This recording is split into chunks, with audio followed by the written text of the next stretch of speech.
towards the sun rays, and on we'll go through the wastelands, through the highways, and on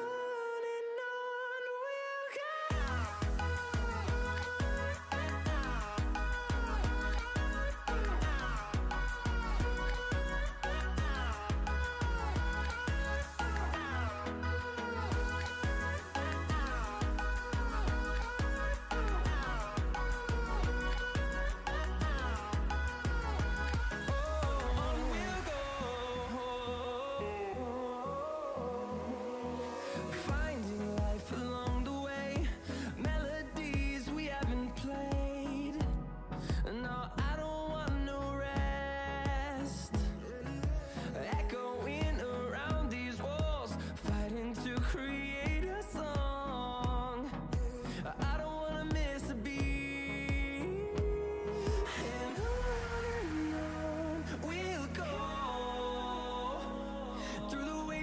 Through the highways, till my shadow turns to sun rays, and on we'll go through the wastelands, through the highways, and on we'll go.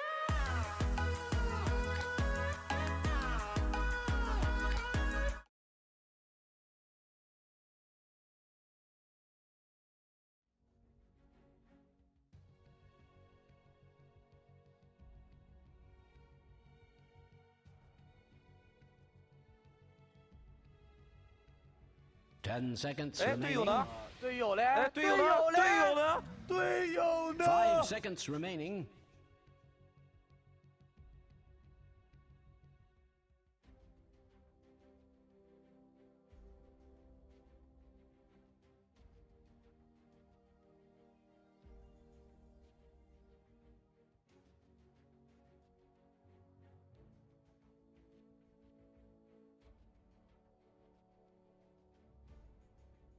Dire team pick.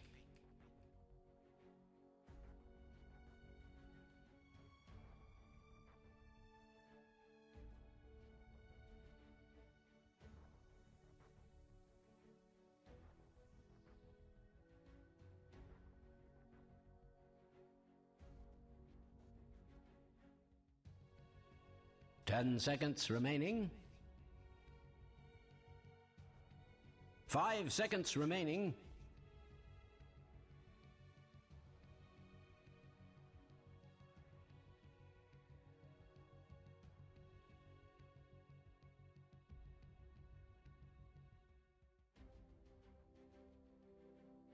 Radiant team, pick. 10,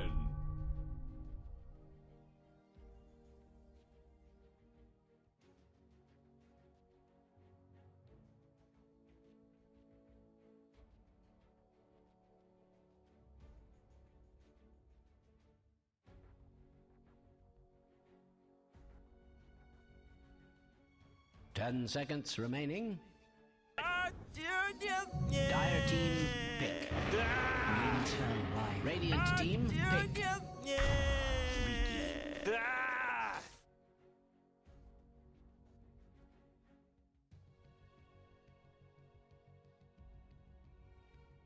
What the f just happened?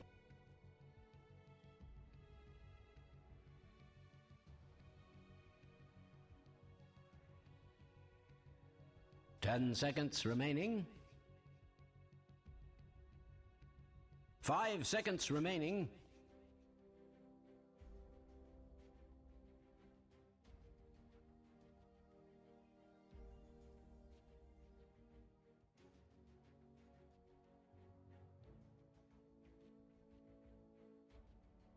Dire team ban. Timber saw!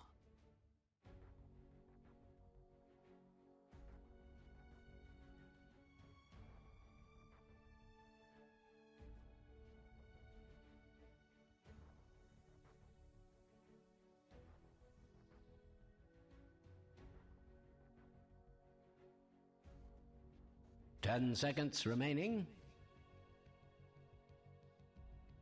5 seconds remaining.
team ban.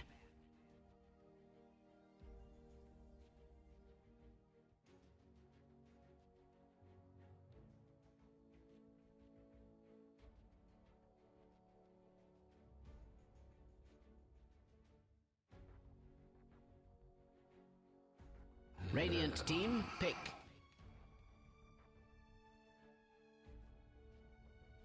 Dire team pick.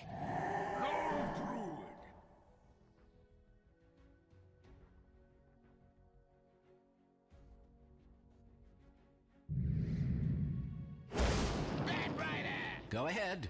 Select your heroes.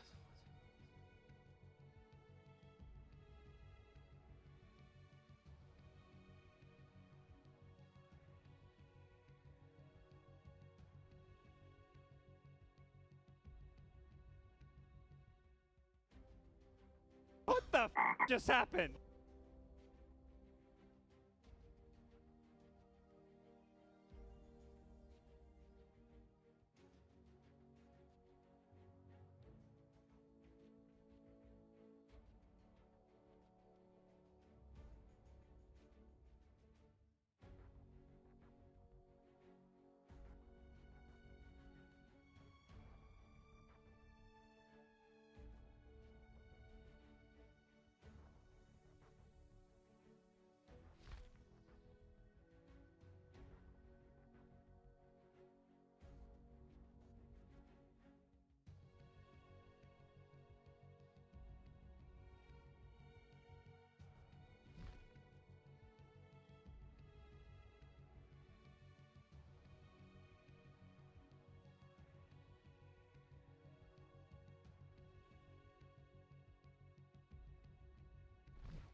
Thank you very much, Shiva. Yeah, I'm looking forward to this one. Enigma versus Liquid, always a great series to watch because of the background between these two teams. But we've seen the lineups. We have Enigma coming in with this very sort of fast-paced role with the Beastmaster, the Chen, this core Batrider from Weeha. And but at the same time, you know, Liquid, they've got good answers to it, right? They've got good deep push, this Wyvern, this Grimstroke, and they've also got some pretty scary core heroes that the Enigma could start to struggle against as the game goes on. Absolutely. I think Enigma is really going to try to set the tempo here. I think that's in particular why I actually think I was suggesting to you, I was like, the Batrider actually looks amazing this game, right? Like, you look at it, you're versus Timber, you're versus Wyvern, immediately you're going to have a good setup for the game.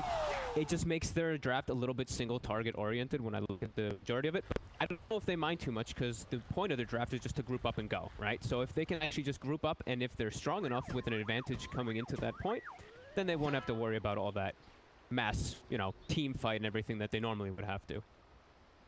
Yeah, and as we sort of heard from the panel, you know, they were talking about the importance of lane setups. Do you think we are going to see some sort of musical lanes? Is there a certain match a team has to avoid to make sure they don't get totally destroyed in one of the lanes early on? It's the biggest one, like Sim was saying, plus the Timber Saw.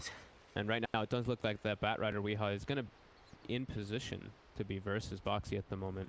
Definitely liking that quite a bit. Yeah, we'll see if that's... And then, as I believe they also said, the Ricky and the Chen, like, what are they really going to do for Timber Saw? Like, the first level can hit him a little bit, but level 3 hit him, you're not going to kill him ever. So that's why they move it down bottom, running this aggro lane. Miracle. And it's taking quite a beating here. We'll be able to get the jump off, but they're staying on top of them. Another jump over towards Kuro will allow him to get far enough away, but won't be able to chase forward. But now, you know, both teams are going to get good info with regards to the lane setups. We'll see if there are any movements because of this. As you say, Boxy may not want to stay up top on his own against that bat. The mid lane matchup, Quakefer on his signature lone druid going up against Mind Control's Beastmaster here in the mid with the way that the side lanes have panned out. You know, Beastmaster, you always feel pretty happy laning as a Beastmaster, but at the same time, Quakefer, he's got the 2 units and he's a pretty good lone druid. So mind controls this triple here, or should we see even farm in the mid? I would actually think that would be even because Beastmaster has such a good animation and so like higher base damage. You just look at it, 63 in comparison to 41, but it's all going to be how much they can time the hits together because they all have those. They both have summons. So, and immediately we see top Boxy. He knows. He's like, I ain't playing versus a Batrider. Cut the lane. That's exactly what he should be doing here. See how Weehaw does decide to react. If he's going to drag the creeps to neutrals to maximize, or if he's going to drag the creeps to try to contest. Probably just maximize farm. Yeah, look, that's pretty much going to be the passive lane. Down bottom, this is where all the action is. And he is going to get it there. Boxy, of course, with his positioning deep in the lane, the courier is going to have to make a long journey, and we are in prime position to cut off that courier's traveling. So the courier going down up top. Yeah, this bottom lane, the tri-lane on tri-lane action here between Liquid and Nigma. I mean, which tri-lane would you be happier to be a part of down on this bottom half of the map? Probably still Liquid. They have a great aggressive potential. We see right now already Miracle, yeah. He gets brought down very quick. I think they just have, they just have better traditional supports without any creeps. So Mirana is really just based like, do I land the arrow? Yes, that's going to be great. But if you don't, you're not going to contribute too much to the lane here. So yeah, definitely liking what Liquid's doing right now. I've got some great damage coming out from both the Grim and the Wyvern early on. Really Miracle in a very dangerous position. Mickey himself, at least with some safety if he does get gone on with the use of that resting pulse. Miracle doesn't get those blink strikes off in time. He's going to take massive amounts of damage early on in the lane. I like the Void Bird in a tri lane. Look when he's like this one too, right? You're actually just so much stronger. You're going to be so much tankier if you do hit the triple heroes with your resonant pulse. Should be pretty nice for his absorb. Yeah, that makes it very hard for Nigma really to go on here. If anything, Nigma are going to be finding kills on the supports if they're out of it. It's Kuro that's taking a bit of the brunt of the attack as Tiger Death lead in, hit him with the stun, pulled back by the Remnant. Kuro pops the Spirit Fire. They're trying to bring Tiger first. They will get it. It's a 1-for-1 trade. Maybe they can turn it into more. He's got the Resonant Pulse, gives some protection, but it is enough. Come forward the lead. GH, he's trying to finish the kill, but he's under the tower. He hasn't got enough damage to finish Mickey. Tangos Sour back up to safety. Both teams really going for it. On the bottom box, able to get a bit of revenge. Deep there by the tier 3. We will be able to cut down Weehaw's courier. So his courier himself again having to make a very deep journey there onto Nigma's side of the map. We'll see if that does manage to get back safe. Careful with it. GH got a big kill. Courier 2 down bottom. He actually killed the full Bassi, I believe, of Taiga off of it. So that would be pretty nice for them to have inside of the lane, but they won't now for the time being. Looking like it's GH making a move toward mid. He wants to put a ward up in potential to just watch at least for the rune competition. Maybe he can try to set something up here. It's up and still on. No, for sure. Hasn't, of course, got the raw skill yet, but even so, just the 2 units, you have to be careful if you do start to die. It's very easy. One route, and suddenly the whole route's turned around. It's bottom lane. That lane. He's gonna flush bots very early, but yeah, bots. Kill. As soon as they lose one here and it's 2 versus 3, it's hard for Nigma to really strike back, as you say. Having this Piranha support, if the arrows aren't hitting, the impact felt is very low. It's much easier to have impact as the Wyvern or the Grimstroke in this lane.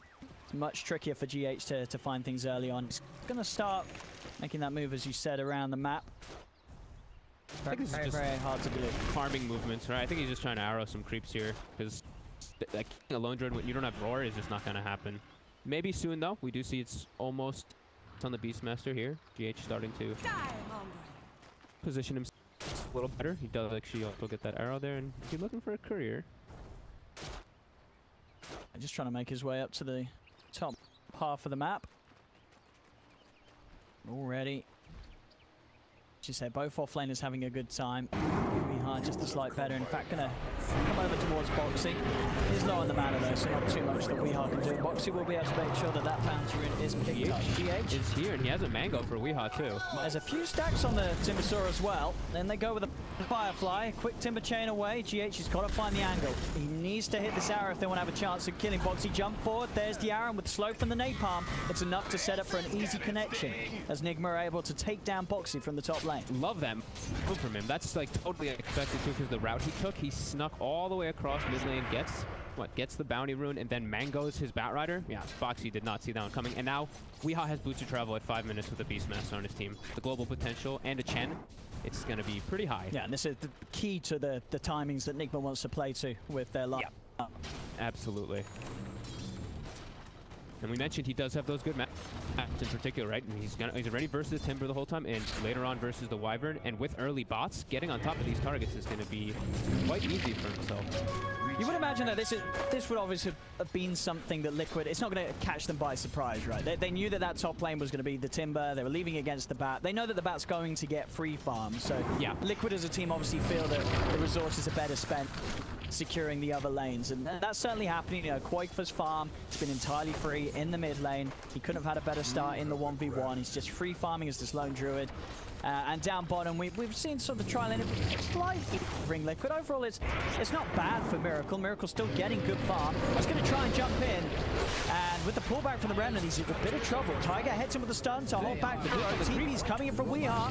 In they go. Weeha's going to look to try and get on top of Mickey. He's a little on the mana. He's got a mango. Will pop it. It's not enough mana for the lasso, but he may not need it by the looks of it. A lot of napalm stacks on Mickey. He's over him with the Firefly. Weehaw will be able to take him down with that first bot's movement.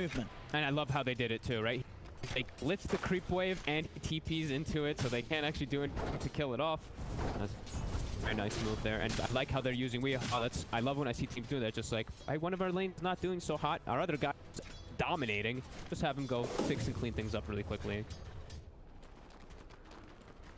We'll give Boxy some time to catch back up. Dire's top tower is Not under too attack. much though. So Weehaw will have his be ready. And what sort of best route for Isom to this game? Is there a certain Ori that you want to see him rushing straight up to help that team in these early fights? Ooh, it's just a tough. Every time I see the Timber versus Baron, it's hard. But mid lane, it's another move. Weehaw getting incredibly active. Quakefa does manage to get the true form off. It's not enough to save him. Not quite tanky enough with the use of the two ults of Mind Control and Weehaw. They take down Quakefa, but they are really picking up the pace, and Weehaw being everywhere that he needs to. Already 3 kills on the Batrider. His game off to a brilliant start. yeah. And like you said, this is exactly what they're asking for. They have a Chen Beastmaster lineup. It's all about just setting the tempo early on. Miracle, he's going to get aggressive bottom. He's got the 13 wands, but a little afraid of pushing forward here. And watch Weehaw again, running back to base when he's semi-low on mana, preparing for the next movement. He knows that this is all he has to do in this game right now. His farm is done. He just has to play aggressive and keep that, keep his face on the map and just keep scaring Liquid around. Now Boxy's getting Broom. He's going up top to mess with Box. So the mid GH actually grabbing the top wave and bringing it over to the mid lane. Speeding up Mind Control a little more, speeding up the timings as he looks to level up his Necro book.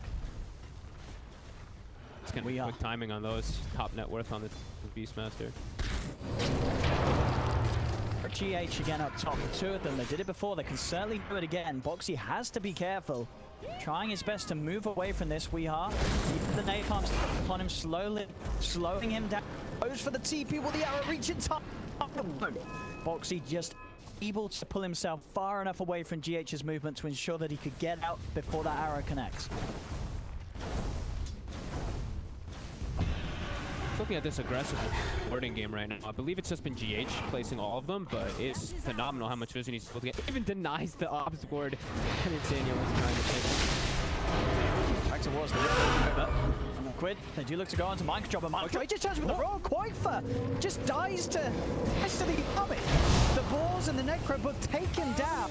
Tiger's also going to fall as Weeha's able to charge straight in. Quakefa moving over towards Mickey. Hey, Mickey, oh my God. he tries to put down the red, but Weeha's already in with the lasso, dragging Mickey back. Mickey's got 15 one charges, but it doesn't matter. Knocked back into the arrow. Nigma take a 3rd kill. Everything going Nigma's way so far, and a very awkward death for tried to step forward. Mind Control, I think there's what 3 heroes trying to go for him. He just turns, roars, the lone druid dies in front of his teammate. And this is a draft you can't make.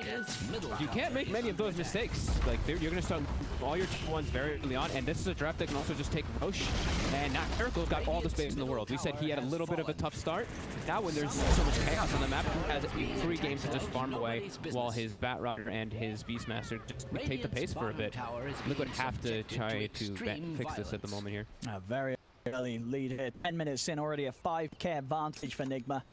Radiant's bottom tower is Now under they, attack. of course, have the usage that ever of been that cause for Moonlight Shadow, celebration? ready to set up more. The vision game is going to be incredibly strong for Team Radiant's Nigma bottom this tower match. is under Having attack. mind control as the Beastmaster, and the Beastmaster that's just a couple on having that Necro 3. Radiant's God. structures That is, are fortified. Radiant appears to be some sort of magic. That Necro 3 is going to be pretty Radiant's bottom devastating. tower is under attack. Up top, Foxy. what they can do here. GH has already thrown out the arrow. May not even need it though. He's just Foxy chaining away. And he's there to try and push Weehar back. We use the curse to ensure that he can't close in on the Boxy anymore. GH jumps in with the magical nuke. It's up, but Boxy still ends up going to his death as he timbered back into the Firefly. He wasn't needed. I don't think the damage from the Timbersaw was needed to kill Weehar, but Boxy just offered up his life. He really wanted to get the kill, you know. Just wanted to secure. They get something, and now maybe they try to into but Mind Control is walking up. His Book 2 is available. Book 3's coming out of the curve. He might just make the move to go right away. Yeah, whoever he Rotation rolls coming from Liquid. is going to die. Already, Mickey trying to deal with the army that Mind Control's sending in. Weehar will be denied there. The F3 is Mickey's able to cut down. Unity was teeping into with that, and Mind Control just gets turned from by Liquid. Nigma slipping up a little bit, giving Liquid a bit of a chance to take objective themselves as this tier 1 top lane is being pushed down bottom.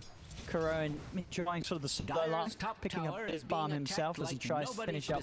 And what could be a very decent timing of the helm on this chat. It looks like they would go, but maybe he botched on the wrong creep, because they had Glyph available. I thought he botched on one of the regular creep, botched on a boar, so then they didn't Glyph.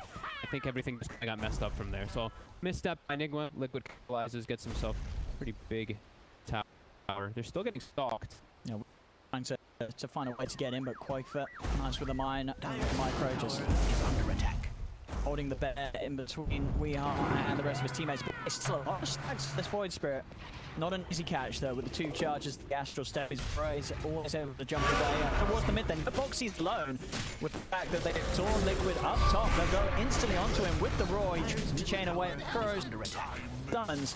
I feel like Boxy will fall, playing a little too aggressively on his own there around behind that mid-tier 1 tower. That is that's a fair place in playing versus a Chen and a Bat Rider with bots. You can just recall people and also bots in that very deep place for bots to be. But I guess just trying to make space somehow to give Koikfa a potential to catch up, and Mickey as well. I'm looking at Mickey, and for all the success that was bottom, he's looking very unequipped to actually deal with almost anything. He's got the Yules being built up, but he's very fragile in the next few moments. Yeah, this is not going to be a core that'll be too threatening anytime soon, especially against a team that's going to be moving down your lane with a lot of units. If you lose a fight, Enigma will take towers very quickly. The bear is starting to aim, and indeed the bear already suffering an immense amount of damage as they move in onto it. Quakefoot will still keep it just alive. He's jumped in again underneath the tower. Will manage to chain away, but Weehar chasing him down and will be drawn.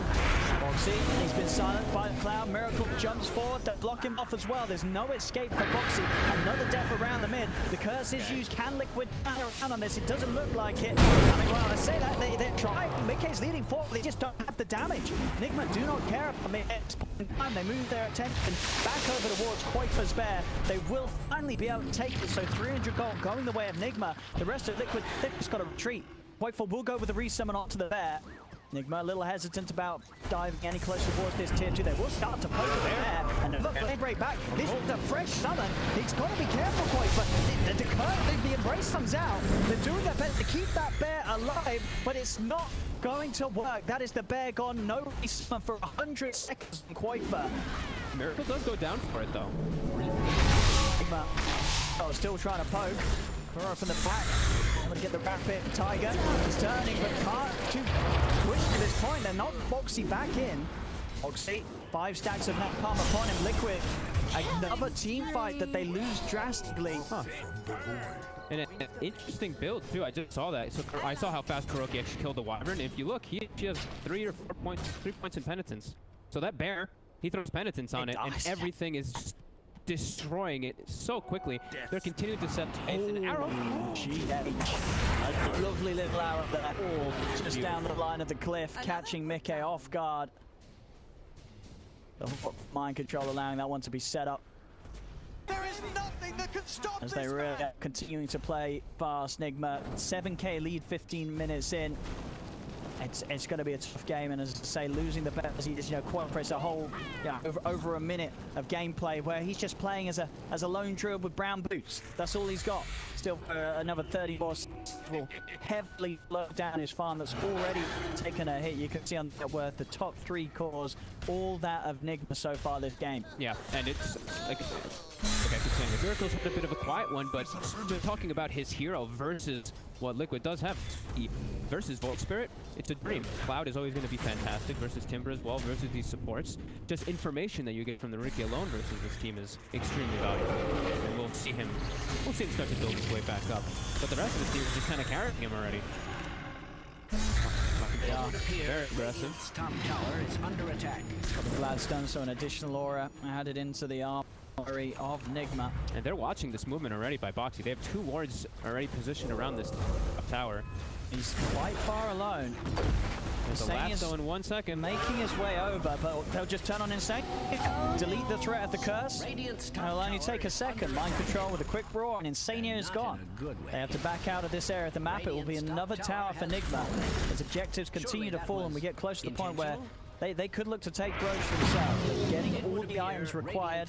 They can take sort of any objective they wish. Miracle, he's even trying to make a play on the Koifa. Koifa does manage to get the true form out, but GH is there with the wraparound. Jump ball with the new Koifa. He's going to go down for sure here. It's another kill for Nigma, another death for Koifa. As Liquid, they are struggling to get their game online. Nigma, they came in with this draft, and so far, everything's kind of gone as I think Kuro expected to from his draft. Yeah, I mean, the lanes were pretty ideal for him. The bottom one, I would say, was kind of, Miracle was having a little bit of tough time. But when you have your Batrider get 5-minute boots of travels and pretty much be involved in every lane from that point, it changes the whole it's the game. And with GH having such successful rotations, it's been phenomenal. I mean, this is the Spirit Vessel finished up so early, and Spirit Vessel versus Lone Druid versus Timbersaw versus Wyvern. Upcoming item. They're going to take the time to jump out of the pit, get a few kills before they finish it.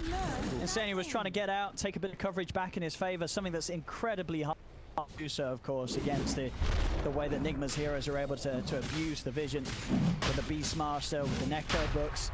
You're just constantly losing control of your whole half of the map. Yeah, and you're getting sandwiched on over and over again because they also have a Riki who's invisible, a Hawk, and a Moonlight Shadow also to get them on top of you as well. So you're spending a ton of money on these Sentry Wards to be able to cover yourself. As you see, the 2 supports on Liquid are very bulk, and they still can't actually protect it.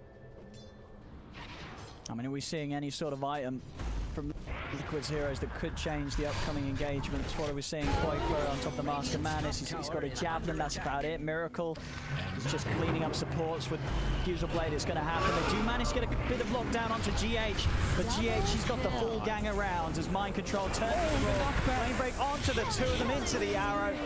You could have written it any better. Nigma, triple kill for Miracle. They are rolling over Liquid right now in this game 1. This might be a good time to call this one. When you're playing versus this type of draft, you're getting trapped in your base. I mean, I'll be honest. I'm going to say that's not true. My prediction for quickest game of the day was 20 to 30 minutes. So if they could hold on for another minute, I'll be happy. Don't call it yet.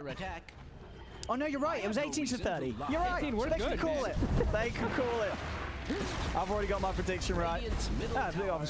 Assuming that there's not going to be a game faster than this today, but I don't see anyone winning a game faster than this today. This is very fast. Oh, look at him go. He's able to just take Koifa right out of the base.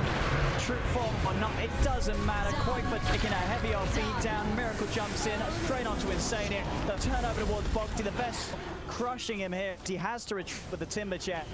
They just cannot fight into Nigma's lineup with the heroes they have. Nope, and Wiha had a regen run. He's fully reset. Miracle has an Aegis. He's standing in the front lines. They're trying to beat down that Aegis, but he is holding his ground amongst his team. Fortification buys them a little brief moment of respite, but you know that Nigma is going to be going anywhere anytime soon. Boxy again getting knocked out. He has been silenced.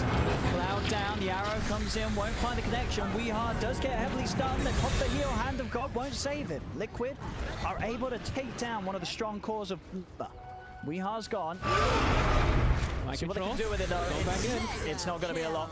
As soon as they step outside of the base after killing one of the heroes, the other 4 members of Nigma, they're still hanging around. They blow up Mickey, turn over towards Tiger. Killing one hero is just not enough right now. They need so much more than that off the back of a defense to actually be able to leave the base. Nigma with the 16k lead, they're not letting Liquid get away with anything. No, and they can continue. Yeah, they can just keep this pressure up. They don't really have to give them any availability to move outside of the map because, as we mentioned, they have such good ways of trapping them there with that Riki, with that Beast, with that Mirana ult. And their lanes are all going to get pushed into from the summons. We're going to probably see Kuroki push in bottom with his minions, and then Mind Control push in top, and then one hero can kind of pressure mid a little bit, and there's not really a great avenue for Liquid to fix their lanes and fix themselves to actually have any room on the map to breathe. There we go, the love Dara, you would imagine, from this smoke.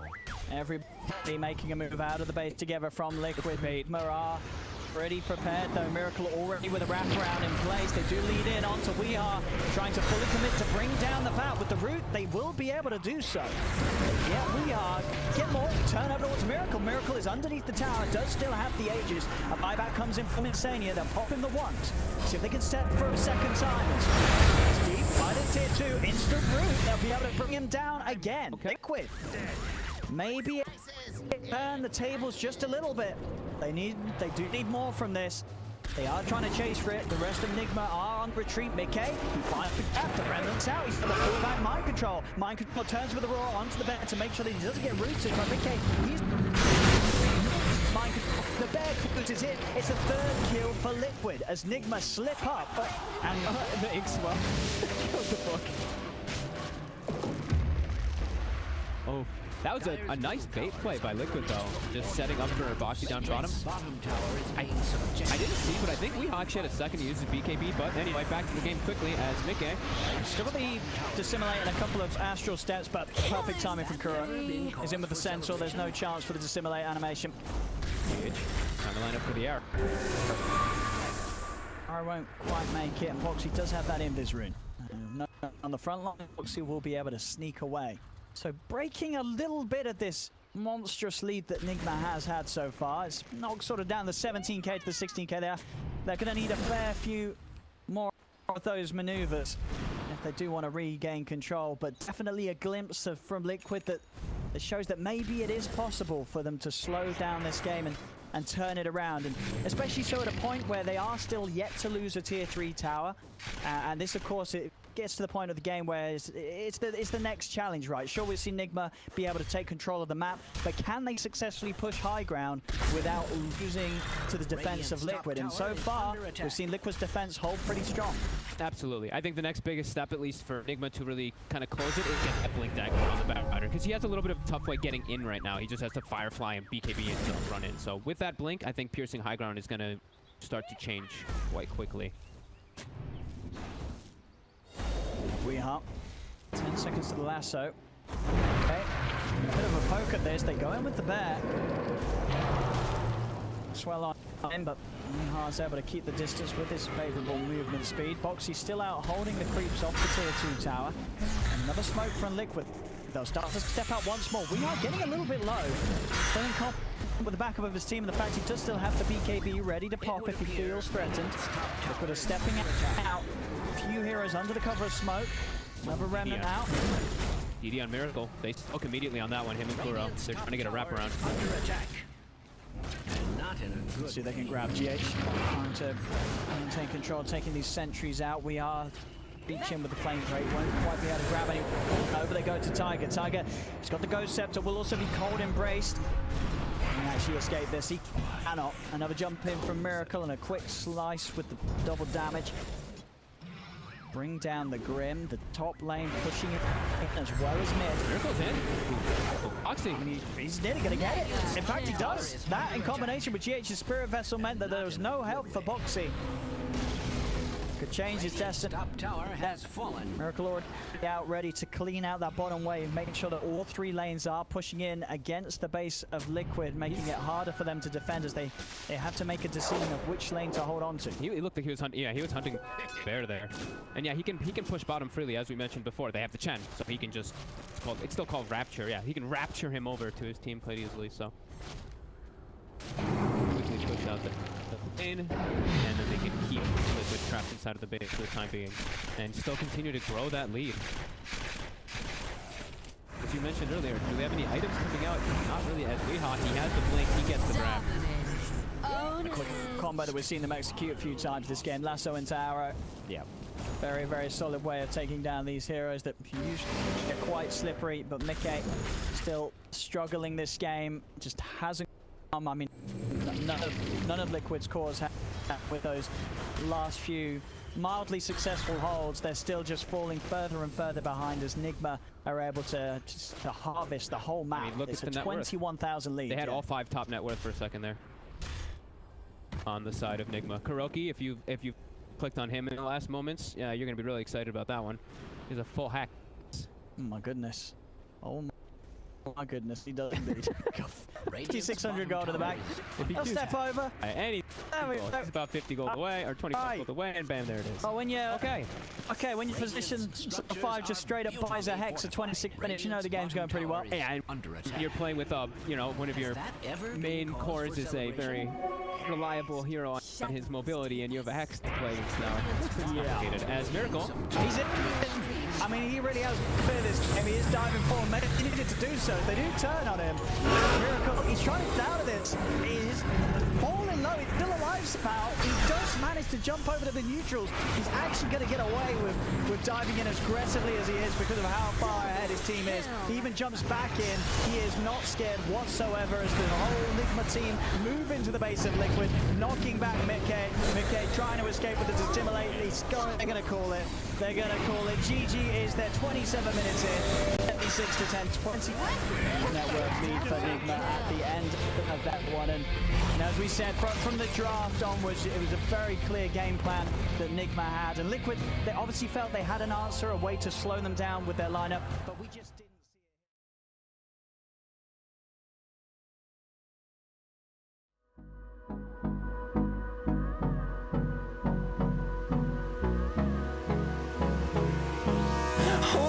Close till I get up. Time is barely on our side. I don't wanna waste what's left. The storms we chase are leading us, and love is all we'll ever trust. Yeah, no, I don't wanna waste what's left. And on we'll go, through the wastelands, through the highways, till my shadow turns to sun rays. And on we'll go, through the wastelands, through the highways. And on we'll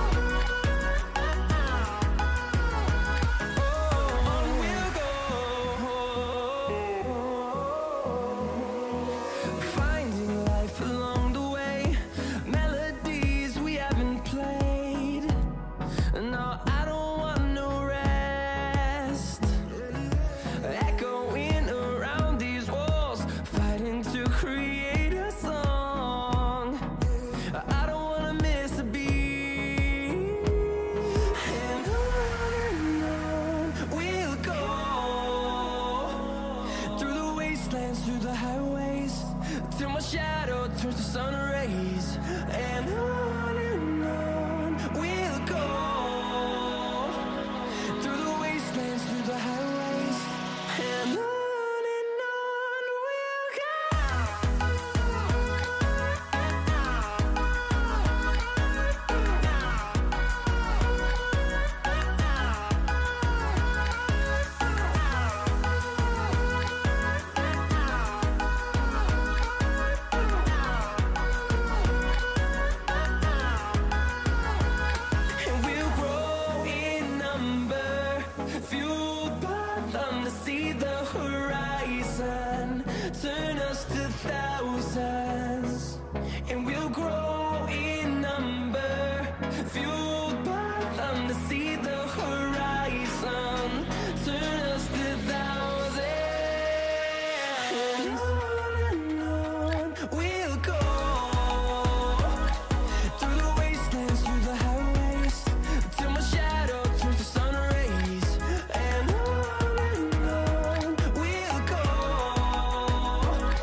side. I don't wanna waste what's left. The storms we chase are leading us, and love is all we'll ever trust. Yeah, no, I don't wanna waste what's left. And on we'll go, through the wastelands, through the highways, till my shadow turns to sun rays. And on we'll go, through the wastelands, through the highways, and on we'll go.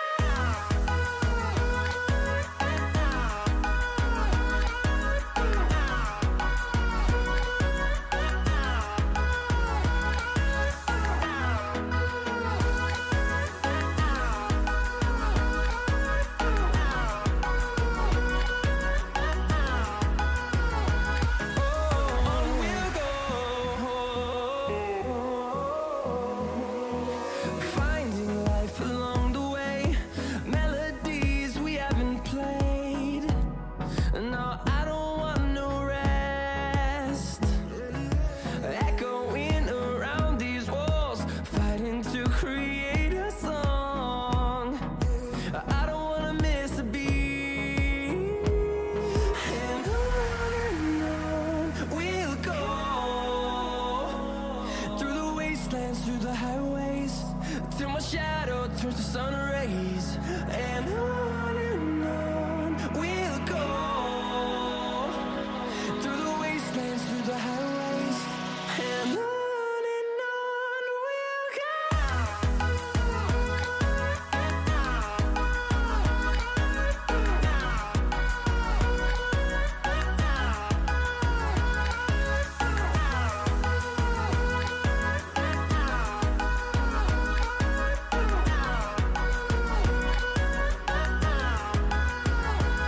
And we'll grow in number, fueled by them to see the horizon, turn us to thousands. And we'll grow in number, fueled by them to see the horizon, turn us to thousands. And on we'll go, through the wastelands, through the highways, till my shadow turns to sun rays. And on we'll go, through the wastelands, through the highways, and on we'll go.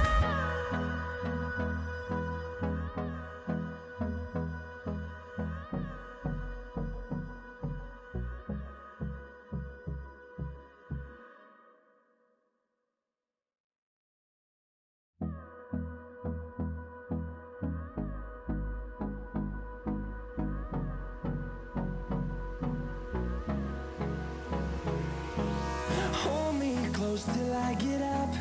Time is barely on our side. I don't wanna waste what's left. The storms we chase are leading us, and love is all we'll ever trust. Yeah, no, I don't wanna waste what's left.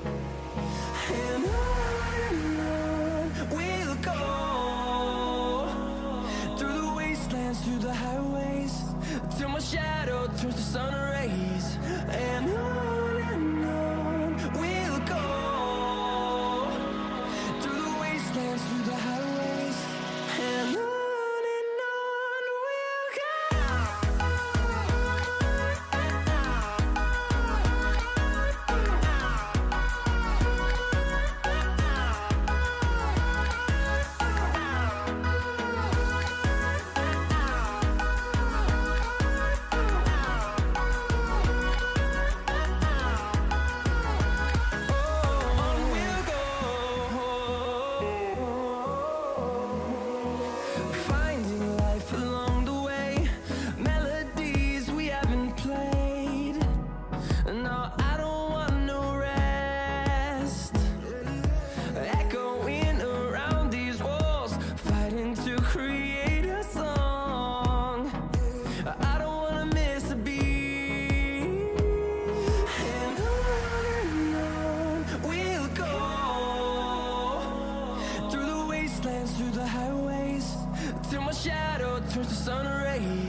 Radiant team, Dire team ban.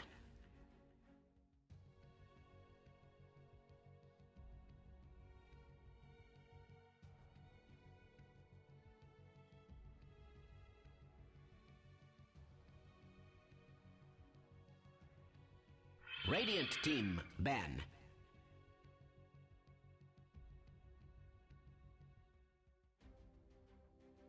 Dire team ban.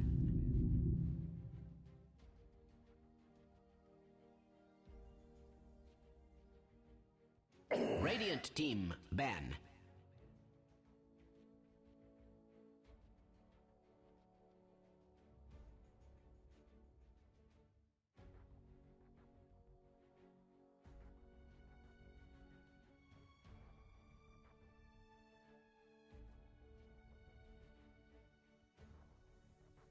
Dire team pick.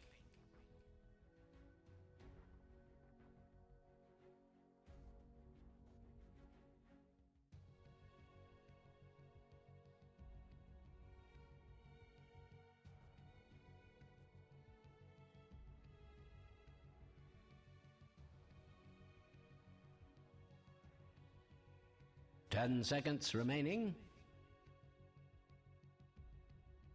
5 seconds remaining. Radiant team, pick. Imber Spirit.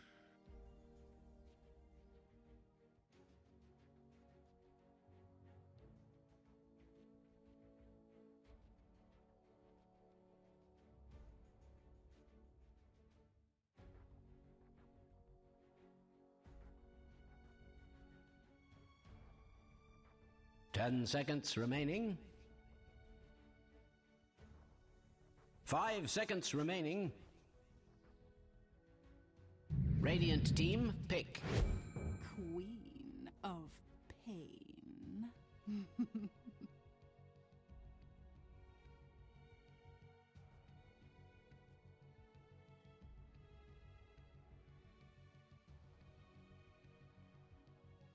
Dire team, pick. Keeper of the light.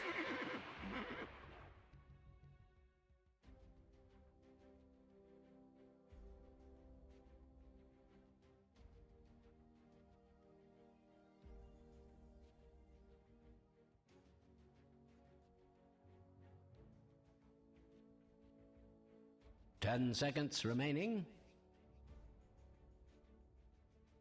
5 seconds remaining.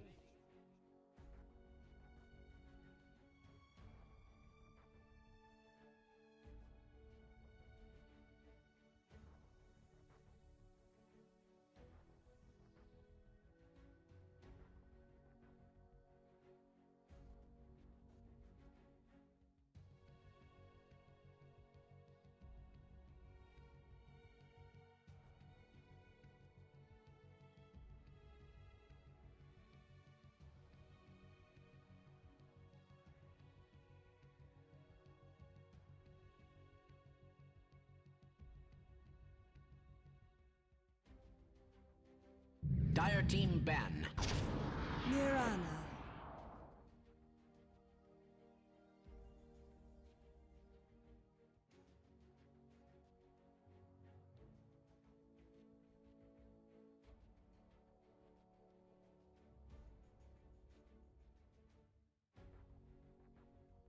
Radiant team ban.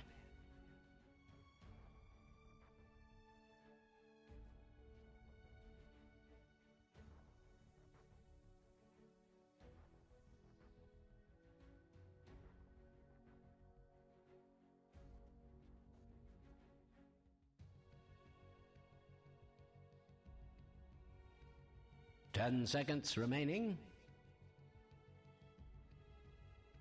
5 seconds remaining.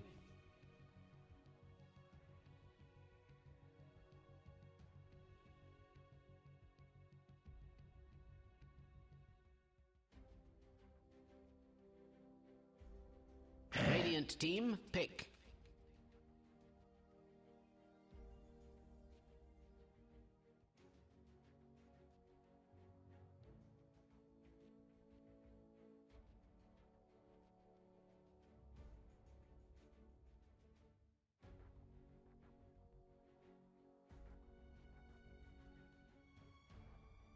10 seconds remaining.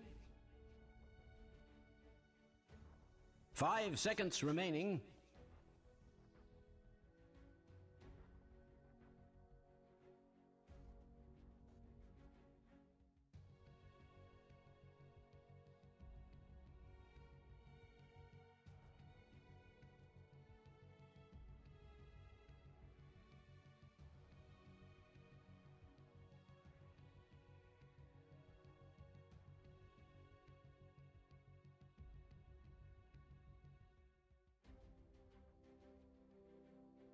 Dire team, pick.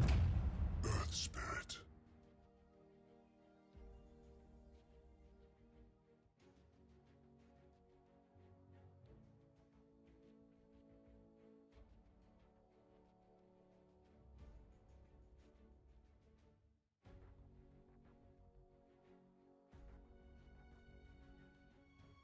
Ten seconds remaining. 5 seconds remaining.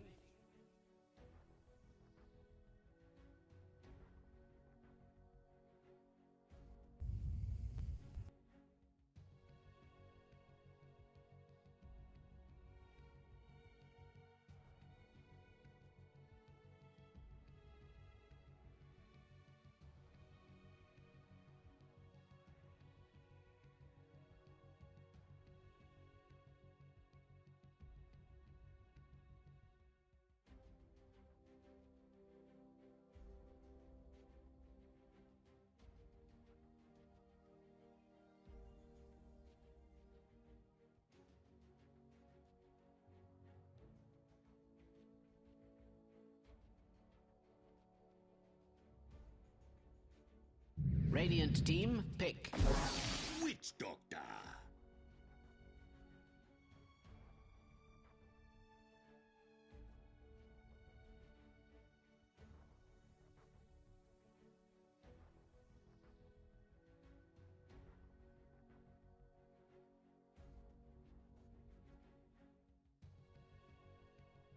Ten seconds remaining. 5 seconds remaining.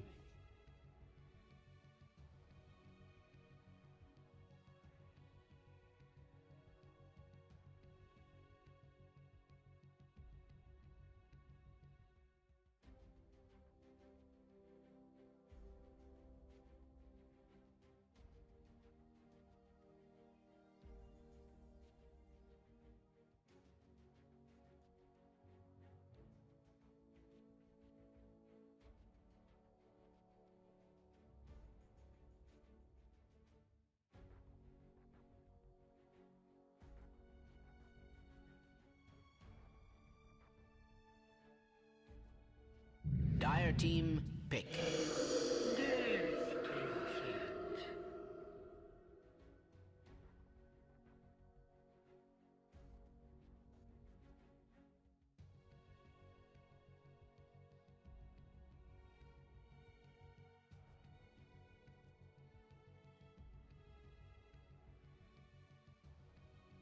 10 seconds remaining. 5 seconds remaining.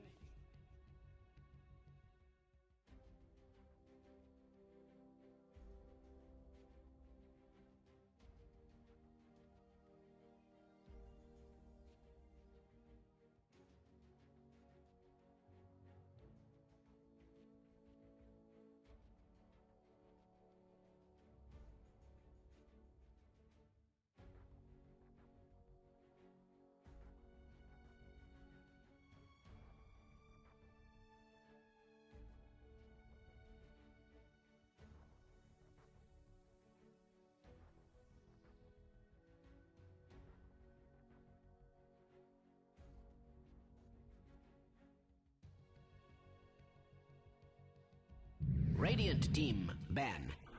Spectre.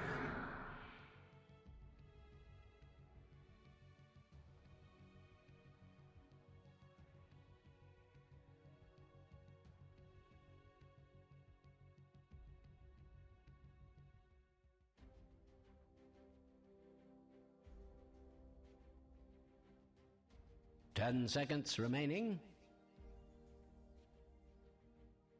5 seconds remaining.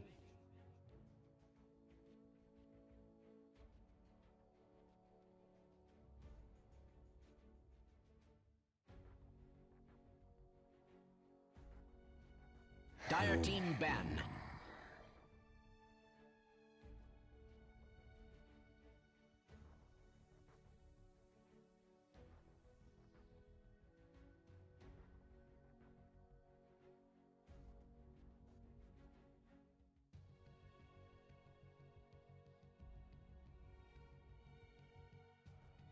Dire team pick.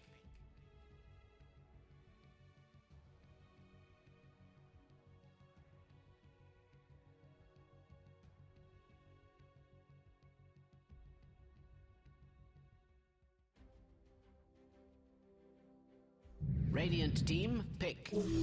Dark Seer.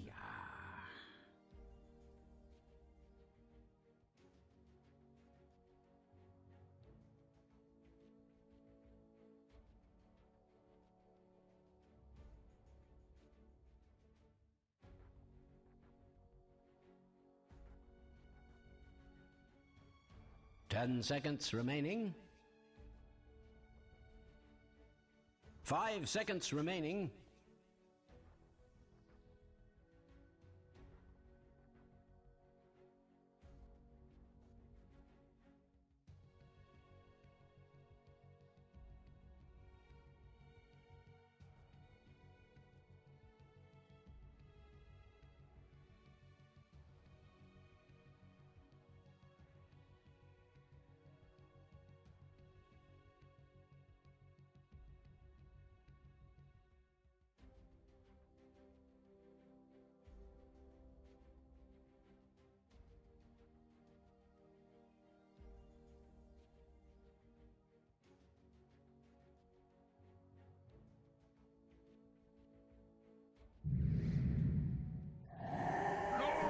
Choose your hero, my good friend.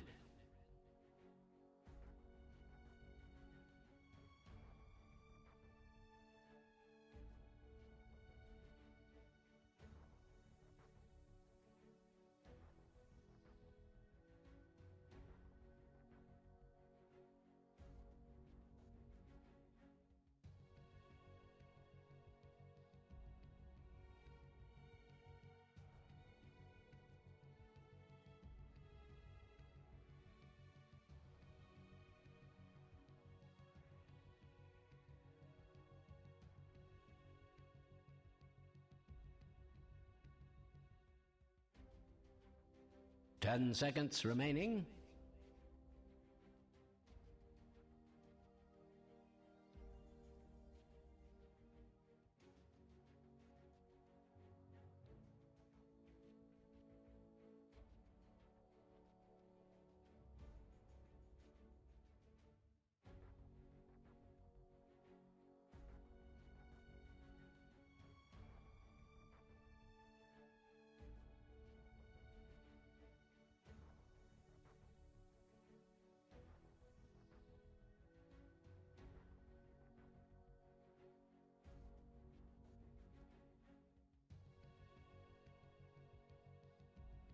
Thank you very much, Shiva. Yeah, the bear is back, Fogged. You know, we saw it in game one, didn't have a lot of success. I got to say, along with Sin, agree with Purge. I got to agree with Purge as well, though. I think it is a better lineup from Liquid in comparison to what we saw in game one. But overall, I still got to prefer what Nigma's got going. I think this Darkseer final pick is going to cause a lot of issues for those early plays that Liquid's going to try and make into them. Yeah, I've actually been like looking at a lot of games, and this is what I was hoping for from this tournament, from Bounty Hunt, is new heroes. Well, heroes that we haven't seen in a long time. Darkseer. This is pretty interesting too. Like Panel mentioned, very good heroes that he combos with. The Spectre and the Ember. You can get very early aggressive with that Ion Shot. Look at the lane that he's probably gonna be up against, and he's versus like there's like no stuns on the side of Liquid, right? It's just the Earth Spirit. Yeah. Until like, I mean, pretty much like for the entire time, like entangles and stuff like that. But in laning phase, I feel like this Darkseer is gonna be able to get anything he wants. It's going to be a lot up to what like Mick is moving around, if he's going to be just like chasing him as this Queen of Pain safe lane. But I still feel like my control should just get away with quite a lot down here as this Darkseer. Yeah, we'll see if their sort of setup allows for it. And again, if we're going to get some of this trial in action that we saw kick off the game very early on in that first game of the series. You should have seen that coming. So that, the panel had mentioned about yeah. a bunch about the Witch Doctor as well, and they're mentioning about the heal. My actual biggest thing that I like now is the cask. You can throw out like 5 or 6 casks or more in laning phase now because it's 80 mana. You actually can be very aggressive, and the right clicks, of course, in combination. This hero is just a great laner. He might still go for the heal in this lane because he's with us, but yeah, I definitely do like this hero a lot more now with all the changes. See how much of a start he is able to get as we get into the setups. So you see around this first rune spot, GH in mind control. They're ready to make a go on to anyone that dares step forward for that bounty rune down bottom. Mickey and Sania, the ones to start the bottom half of the map. They're going to step in. I see the bear from Quofa trying to come in around the back and cause issues on that deeper bounty rune. The arrow's out. Mickey's able to easily dodge it, grab it for himself. So looking at Liquid's heroes, they just when you look at their actual draft, it's Lone Druid, Queen of Pain, and Death Prophet. This is they have to really be pretty good with their ultimates in particular. Like I know the Lone Druid's gonna allow them to be able to force the issue when they do have him in the front line, but it's just not your traditional kind of 3 heroes you see, right? Like they have an off-lane Death Prophet and a safe lane Queen of Pain. It's just not normal. And you know, you look at Enigmas and they've got an Ember and a Spectre. They've got your normal kind of style heroes, so they'll be a little bit different coming up in Liquid here. And do you think early on will Liquid be able to put enough pressure onto Miracle Spectre with this duo, the Spirit and the Death Prophet? No, I think he's gonna free farm up here with Kuroki. I think they actually just have to pull, and Taiga's already. Yeah, he's gonna start doing that. I think I think Miracle should just be fine up here with Kuroki. Going on down body lanes that come out here when you're playing when you're Darkseer versus no stun. You're just looking to catch these waves. GH looks like he's gonna get a courier for free. Radiant's courier. Okay, he is. And Mickey's gonna lose that one. No sort of TP will come in down bottom, and Arrows attempted onto mind control. Tiger will be able to roll forward, get the connection. That will secure the first blood for Liquid. Tiger's able to make the quick move and put a stop to his shenanigans, grabbing the creep wave around. GH will still be able to grab the majority of it here as they take it home. Nice denies by Tanya. He does get both of the range creep denies with that rotation from Taiga. And we're looking at mid during all of it, and Quofa is having a great time versus that Ember Spirit. Kind of expected. Mickey is he's gonna be full free farm. That's always what we'll be able to see from the Queen of Pain. And in terms of the item build from We Are This Game, as we saw last time round, GH on the Mirana, he was the one to get the Vessel. So is that going to be the case here again? We're not going to sort of see an Ember going for the Vessel. We're going to see Weehart go for a different progression on his items? I don't know. I think it was just because GH had that phenomenal game last game. I think Weehart might just pick it up this one. Just so he can, he's going to be the one dictating the pace a lot in this one as an Ember, because he's going to be an Ember with Ion Shell. So I feel like he's going to be able to rack up those charges and just be able to keep the momentum a lot better for himself. But we'll see. So both lanes, both side lanes just continue this creep manipulation.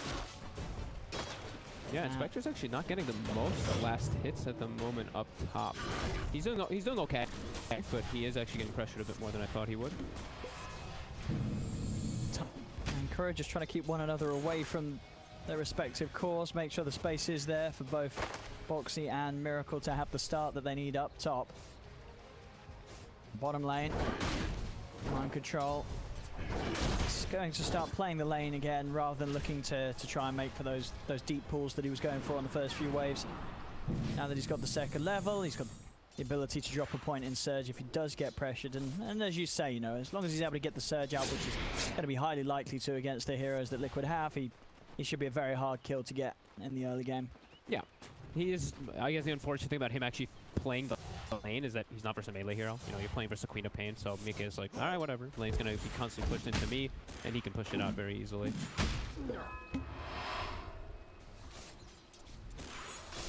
And it will be well, pretty much the level 6 point, both on the Queen of Pain and the Death Prophet, where we really start to see Liquid make moves and go for objectives. Got a lot of potential to take off the tier 1s of Nigma very early on with these pushing heroes. Weeheart in the river. He's going to try and play his chance heading down to the bottom for the 4-minute room, but he's falling a little too low, so Quoifer's going to be able to push him away. GH trying to secure it for him, but Quoifer, he's not letting Weeheart get any closer, and Tyke with the wraparound is getting on top of the Ember Spirit. Weeheart uses the Sleight of Fist. He's got the Fairy Fire, but another route is there. They'll get the kill. GH will be able to jump in, find the trade onto Tiger, but of course Liquid, they'll be the ones happier with this, as they do manage to take down Weeheart, desperately trying to get the room, but Quoifer and his micro making sure that the Ember couldn't go anywhere near it. A great move so far this game. Again, also look at him, he's boarding bottom, trying to set up for something. He TP'd out of the base, just outside of his zone, but unable to find the Darkseer. Yeah, instant back off from my control TP out. Much better this time, of course, from Team Liquid. We've about 10 seconds until those bounties come up. We're going to see them all start rotating. Kuroki go for the aggressive rune. Rolling on mid. Weeheart. He's putting the heat once again, and not favor even as the Ember Spirit. Quoifer's chasing him down. One route should be enough for the setup. Sleight of Fist buys him a moment, but he still goes down. Quoifer having an excellent start of this game. 1-0-1 in the mid. Getting heavily slowed down. There's about a difference between the mids. The Ember Spirit, this really is a hero where if you struggle early on, it's a sort of early game in, it falls off the cliff. Yeah, and if you're playing versus a team not only that has but has a death profit behind it, you know that they're going to start building up that tempo. And I look at Enigma's draft, and they don't have the best deep push. In fact, they don't have a whole lot of deep push at all. It's like your Ion Shell Tiger, he gets the kick back onto Kuro. Kuro will turn with the Maledict onto Boxy, but Boxy is healing straight back up with the Siphon. Another Siphon charge used to close it onto Kuro, and Sania's going to come in as well. They'll get the Witch Doctor. As Boxy picks himself up his first kill on this top lane, and closer towards that 6, and at which point that top tier 1 tower will certainly be pressured by Liquid. I'm surprised. I'm still shocked how well Boxy's doing. Like, I know he doesn't have to be like at risk of dying versus a Spectre, but I didn't think he would have 29 and 15. Like, he has a lot of denies, even though Taiga's been moving around the map a lot. So definitely impressed with Boxy at the moment here. See around the mid, GH going for the similar movement that we saw him do last game. This time around the game in a bit of a trickier state for Enigma. For him to find any action, he'll simply take a neutral creep whilst passing by. And bottom, Mickey coming in, able to take out Mind Control. And with that, he hits the level 6. Didn't even need the Sonic Wave for that one. So have that ult in preparation for if Enigma do try anything else on the other lanes. He'll be ready with a TP and a Sonic Wave to put a stop to any aggression that Enigma attempts to go for against Liquid. Weeheart mid. Radiant's structures are not only fortified. That was an interesting mechanic. He got kicked by the boulder smash like as he was sliding, so he actually didn't end up moving in place. Oh. But yeah, now this right now, Liquid, I would say they'd won all 3 lanes. Looking super solid for them off this start. A million times better than what we had in game 1 from them. GH trying to escape it. Quoifer Bear will get rooted by Weeheart, able to stop Quoifer chasing down the Mirana. And Weeheart still just trying to get his early items done. Yeah. They're going to need a lot from Weeheart to kind of bring them back in this one after this early start. But he should be able to. As you see the skill build, he even puts that 1 point in the because he has the Mirana, so he has a little bit of a weird looking one, but you can understand why he's doing that, because he's going to have to be moving around quite a lot. And Mind Control, not the greatest level either to kind of boost him up with an Ion Shell, more at the moment. Obviously getting right in on top of him. Tiger able to find the connection with the roll in. Miracle's going to go for the TP out. The damage they do. That's Miracle out of the lane and out of the TP. So no quick way to get back onto the map after respawns. Weeheart's tried to come in to go for some sort of action in response, but he's taken a heavy beating from Boxy. He's got to back off and bottle up. Just with the start that he's had mid, he just doesn't have the levels required to repeat myself. Liquid. He's making these moves, but he's level 6. Quoifer still in the mid, 2 levels advanced. He's level 8. And Quoifer now starting to get some damage done to the tier 1 tower. Anytime we lose sort of this area of the map and backs off. He will lose the bear the once for that aggression that he did, but they don't actually get the last hit on it. They get a decent chunk of experience, but no one gets that hefty 300 gold bounty. Yeah, and Miracle now is in a very awkward place. He actually is now just hitting jungle creeps because he's not farming that great up top. He's not going to get the stacks there with that middle dagger tower either. is under And attack. he's very underleveled. And like you said, Boxy having such a good start, he can just take this top tower now pretty quickly, which also probably will let Koikfa in turn take the mid tower. Oh yeah, there's not a defense that Nigma can put together on this top tier 1. They've got to let this go. As Liquid push in. GH, he's... I don't know what he's doing up here. I don't think there was anything that Nigma could have done, but GH, he didn't get the memo. He sticks around. It's a free kill for Liquid. And on top of that, the inevitable tier 1 tower as well will fall to them. And because of that, you see Koikfa immediately, he saw a response to our top. He just starts beating on mid.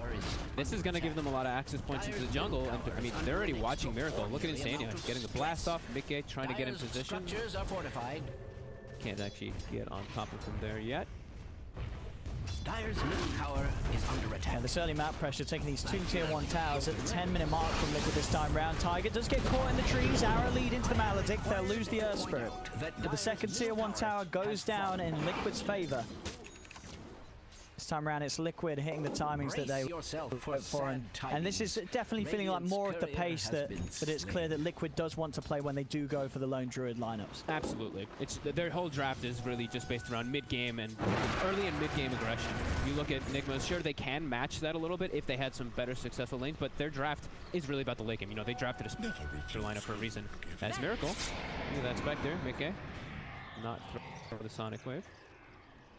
And you can see with this Moonlight Nigma, they're trying to set up some action that Miracle can horn into, get involved with the early kills if needed. They're hunting down Boxy in the trees. Boxy with this lovely little hiding spot.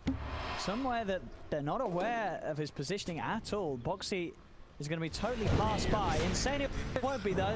They walk around. He is able to knock We Are up to the high ground, but We Are's got a Remnant available. Jumps down. We Are relatively low on the mana. He does have 2 mangoes ready to go. Kuro's going to split off. They try and turn back in onto Insania. Jump forward from GH. Insania actually ends up going down to the neutral creep though, so it's only Kuroki falling on Nigma. They don't get anything in return with that neutral creep deny onto Insania.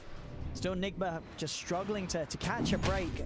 As in Liquid, they're just winning all 3 lanes. They're pushing in. Mickey able to play very aggressively up here by this tier 2 tower because of the fact that he knows that the Nigma is just struggling to catch anything at all down on this bottom half of the map. Yeah, and normally it's like, oh, you see Nigma doing this down bottom. They're trying to make space for the Spectre, but like you said, Mickey, he's up top, not really letting Miracle farm nicely up there at all. As Quake the bottom gets the root.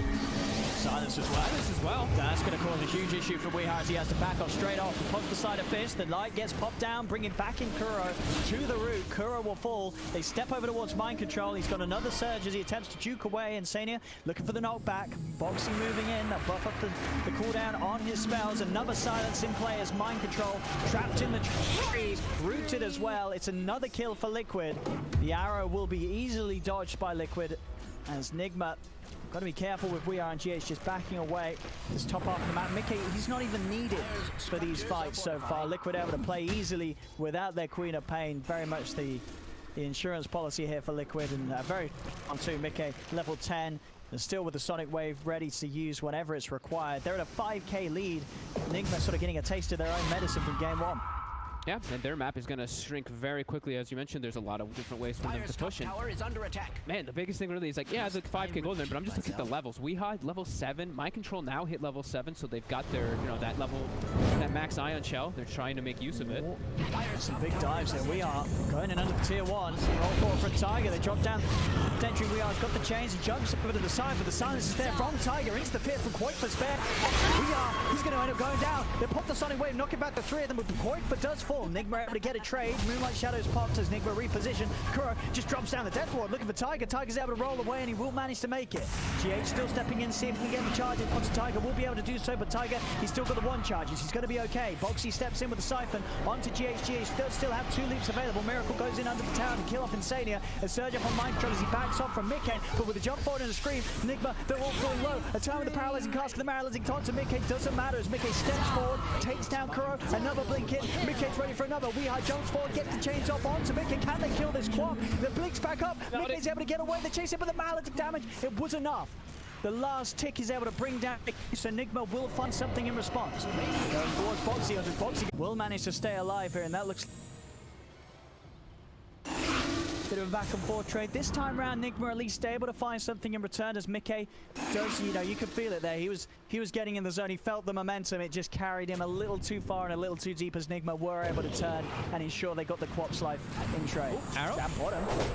Connections to Boxy. He's got the full ones of the Eagles though. A tricky target to go from. Does have a ghost ready to pop. The bomb doesn't shoot. And that was Nigma's big move though, right? That was when they got those levels ready. They got that Ion Shell combo. TP's in from Tiger. Boxy chasing down mind control with the Siphon, but a surge out will save Darks here. Over towards Weehaw they look, but he's got the Remnant out in preparation. Boxy in position to make it kind of hard for Weehaw to jump over. Tiger's going to start to poke. Over he jumps. Boxy's there waiting, no silence. Still on cooldown for 12 seconds, so Weehaw will be able to launch out with another Remnant. Get himself safety. Top of the big A.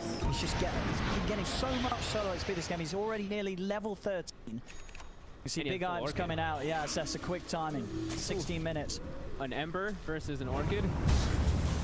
This is a 3,800 net worth Ember. It's gonna be a tough one for sure. He's looking for the aggressive plays. He's got the Ion Shell on him. Radiant's bottom Finish him off though, Tiger. The Bracer. Got a bit of tank to him. The Horde does come into play, but the Sonic Wave knocks back both and mind control. They pop down the death wall. Kuro will fall. Mickey's able to jump out. They couldn't even find the Quap. Weehaw ticking down to the Magnetize. They do manage to finish him with the Maledicts. Weehaw does go down though to that damage from the Poison Dagger from Mickey.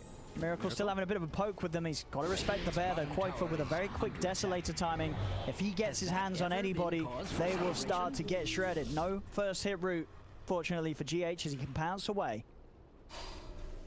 Speaking of GH, you know, we talked about that Vessel. He's having a better game than Weehaw, so he has chosen to go for it for sure this game. They do definitely need one. And they do get that, they at least got Mickey. That's a big one. That Maledict's definitely coming through as he just comes in. That's what, how's that experience chunking down? Alright, it doesn't move that much, but denied.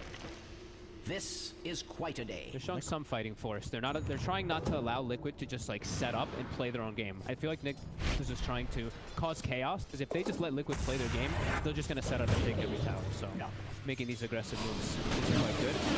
Should be an easy rush. They know that there's no Horn. I mean, even with it, Nigma's lineup just doesn't pose a threat to the 5-man of Liquid as they band together to take down the Roshan. Insania his bottom. He has no problem with that whatsoever, just if anything, keeping any attention away from the pit. Not that it was required really with how strong Liquid is right now with the 7k lead, and now the Aegis on mid-k. Of course, he has been the one, as we've said, to die the last few times to the Maledicts. They'll make sure that doesn't happen in the next fight. A good heads-up move there by them. Knowing, like you said, no haunt. They have nothing really to worry about, as Nigma is far too weak to be able to fight them there. And now back to farming and pushing those lanes out. Mickey back in his home up top, but he's actually responding. He sees Weehaw bottom and he has an Orchid, so he feels very confident. Then they go with the first silence. Follow-up silence. Boxy. That's a kill that's going to happen every single time until Weehaw has got that Yules done. And even then, does still need to ensure that he always has that in preparation. The follow-up silence to catch him as he falls out of the Yules. How's mind control? He's had pretty quiet. Almost a max. They actually might. They got a setup on Mickey. They might be able to blow that Aegis. I mean, that with the Maledicts, he's certainly going to go down the once. GH instantly goes for the TP away. He makes it. So I mean, they're doing an excellent job of killing the Quap. This seems to be the one thing that Nigma can do whilst behind. They're killing off Mickey, as you say. Had the Aegis there, but that is the Aegis gone. To me, the next round, Mickey probably will just die. And they didn't have to expend anything. I was literally just invisible Witch Doctor from a Ruin that was in a good position to set up into a follow-up. And that allows now Miracle. He has Haunt available again. Here we go. They're ready to smoke, look for an engagement. They've got a Spirit Vessel charge as well. They look like the big target. They want that Lone Druid. He is out on his own right now. Yeah. Mind Control's pushing out bottom, maybe trying to bait Liquid a little bit. They're thinking more are down there to allow them to catch him. They're going to get vision of him. They know that he's here. This pretty free setup. He'll pop the true form. Let's give him a decent extra bit of HP, but those cast bounces causing issues as Quakefa cannot step away. Nigma able to find a high-value catch. Kuroki keeps getting all the kills from Maledict, though. I know that they probably really wanted that on Miracle, but Maledict too strong. Kuro's not complaining. No. He's rolling in the money. 900 gold. He can see fits what he wants to buy into. Mid lane Tiger. Ooh, nice kickback. Yeah, into the silence. He's going to be used up by Boxy. Buying time for Mickey to come in with follow-up Orchid silence.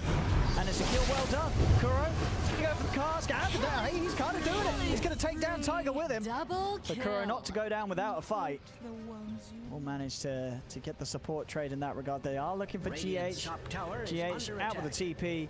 Yours wasn't. It's a long TP. Oh, it is there in time. You're right. No, poor GH. It wasn't It would appear the shortest it could have been. tower is under attack. Tries to stay out on the map, and in that, it cost him his life. As the time was just there for the Yules to come off cooldown from Boxy and cancel that TP. Yeah, I had like, what, 2 seconds? I thought the TP was going to finish with 1 second remaining, but, yep, long TP. Miracle, he at least soaks the space from all of this, but Liquid, they're still getting more out of the map with all of these movements. Now Mickey, I believe that's his BKB finished, yes. Yeah. So now he should be Now he's not pretty gonna much die. unkillable. As long as he gets it out at the start, right? Because, of course, we don't still have to remember that if he does take a huge amount of burst whilst maledicted before the BKB, he's still going to take that big chunk of maledict damage if he BKBs a little too late.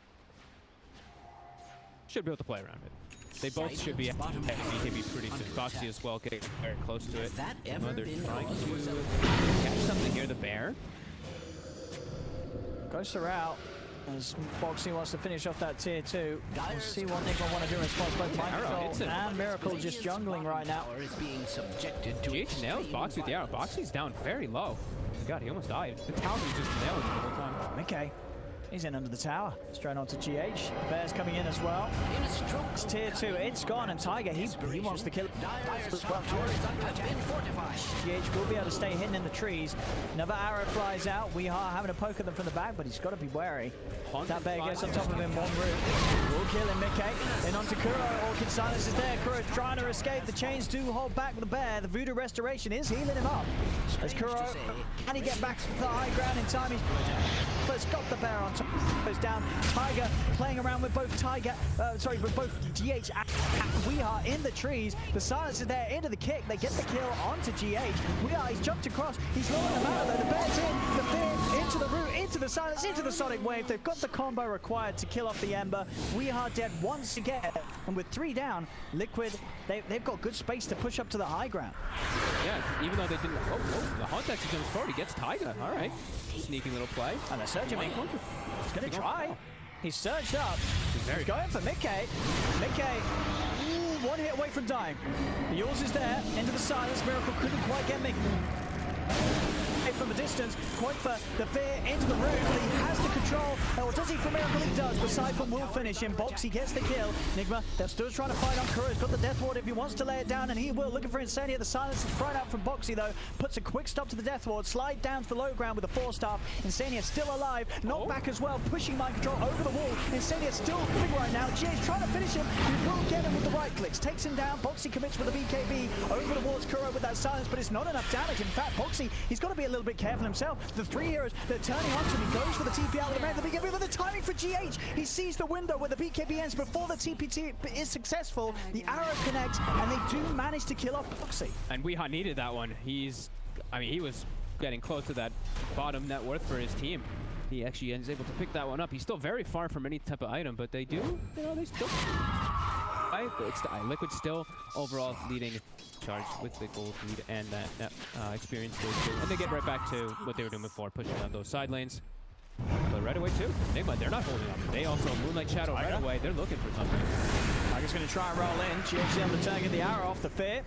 Quakefa's on top of them. There's no detection on the front lines. They do get the double sentry there. A bit of a panic because they desperately attempted to get vision of GH. Wasn't to be so in time as the bear unable to get a grab onto Mirana.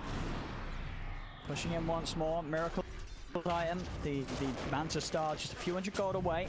trying to get that for the next fight. Then he at least will have some way of entering in without having the warrior being entirely controlled by Liquid's lineup. So fortified. Smoke from Insania, 25 seconds and the Will-O-Wisp will be there. Dive in under the tower. Mickey's looked at GH rolled in upon by Tiger. He's able to kick him back away from the rest of his team. There's no help for the Mirana. GH full. Tier 2 getting taken out as Liquid will claim another objective. One more tier 2 for the taking down bottom when they wish to do so.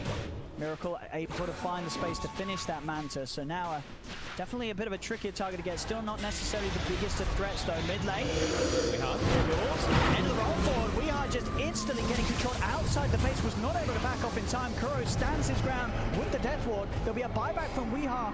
Can he save Kuro? Kuro pops the one charges. Boxy lines up the Crypt Swarm. Nukes down the Witch Doctor. Liquid, they're up to the high ground. The Bear onto the tier 3. They're going to need the defense to come into play soon. GH is back up in 5. The tier 3, it's already gone. They head forward with the Spectre, but the straight kills up into the sides. The vacuum walls down, but Boxy, he pops the BKB. They're trying to stick their efforts onto this Rax. Can they get it? The Bear is down. The Rax are slowly going. They will finally die. They got what they came for. Enigma unable to push them back in time as they lose the melee Rax in mid. Weehaw doesn't quite get the chains catch there. To grab Boxy. Arrows out. Will hit. Ooh, no, it won't. Boxy with the last second juke there. It's a good job as well for him, as that may have been enough for Enigma to try and reach outside of the base and go for him.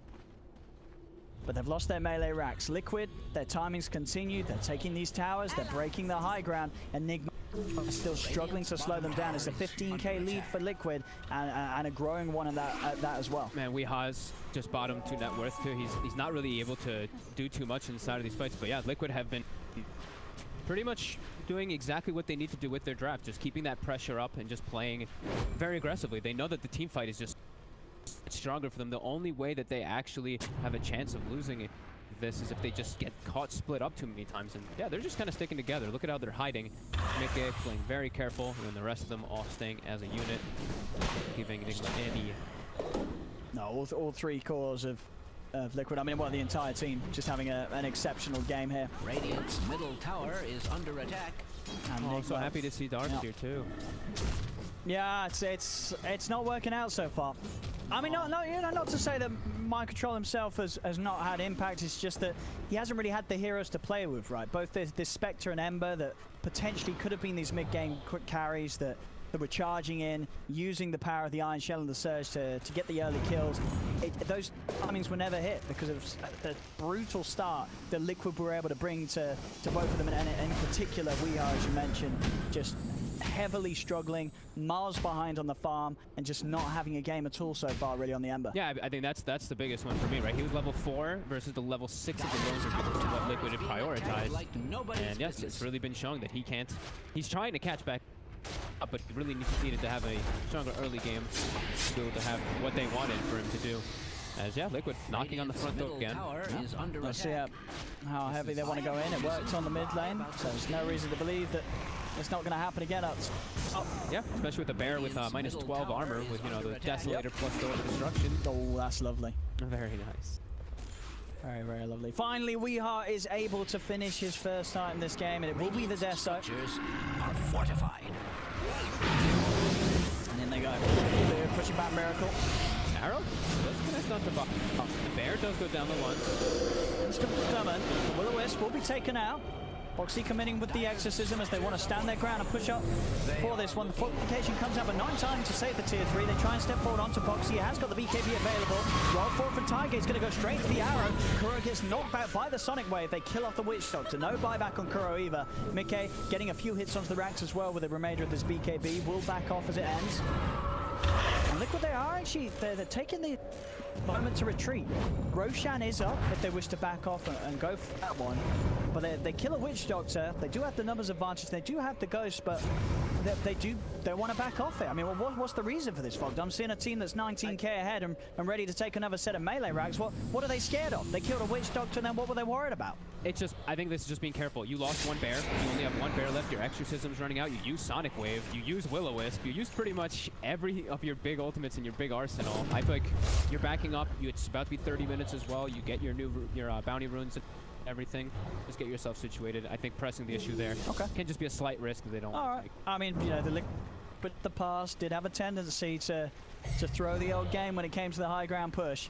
Is this true? Something that we really don't see from them that much anymore nowadays. At least not nearly the same frequency as when this team first began to play. No, they've actually split themselves up nicely, not getting baited to go for those bounties. Insania walking right through them. He just walked, okay. He walked right through the Darkseer as well as that Mirana. There's that Glimmer. Boxy. Has BKB and TP if you'd like to. He's kind of deep. Uh-oh. You waited a long time for that one. He's... I mean, why? Why, Fogs? Why? What? Why?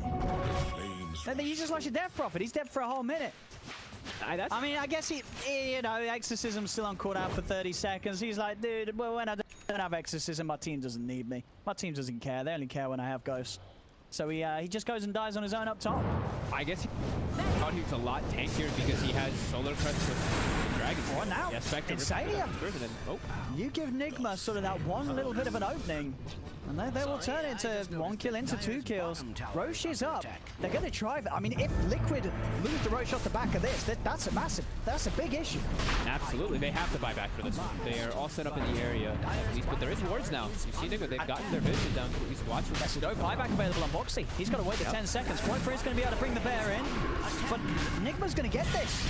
Those 2 deaths there will mean that Miracle has the edges. Liquid still have a very strong fight, though. They're heading with the Sonic Wave onto Kuro. They jump over straight away onto Mind Control and Miracle. They'll find Mind Control as well as a triple kill for Mickey. Miracle will be able to get out in time.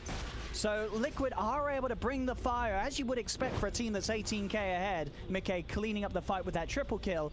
But all things said and done, for a team that's behind, Nigma got out on the map, they got Roche, and they're able to get out with the Aegis still in Miracle's hands. And I believe the cheese too, right? Yeah, Aegis and the cheese. Yeah. They got both. Miracle got, I mean, that was very good TP by him. It was very close to Taiga actually clipping him with that rolling boulder, but nice heads up play by Nigma. Look, we still see Liquid, as we kind of expected. Their overall team fight is still way too dominant when they have everything available, and now they even have Exorcism to continue the push. But yeah, that was a big slip up. I have no reason to lie about such things. I'll see what the plan is from them here. The line being drawn from Insania. I mean, this bottom half of the map still with easy objectives for them to play for. That tier 2 is still standing, so no reason really for Liquid to not go and take that. Something it's going to be definitely harder for Nigma to contest than them coming to their own high ground defense. Not to say that they won't. We do know that Nigma in these games, even when behind, they're still willing to make these aggressive movements. Boxy, going to try and go in. The Horn is blocked. Boxy instantly with the BKB. Both Kuro and Mind Control getting silenced. Tiger opting for the rollout. The Horn on the back lines. Miracle, he's gone straight into the center of his fight. He's already used the Manta. That's the Aegis gone the once. He needs the rest of his team to come in and help him. Boxy pops the Ghost, but his BKB has already been used. Silence out. Vacuums there as well, but Miracle instantly just gets burst the second time.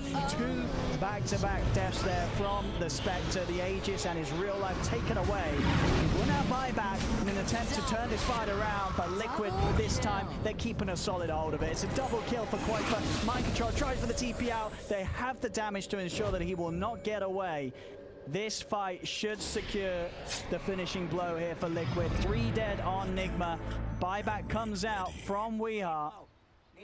We'll see what the plan is here, but this, without a doubt, should be enough for Liquid to at least clean up the mid, get a good bit of damage onto the top, and if they wanted to, start having a poke at the tier 4s. Yeah, I mean, excellent fight for them. Miracle jumped into the backlines to try to cause some chaos. I think maybe to protect Weehaw and just to maybe start an engagement, but overall, I mean, Liquid, they held their ground. The Lone Druid and the Queen of Pain just start, they actually just right-click this back back-to-back through that Aegis. They still have a cheese up on Weehaw.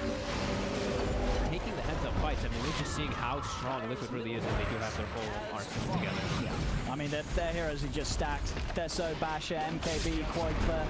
4 shots to Rex. Solar Crest, Jules, BKB, I mean, Mickey as well, with some insane items to buff up the team, having this AC. Yeah, they just take buildings down in a matter of seconds. It's 26k lead, but Nigma, they are still trying to hold on. Have that final lane, this bottom lane that they can hold on to. They really need items on Mirror. I mean, they need items on all their heroes. So, they need like another 10,000 on some. heroes here. Yeah, Weehaw has just not had the game this time. Deso, that's all he has to show for this sort of 34 minutes. They really put the pressure on the Ember mid early, and it was an excellent call from Liquid to do so. Yeah. Just shutting down Weehaw early on. Yeah, just continuing to play aggressive. I mean, you can see, like, Nigmo, they tried to react, but just because of the way that the lanes went, the way that Liquid really drafted, it's all this mid game. It's all about the early game fighting. I mean, like we said, it's not your traditional kind of lineup. It's a Queen of Pain, a Death Prophet, and a Lone Druid. These are all about fighting.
Hold me close till I get up.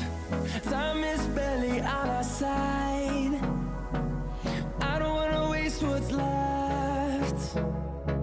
The storms we chase are leading us, and love is all we'll ever trust. Yeah, no, I don't wanna waste what's left. And on we'll go, through the wastelands, through the highways, till my shadow turns to sun rays. And on we'll go, through the wastelands, through the highways, and on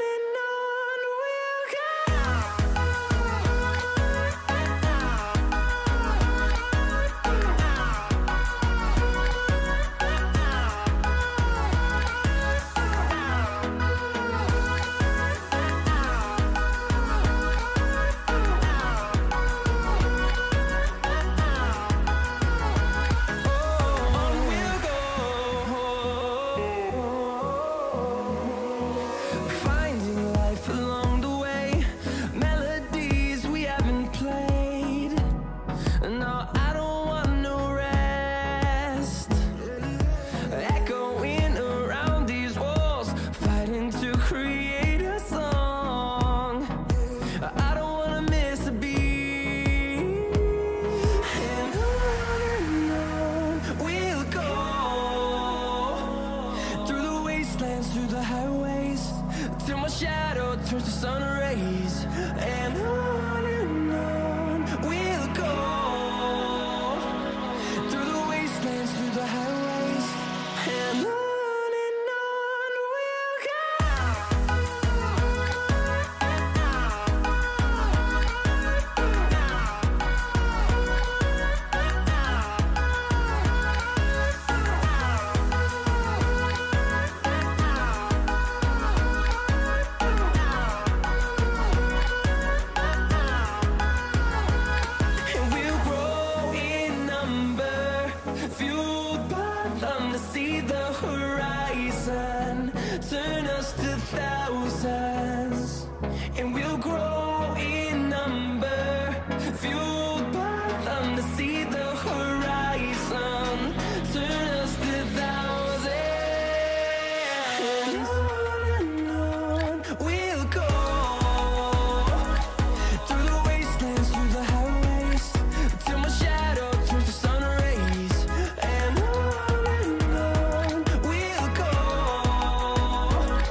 close till I get up.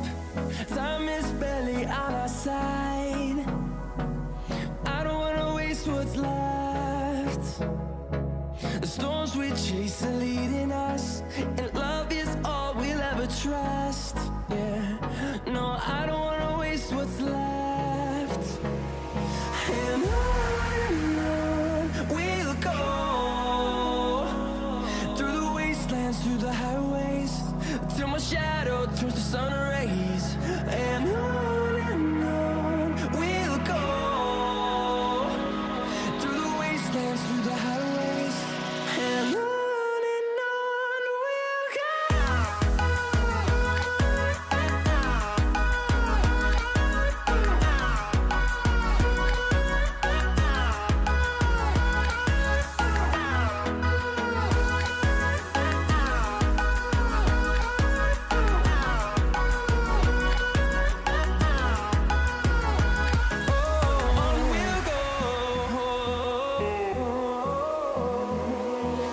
Finding life along the way, melodies we haven't played.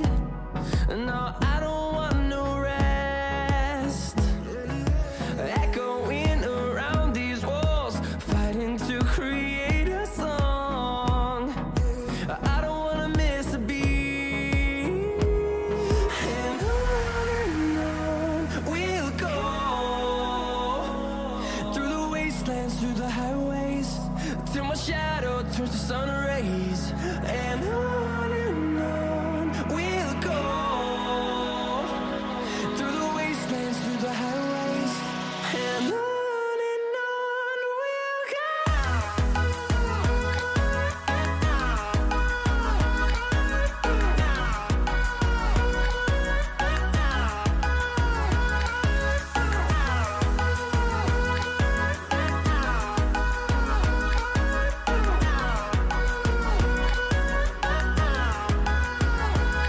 And we'll grow in number, fueled by them to see the horizon, turn us to thousands.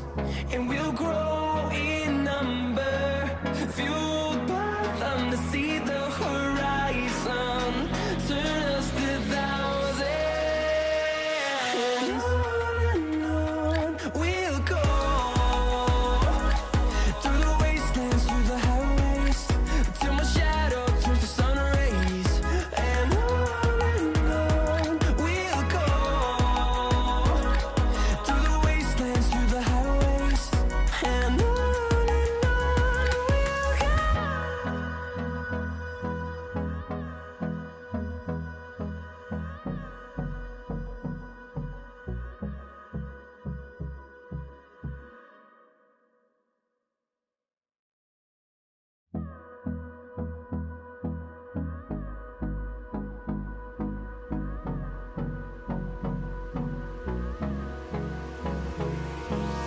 Hold me close till I get up. Time is barely on our side. I don't wanna waste what's left. The storms we chase are leading us, and love is all we'll ever trust. Yeah, no, I don't wanna waste what's left. And on we'll go, through the wastelands, through the highways, till my shadow turns to sun rays. And on we'll go, through the wastelands, through the highways, and on we'll go.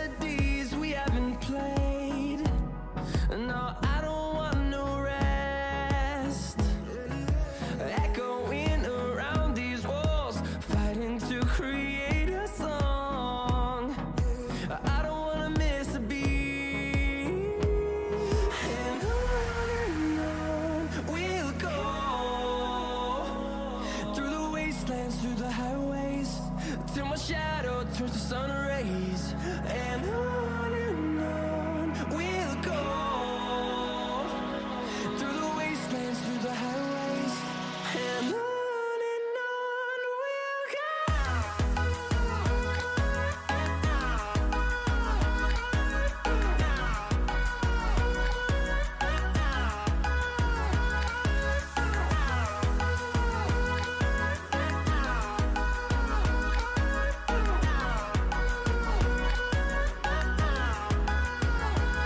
And we'll grow in number, fueled by them to see the horizon, turn us to thousands.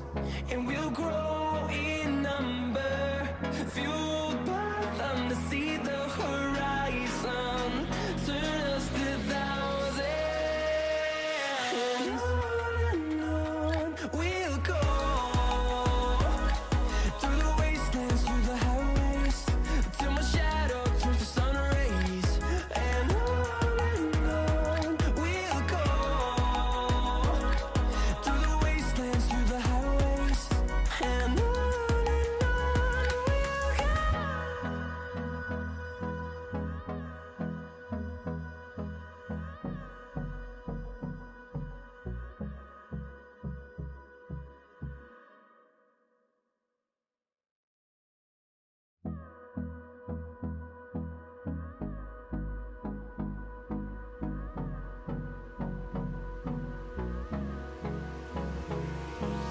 Hold me close till I get up. Time is barely on our side. I don't wanna waste what's left. The storms we chase are leading us, and love is all we'll ever trust. Yeah, no, I don't wanna waste what's left. And on we'll go through the wastelands, through the highways, till my shadow turns to sun rays, and on we'll go through the wastelands, through the highways, and on we'll go.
Dire team ban.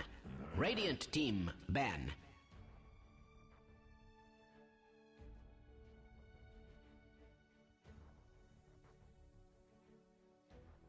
Dire team ban. Radiant team ban.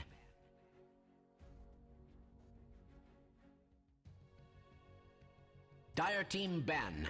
Radiant team ban. Dire team ban.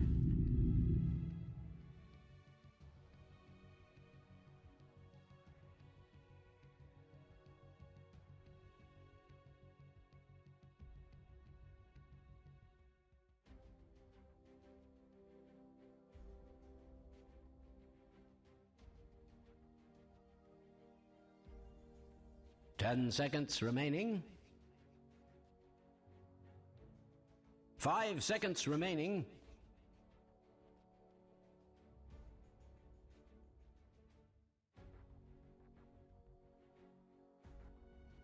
Radiant team ban.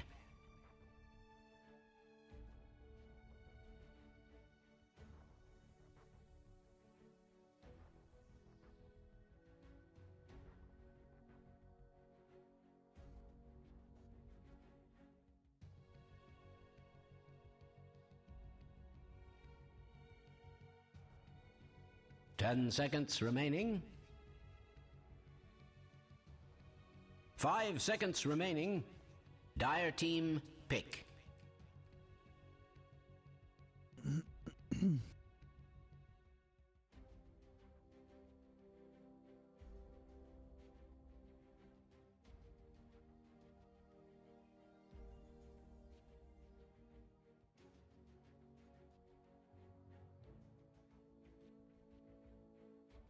Ten seconds remaining. 5 seconds remaining. Radiant team pick. Queen of pain.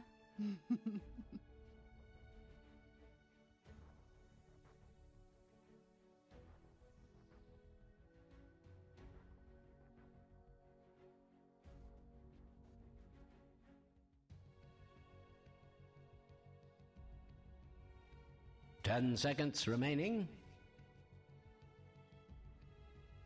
5 seconds remaining.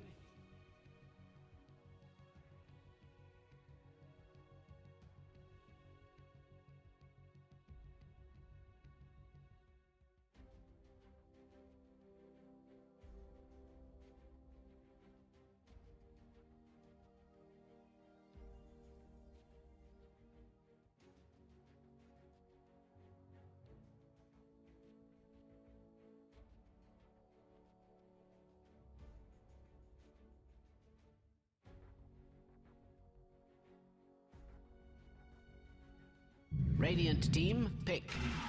Dire team, pick.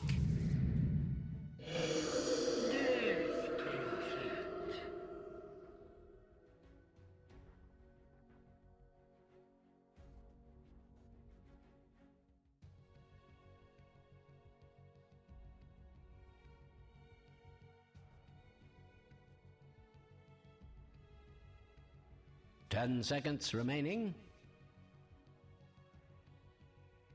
5 seconds remaining.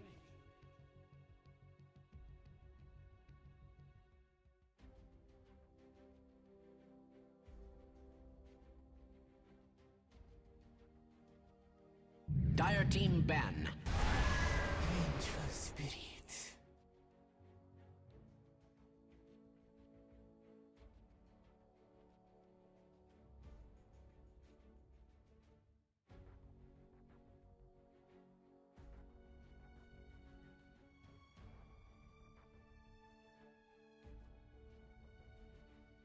Ten seconds remaining. 5 seconds remaining.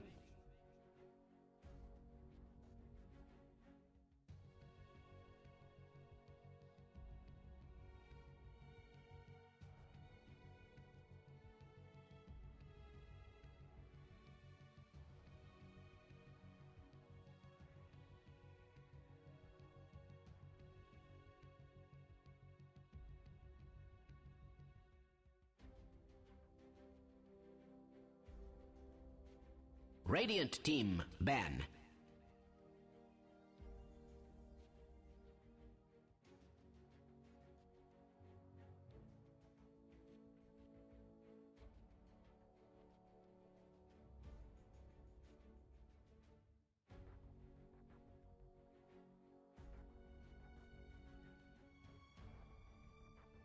Ten seconds remaining.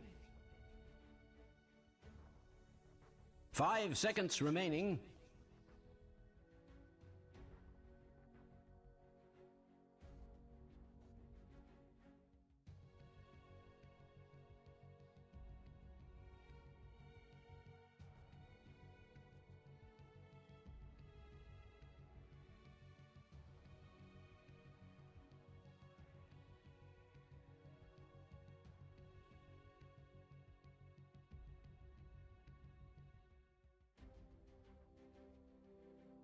Radiant team, pick. Dire team, pick. Protector.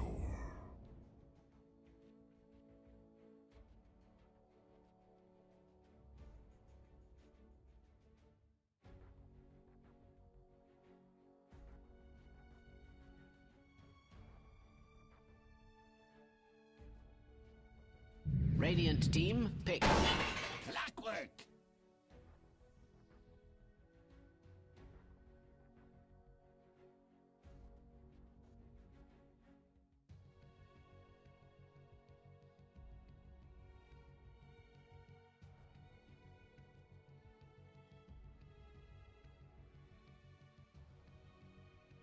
Ten seconds remaining. 5 seconds remaining.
Dire team, pick. The sack.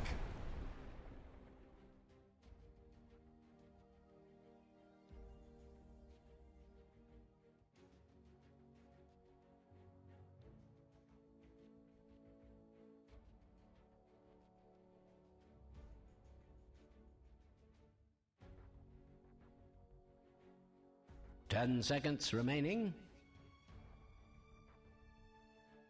5 seconds remaining.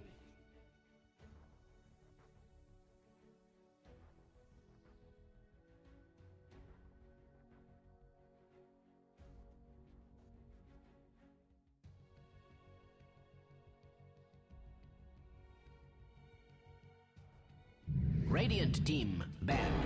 Visage.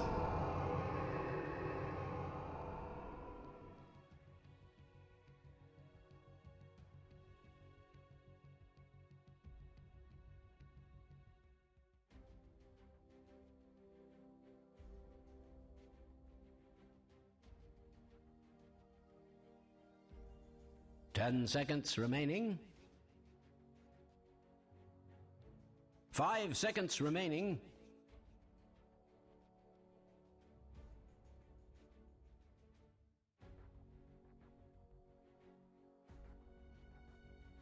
Dire team ban.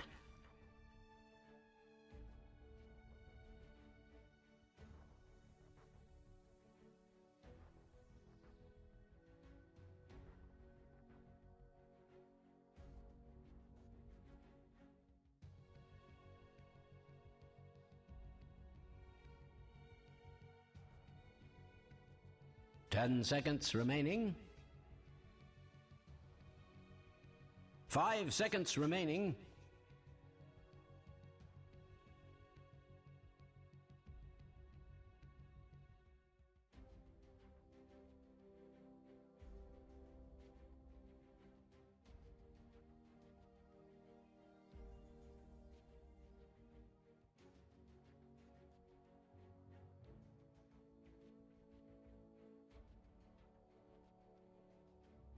Dire team, pick.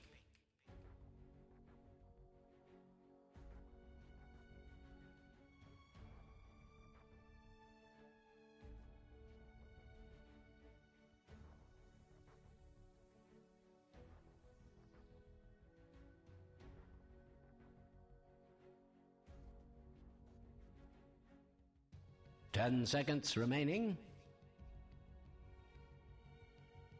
5 seconds remaining.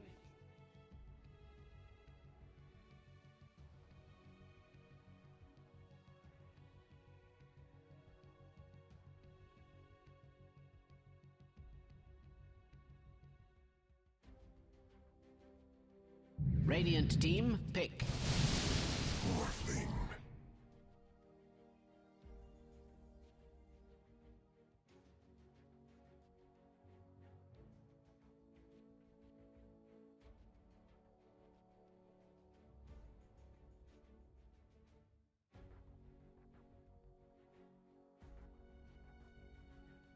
Ten seconds remaining. Phantom Lance. Go ahead. Select your heroes.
This is much better. You really should prepare for battle. Thank you very much, Sheev. Yeah, I mean, well, Fogged, as the panel said, these last picks from both teams, the Morph and the PL, you know, very, very much heroes that the game is going to fall onto their shoulders. Whose shoulders would you rather stand on this series, but this game 3, the Morph or the PL? I mean, the PL, if he can get to a point, right, there's not the best ways to deal with him, but I kind of liking what Nigma's got going on right here. I like their ways to counter, in particular, what Liquid went for, like this Venge versus the Death Prophet, so you break the distance away so Oracle can't save. You have Visage plus Clockwork, always be able to find the backlines too. 30 seconds to battle. Yeah, nice to see sort of both teams mixing it up with some different heroes. We've had quite good variety over these 3 games of the first series. Yeah, I don't want to say, I said Darkseer would maybe have a decent time last time because he wasn't versus many stuns and he got kind of owned, but I'm looking at Boxy this time and I feel like Leshrac just gets kind of burst by all of these heroes quite easily. I'm a little worried for him in particular in the game. I feel like he's just a really easy target always to go for. There's a Clockwork and a Visage. I feel like these two heroes kind of annihilate Leshrac in most situations. Yeah, Boxy's going to be have to be very careful with positioning in a lot of ways for Enigma to get on top of him when it comes to those team fights where the Lesh is trying to front line.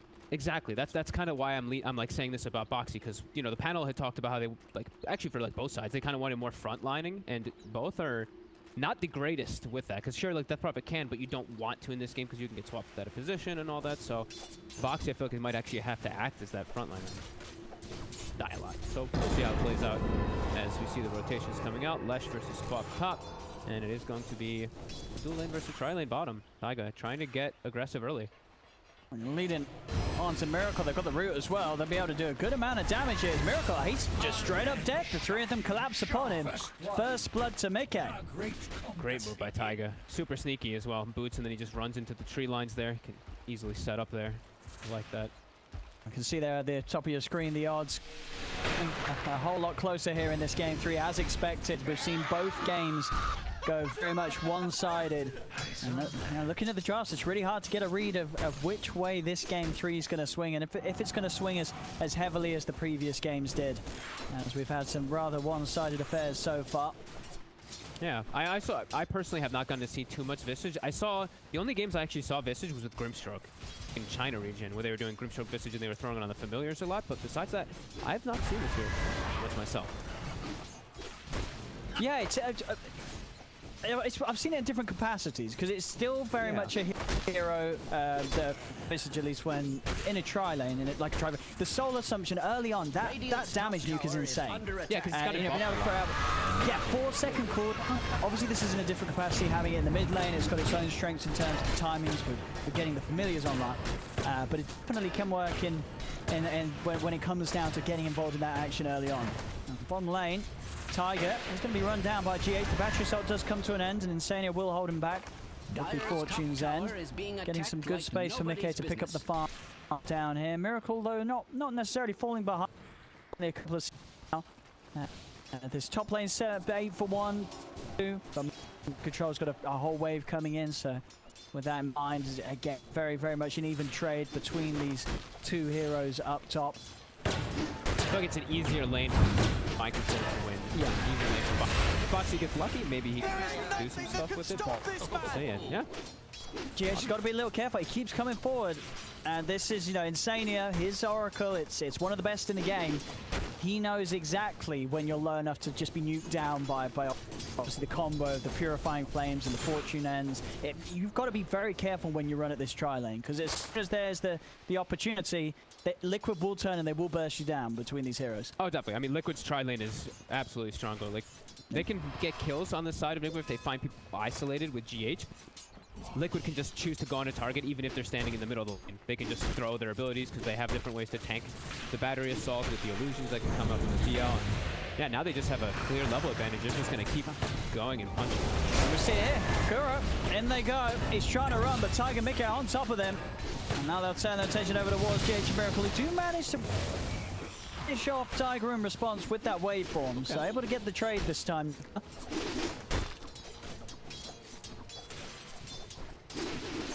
How's regen looking down there? I think I'm seeing quite a bit more on the side of Team Liquid. Yeah, Mika still has a lot of regen. He's going to start. Yeah, they brought a little bit more, but let's see if they keep this aggression. Now they actually have 3 heroes versus just the 2, as Taiga did have to back into. GH is trying to run in. I think they're going to be able to turn and just kill him. He just managed to go with the help of the stun onto Insania. Yeah, and actually with the Dukes in the trees, he will live. As you say, charges were prepared and GH is able to stay alive. Nigma this time getting a kill and losing nothing for it. Weehaw staying incredibly low in the mid lane. Quakewood just getting getting that arcane root, even more pressure. Let's just be a little bit careful. He does the fairy fire and everything, trying to evade some pressure, but sitting very low on HP. Trying to get control of the creeps here, but Kuro is able to pull the back away from that cap. Make sure the lane's continue to be held in a position where Miracle can farm just as much as Mickey is. 21-7, 21-5. Identical farm with these carries pretty much. Huh, this Siphon actually owns Visage so hard. Gravekeeper Cloak does not tick down at all, but it does the full damage to him whenever he does use it on him. Pretty much a free full heal for Quake for every time he runs him down. Look at that. Top, Boxy. Nice two-man stun there. Stops GH and Mind Control from being able to get a grab on him. Can room, refill his bowl. We'll head back to base by the looks of it for a refill before he TPs out and tries to get himself back. It does mean that Mind Control is going to get some space to play out on his own, as you expected, and as you said, you know, we are seeing the Queen of Pain definitely getting the better out of this 1v1. Absolutely, and it's also like, not even just including the clockwork. I mean, Queen of Pain should win that lane, but then you throw any rotation from and it's very scary as Weehaw. Tiger just leads him with a walking gang. Lays down the nature grasp and Quakefor runs him down with the ghost. As Weehaw will fall. Again, similar timing to when we saw Liquid really punish Weehaw's mid lane. As in game. Love this move by GH. He actually catches the catapult and the full creep wave during the exorcism of Quakefor. So that tower, that would have taken a very significant amount of damage, and now only takes 33 damage just because of a small movement by GH dragging the wave. Love that. Yeah, ever so important for Weehaw to have this tower intact so he can remain in this area and get that 6. But Weehaw, even though the towers there, he needs TPs. They are coming. GH is heading over. But can he actually get them off the Visage? As Tiger and Quakefor's down top, another TP comes through, and a third TP, 3 TPs coming over the mid. They've got to save their mid laner. They'll be able to jump in with the Sonic Wave onto the 2 of them. GH pushing Quakefor off to the side. Living Armor will not save this Death Prophet, as Nigma, this time around here in game 3, they're not going to let Weehaw die a second time in this mid. The backup is inbound, and it will be able to get the kill on Quakefor and keep Weehaw protected. I do agree with the move that they were doing, though, on the side of Liquid, right? They had a doubled up creep wave, and they're like, Weehaw is definitely in a position here that could dive, and we could get a lot of damage on the tower. Sure, they don't get the kill, but tower is getting already at half HP now because of that move that they made, and they forced how many reactions. So I'd like that move anyway from Liquid, even if Quakefor does go down. Now, whilst that did happen, bottom lane continues just to be a farm fest. Both Mick and Miracle more than happy with what they're getting out of this bottom lane. Timing on the ghost, 35 seconds, and Quakefor will be ready to roll again and ready to move down and try to do more damage to this tier 1 in the mid. Already sitting at under half HP. Mind Control's build will be going the Necro Book route this game on the Queen of Pain. Okay. It's that incredibly efficient item that helps in numerous ways, whether it's pushing, fighting, farming. It's going to help speed it up, and he is going to get it at a very decent time. Yeah, I mean, in this game, it's not like he's a Queen of Pain versus an Ember Spirit, where it's just the king item. You know, you can for your different types of ones, and this is just, I think we've just seen this item picked up so much, and we know why. A bit of a wraparound from GH, just causing Quakefor to be careful with the route that he takes. He has got the protection of Tiger, though, and that will be enough. GH not quite able to get a grab with the cogs as Quakefor keeps his distance. Ooh, a dream item neutral item for Quakefor too. The Faded Brooch out of the base team if he does choose one of the better ones for Death Prophet early on. Bottom. Bit of a hesitation there for Kuro's going to allow Insania to get him reach Fortune's End. Kuro's dead. Just a moment of pause there from him that does cause his death. This juicy camp here. GH pushing away Boxy's Leshrac, make sure the Boxy is unable to clear this, and GH and Mind Control are able to clean it up themselves. Boxy will start to... They can't let Boxy take that. He's hiding in the side there, maybe trying to catch somebody. Majority of it, though. Doesn't look like Boxy's able to get any of this. As Mind Control continues to hold that slight lead against the farm of Boxy's Leshrac on this top lane. It's mid lane, Quakefor, Exorcism ready to go once more. They do know that likely if they do try and make this aggressive play onto the tower mid, TPs will come through again. Enigma have shown they're not ready to give up this area of the map early on here in game 3, and they will respond. This time around, Insania is also there with the backup. Now turn straight onto Kuro. He's a bit too far forward as they get on top of him. The Visage Familiars do help him. And they help him. Is it enough? The Ghost? They're too fast. They've got him. Couldn't quite hold him back in time. Weehar tried his best to save his support, but it wasn't going to be the case as Koifa gets the kill. Can now look to push on to the tier 1, see if anyone else wants to come in for the defense. Mind Control does have Sonic Wave if he wants to TP over. He's a little low on the mana. Going for the rune first. He's got a lot of regen though with the double stages plus there we go. drop. Yeah, and with the clarity popping, it will be soon back up to full. And I feel like if you're Kuroki in the same situation there, just use Exorcism. Sure, you die as an ENG 5 position, but the tower is saved. Yeah. Tower only took 200 damage. Well worth it for Kuroki's positioning there. And you really do see, Nick, but they know, they let this tower go. This game's going to potentially start falling as quickly as game 2 did. Yep. They've got to play around this area of the map, make sure that Weehar does it for early on, and so far it's working out. They're keeping Weehar held in the game. Sure, there's still a lead for Quake's Death Prophet, but Weehar is not being knocked down as hard as he was in game 2. No, definitely not. He's already got a full item picked up here with that Dominator, so he can look to make these. He can look to be already aggressive. He can already be a good damage dealer, and he's going to be able to soak and put a lot of pressure on the map too, which is going to give Miracle that space that he needs to farm. And he is farmed fine, even though he did get brought down very early in that bottom tri-lane. He has recovered as they've caused a lot of havoc on the map now, and he's actually laning versus nobody as his Morphling. Yep. It's starting to hit the jungle. Yep. Doesn't feel confident holding in the lane. Miracle's able to push the tower. The siege creep comes through as well. Giving a little bit of protection with the living armor. Miracle's able to still do a substantial amount of damage here. With this push, they're starting to move back over, but it is just a PL on his own. We'll be able to alleviate some of the pressure. Of course, it doesn't really matter what sort of pressure is done, as long as they can push back. There will be the time for Tiger to restore the damage done. And mid, talking about Tiger. Maybe he had his eyes too set on that bottom tower that he was trying to protect. He gets caught in the mid. Swap back from Kuro.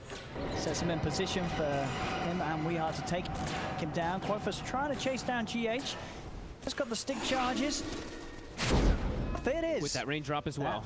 Kuro's also around with the swap. Not necessary, but just to show that he was there in case he was needed. Yeah. I was about to say, we probably are only going to see, for the majority, aggressive swaps too, and I didn't say it. Radiant's bottom tower is under attack. And bottom. CP was in play from Tiger. Miracle. See how much he wants to try and poke around with Mickey. Just have to be a little careful, but at the same time, G has hit the 6. He also got an invis reef, so potential here with the block. Boxy, he actually gets false promise HP. He's on mind control. And with that, he's going to be not fine. Not fine. Up fine. They tried their best there. South did come out. Didn't quite come out earlier. I don't know who. Insania who's out annoying. South himself, but he didn't do it at the start of the false promise, so it's far too late. Did not get enough healing benefit. Yeah.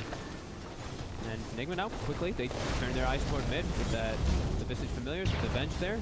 Taking down this tower. And GH is able to get this set up with the rocket flare. He's in onto Tiger. Tiger, he has got the overgrowth. He's trying to get it out, and he will do. He gets it out in time. GH now taking hits for the tower. GH is going to fall. Boxy comes in with the TP. Mirror already shifted heavily into strength. Boxy's going to do his best to run him down. Tiger, as low on HP as he is, he's still managing to help out with a good line of the Nature's Grasp, forcing Miracle to waveform away. Boxy won't be able to grab him though, so Miracle does manage to escape. But the kill attempt on Tiger, unsuccessful. Liquid able to respond, get something in their favor. 13 minutes in without the closest game by far of this series. Yeah, and that's a big heads-up move too, because not only does he defend the bottom tower, now he's able to heal it up with living armor, but also in the meanwhile, mid lane, Koifa actually got the deny on that tower when they were pushing it. Little moves there by Liquid, and during all this, the PL Mickey farming and getting close to that diffusal. Diffusal is going to be so nice versus this Morphling and this Queen of Pain. Oh yeah, if he's able to start fighting into Miracle's face before Miracle's got the E-Blade done, which he should have a pretty good window to do so. Liquid are going to have that pretty nice strength. See GH, he tried for the hook shot, but unfortunately for him, ISO, it was just all in the way. Couldn't get the angle for it. So Boxy, no threat at all to him. He's out. top to start to push this tier 1 tower. Doesn't look like Nigma have any intention of defending this. It should be a tier 1 instead. It's a straight tier 1 trade. Nigma coming in with their own push down bottom between Weeha and Miracle. And we are even trying to scout for Tiger in the tree line. Tiger trying to do his best to stay hidden, but Weeha has got a lock on him. Oh, look. And get the Radiant's tower. bottom tower has fallen. I don't know if Tiger's going to be able to get out of this. He's got the overgrowth, using it to hold back the familiars, try and stay out of vision. He's going for the TP. Weeha find him. He will. Familiars in just in time. It was a solid attempt from Tiger with the overgrowth, but an attempt in vain as Tiger will still fall. Nigma are able to take the tower and a kill on top of it. You again? What then? Are you lost? Meanwhile, I did see GH and Kuroki were just getting wards down in the meantime, but no aggression coming up from Liquid during any of that time, just trying to build themselves a little bit more, like, get in particular Defusal finished up. Quite fun. A bit of an aggressive blink there from Mine, not showing any fear whatsoever as he jumped in. Dagger was immediately purged by Sania with the Tune's End. Radiant's So my control's going for the build. I've been calling it kind of like the Zai build, but he was one. I don't know. A lot of people are still doing it. It's just book into mech. He's played this like team fighting co-op role, always around your team. Definitely like that build quite a bit this game too, as I don't believe that they're going to be playing versus a mech at almost any point in this game. So they're going to have that big advantage versus Liquid in those fights. Yeah, I mean, with the cores that Liquid have, they don't have a hero that's going to be farming those utility items, right? As you can see, well, both Quaker and Boxy, they need their Yule Scepters. You know, they don't have a core that's going to be building any sort of item to buff up their lineup as a 5-man. Yeah. So scary, even with Yules, you can still get swapped. So he can still just swap you out of your Yules in a lot of situations. So I'm really just looking at Kuroki a lot of times. This Nether swap I feel like is going to cause huge issues when Liquid does look to set up and actually push down these towers as a unit. Because I feel it's just going to outrange a lot. That's the biggest problem that you have with False Promise now, is just that cast range. It's going to... I mean, it's going to sort of force Insania's hand very early in the fights, right? Like, he will have to pop that False Promise early in anticipation of his core being swapped away before he gets a chance to. And then it's all about the mind game. Suddenly you're false promising someone that Nigma says, hey, we didn't even want to go on them, and they swap the other core out. Yeah, and you're right, because there's so much burst damage too. I think when you come out if you don't get it at the right time. They can get the catch here. The smoke trying to close in on to Mind Control. Kuro is in the trees, turns with the magic missile onto Tiger, attempted with the blink out, the stuns swapped him to the side, but Tiger's in with the overgrowth onto the turn. Mind Control's locked down, still gets the blink off. He'll be able to get away. They turn over towards Kuro. Kuro, he will be left behind by the rest of his team. We are straight up with the TP out. They'll only lose Kuro, and this was Quake for popping the Exorcism. They lost the Dominated Creep and one Familiar as well, but yeah, just for the most part, just Kuroki lost. That's a... Wow, cannot believe Mike actually lived. That was pre-mech too. He actually just lived tanking through a swap. His talent age. Oh yeah, that's yeah, you say that's worrying for Liquid. With the mech, can't imagine that this Quap's gonna die. They pretty much used all the tools at their disposal there. The overgrowth into the silence from Quakefoot, it just wasn't long enough. Yeah, and we mentioned burst damage on the side of Enigma. That is a full go. That is the full Ethereal Blade Miracle. Oh wait, what? Vampire and triple Raid Band. So we're talking about high burst damage. Now they have even more so with him getting that space. That's true. Sort of, he's been farming away quite silently down here. GH, he's in onto Insania. As the E-Blade, and Miracle will be able to get himself the first kill there with the reveal. Quakefoot's getting nuke low. Miracle just dive in with a form underneath the tier 2 tower. GH still trying to chase down Tiger. In fact, the birds are here. They're on to Quakefoot. Quakefoot has got the movement speed to get from Weeha and Kuro. Boxy, he's not going to be as fortunate that Familiar stuns around into the magic missile. Living up Boxy, he's getting healed up. Swat back straight out of the Yule. As you said, Scepter just proven to be immediately a useless purchase. It did nothing for it. And Quakefoot goes down as well. Behind tier 3. And swap again. I mean, at this swap, now Mickey! And he's got to run! The False Promise comes out. Mickey will be able to turn on to Miracle. GH trying to hold them back. The cogs are out. Will push back Mickey. They are healing him up. He is going to be fine. Will not pop the False Promise enough. If GH, trapped in the Nature's Grasp, does die. Ooh, quick response there from Insania with the Fate's Edict to make sure there was no full magical damage to burst him down. But already we're seeing the threat of this strong coming on Miracle. like we mentioned, like the pick of this Vengeful Spirit, when I heard like the panel mention it too, and it's immediately when I saw, you know, Yule's getting picked up on Death Prophet, Yule's getting picked up on Leshrac. You can, it just ruins whatever. it, yeah. You don't care. You just swap out of the Yules, and I've seen this happen a lot of times. And yeah, Kuro, perfect timing there, and now they got the ball advantage. Very intimidating Morphling. Surely this was not something that Liquid overlooked, right? They just felt that the Yules was still such a necessary item for these heroes that they would buy it regardless of the fact that Kuro is able to make such plays that just break the defensive aspect of the well, this time they'll break him. Teep is into mid. There is a cooldown on swap too, right? It has a pretty lengthy one, especially the early ones. It's 90 per restore.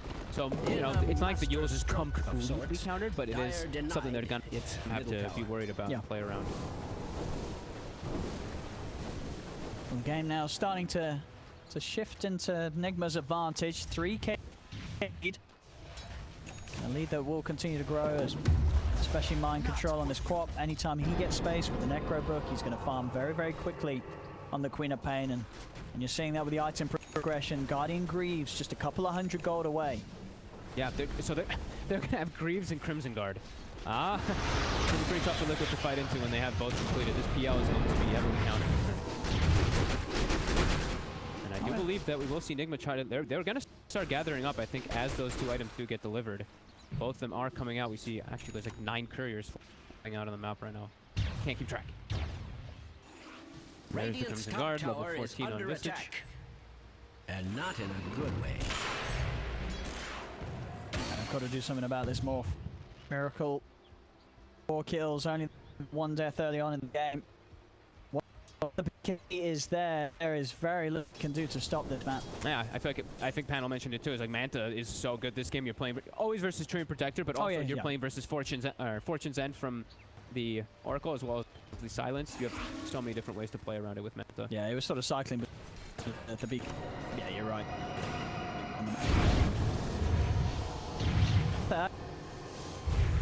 It's in mind control. The Necro Book into the Greaves. It's come out as at an incredible pace. This Quap is not an easy kill at all.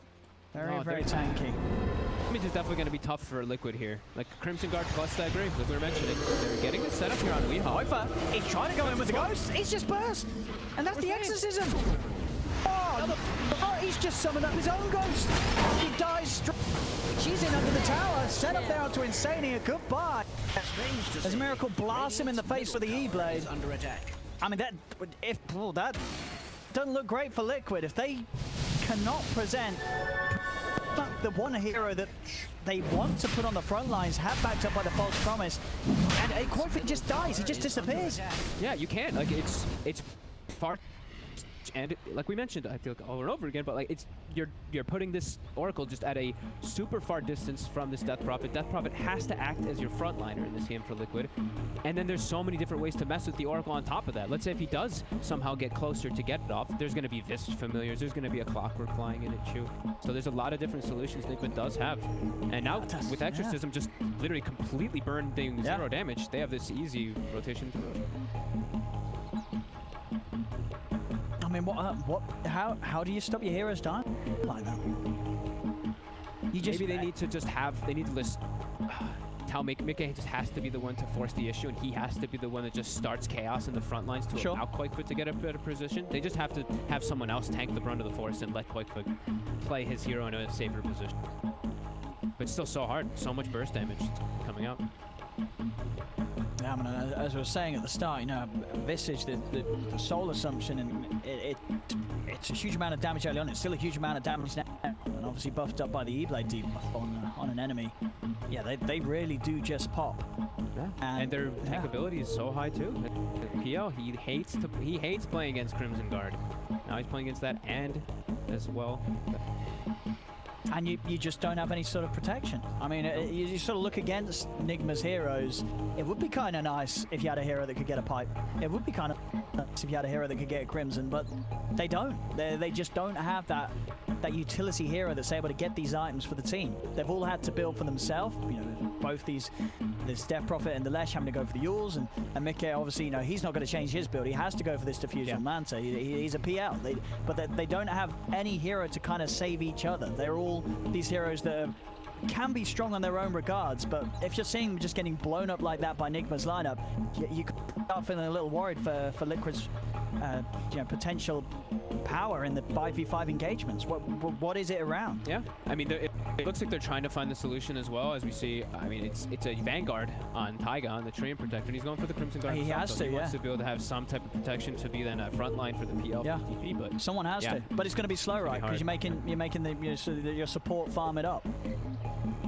So it's not going to be at a timing where it would have sort of a great effectiveness against Nigma. It is going to be slower.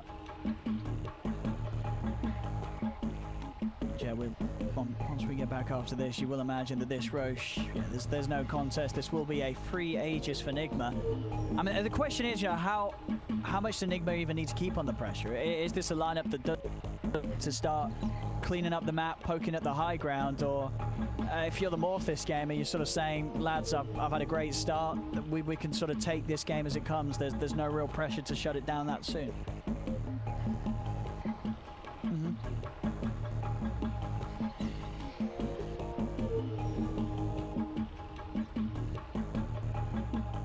Yeah. Even when they do, let's say, like, they're going to be getting their BKB at least on the P relatively soon. It's still going to be quite a bit of time, but there's still physical damage. There's still a Vent plus a Visage still to knock you through it anyway. So, yeah, they have a lot of different things that they have to check off the list to try to come back in this one. I know, absolutely. They've got a great mixed resource of damage. I feel like Nigma last game I was watching them and I was like, man, they have no damage. And then Kuroki in this game is like, we're gonna just draft as much damage as possible. This is one of the heavy bursting drafts I've seen in quite a long time. It was quite a big reversal. I mean, if you are Liquid, I mean, when it comes to these fights, who are you trying to get? You know, obviously Tiger, he's pretty good at being able to get round to the backlines, getting through the trees. Do you just have to find Kuro? Do you just have to take away this Venge before you really start to go for a fight? Oh man, not at this point now, maybe, but now you're gonna be playing into Aegis, so it just gets so complicated, these fights for them, because it's like, wow, you got the bench. Like, you're gonna commit a lot of resources and you're gonna get Kuroki. That's not gonna feel so great when you have the biggest damage dealer still alive, that Morph and that Quap, that Visage just standing around. But like, you can't, like, going for Queen of Pain, that is a very tanky target. Going for Visage, no way. No, like, Visage has Essence Ring, Crimson with Max Gravekeeper, so that's just tough targets for him to go for. Yeah, very tough. You know, Enigma, just this time round, you saw how they adapted to the flaws they had in game 2, not just in draft, but in the way they were able to protect their lanes. All three of their cores had a good start rather than letting, you know, at least one of the lanes, the mid lane, heavily suffer. As we get ourselves back into this and resume, Enigma taking out the Roshan, grabbing themselves the Aegis. And we have it, Miracle will take it once. It's going to be almost impossible to do it twice. And this will give him the little blanket where he can just finish up that Manta and not be at risk because he has an Aegis. He's going to have it any moment now. And then, I don't know how you have to get him pretty isolated, and I don't believe that Nigma's going to give you that choice now. Grouping up and maybe looking to pressure down this tower here, force the fight. We'll see how Liquid want to put together a defense. Do have the well, still a minute before that exorcism is again. I mean, without that, they have very little threat in the fights. Yeah, but he used the Exorcism like as he was getting swapped, and they both have similar cooldowns, so when Exorcism's up, it's almost going to be like 2 swaps are up as well, so they can play around it pretty nicely, at least if it's there. It would appear biggest thing really is just getting points by BKB, because then you get...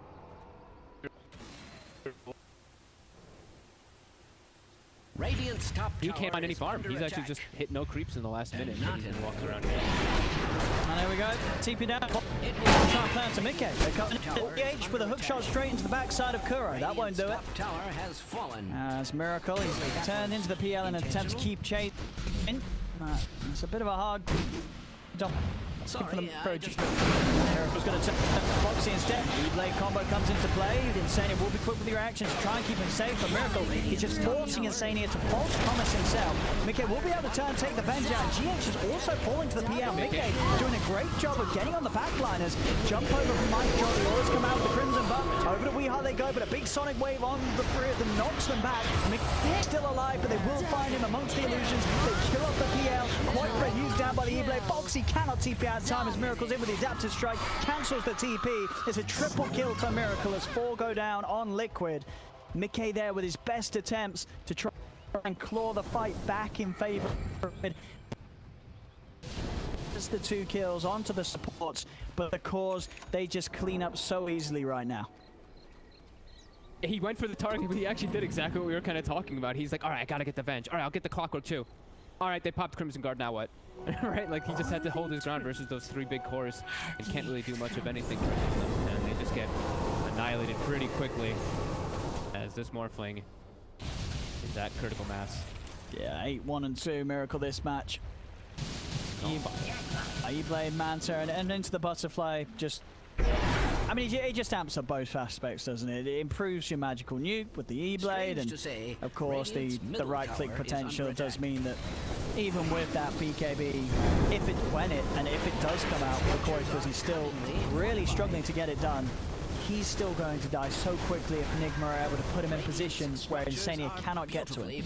Yeah, and then Miracle can also hold his ground versus PL a little better, and if his PL loses even better when he does have that butterfly. Right? A lot of different benefits for it. Quickly take down that tower. That Radiant's middle tower. Still feeling confident and aggressive with this Aegis. Yeah, still with a good amount of time to play with it. Would not be surprised if we even see Enigma try for some high ground dives. You know the way that Miracle likes to play. He loves to play aggressive, especially when ahead. There it goes. 26 minutes in, it is just the fact that, you know, this game it's still relatively young, you know, just 26 minutes into the action. But Enigma's caused this Miracle, Swap, E-Blade, Eagle Song, swap out. That's one of Liquid's cores gone. Boxy. They just don't have a leg to stand on these cores. And they can't get farmed. And like the Boxy and Quake are desperately trying to get farmed, but they just get quickly swapped out. And now straight into the back lines. We are sends the Familiar's forward. Tiger's trying to get the overgrowth off. Will manage to find it. They do manage to get the stun onto Miracle as well. Miracle is shifting the wrong direction, but they still live. They didn't have enough control to finish him. He turns E-Blade nuke onto Mickey. Mickey has to fight back. Over they go to Boxy. The force bonus comes out just in time. Boxy, he's looking to push back Kuro. Kuro staying out of the range of the ghost. Koifa trying to chase him. Kuro into the trees. Kuro, he's actually duped him out. Kuro's still alive here. Finally falls. They do manage to get the Aegis. Can they kill Miracle a second time? They surround him. He's already shifted heavily into strap. Jump forward from Miracle.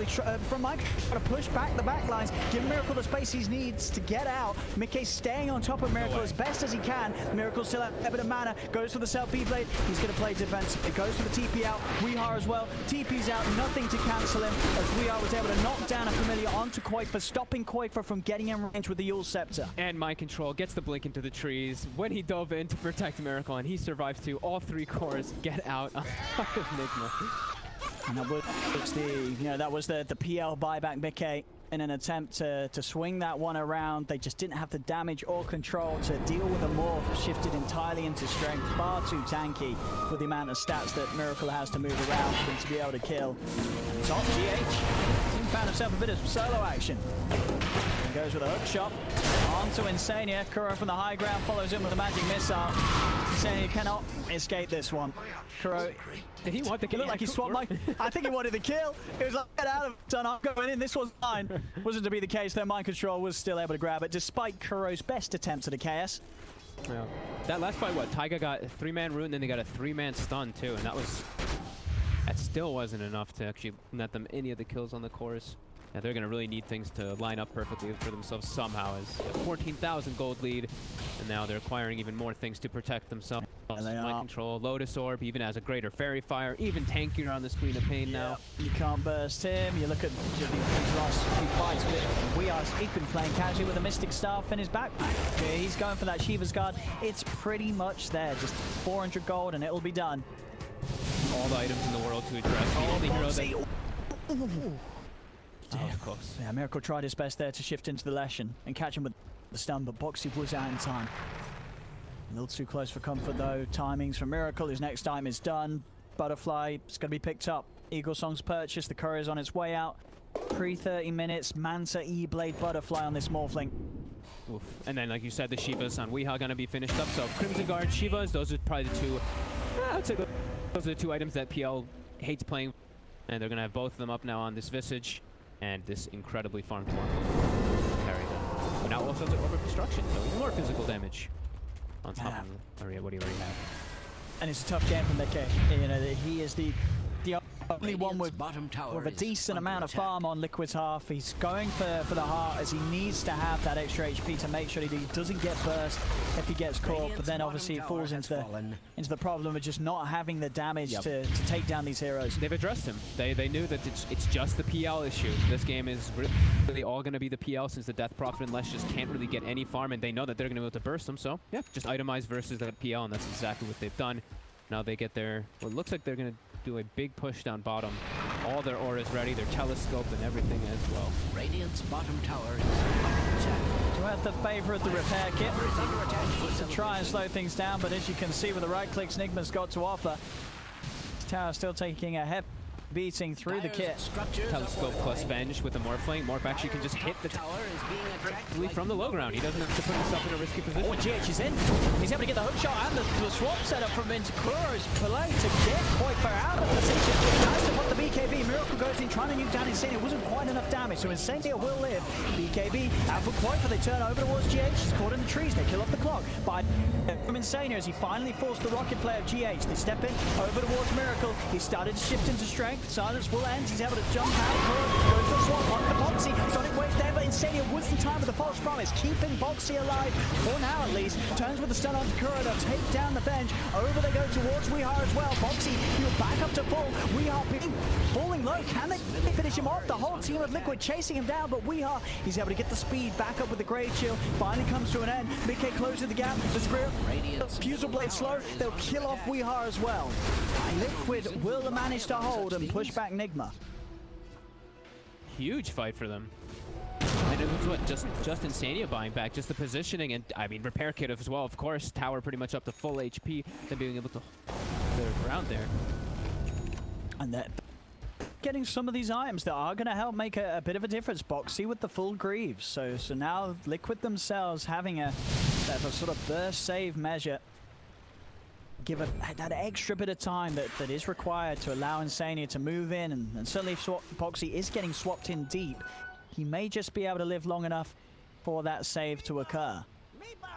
Yeah, very quick save. And Kuroki, even though the Yules was out, he didn't want to use the secondary swap, it looked like, to actually just break him out of it. He thought maybe they could just bring him down without it, and cost him a bit. Just that PL army really started adding up.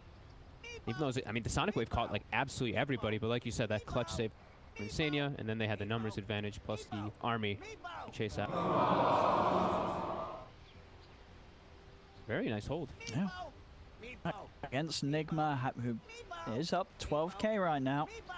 And as we say, all three cores having a phenomenal time for the most part of this match. But Nikkei, he's standing up there with the giants of Nigma this game.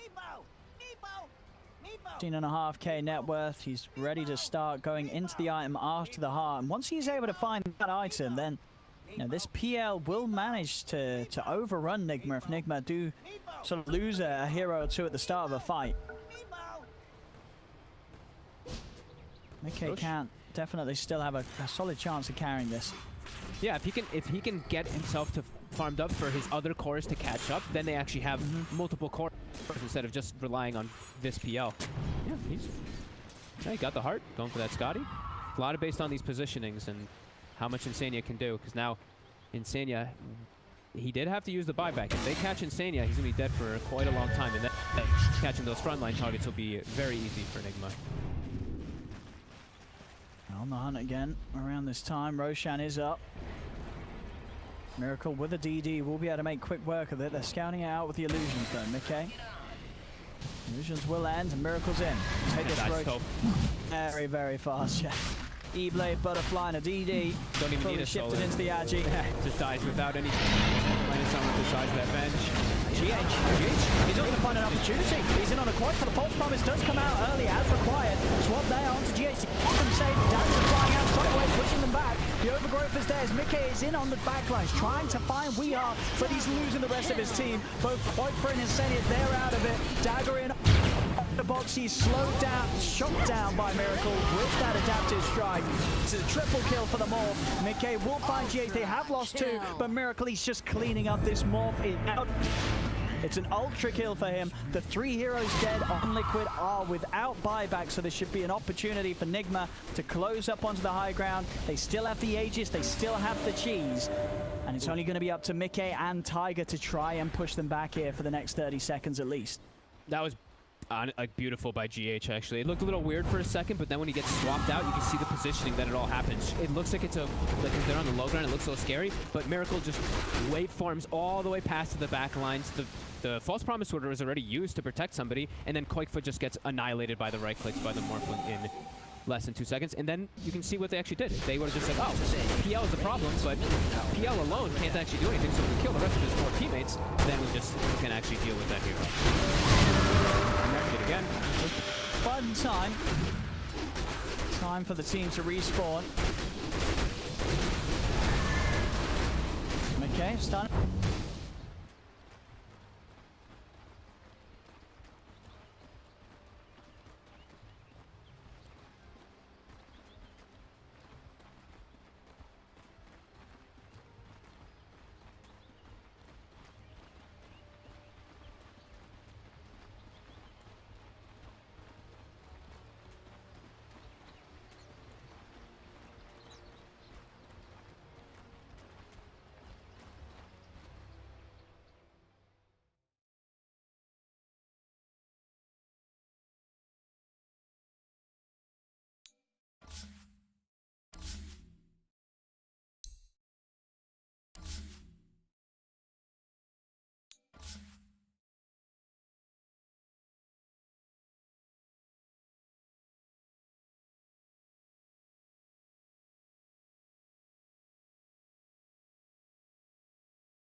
Hold me close till I get up. Time is barely on our side. I don't wanna waste what's left. The storms we chase are leading us, and love is all we'll ever trust. Yeah, no, I don't wanna waste what's left. And on we'll go, through the wastelands, through the highways, till my shadow turns to sun rays. And on we'll go, through the wastelands, through the highways, and on we'll go.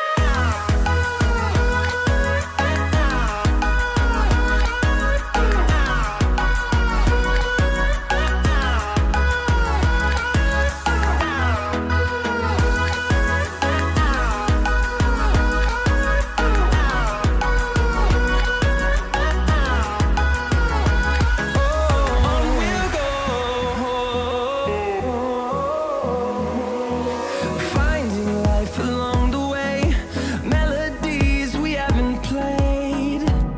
No, I don't want no rest. Echoing around these walls, fighting to create a song. I don't wanna miss a beat.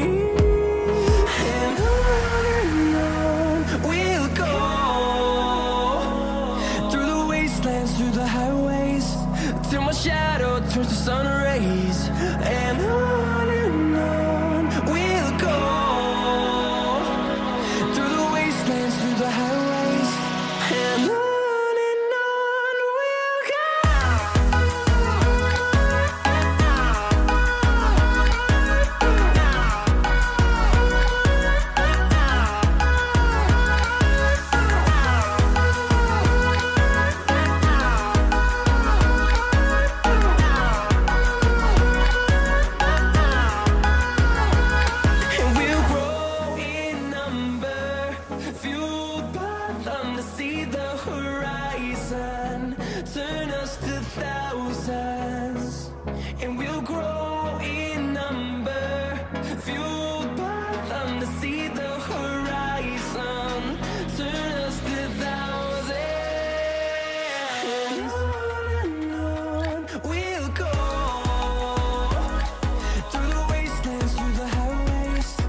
close till I get up.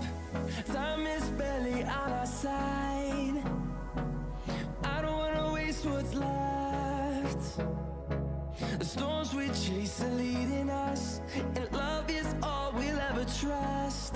Yeah, no, I don't wanna waste what's left. And on we'll go, through the wastelands, through the highways, till my shadow turns to sun rays. And on we'll go, through the wastelands, through the highways, and on we'll go.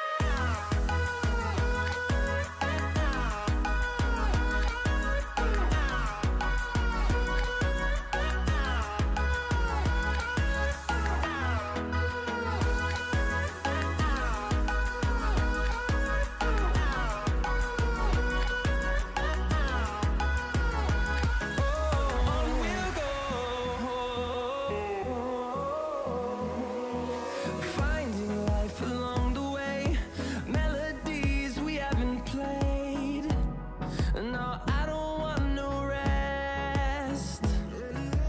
Echoing around these walls, fighting to create a song. I don't wanna miss a beat. And on we'll go, through the wastelands, through the highways, till my shadow turns to sun rays. And on we'll go, through the wastelands, through the highways, and on we'll go.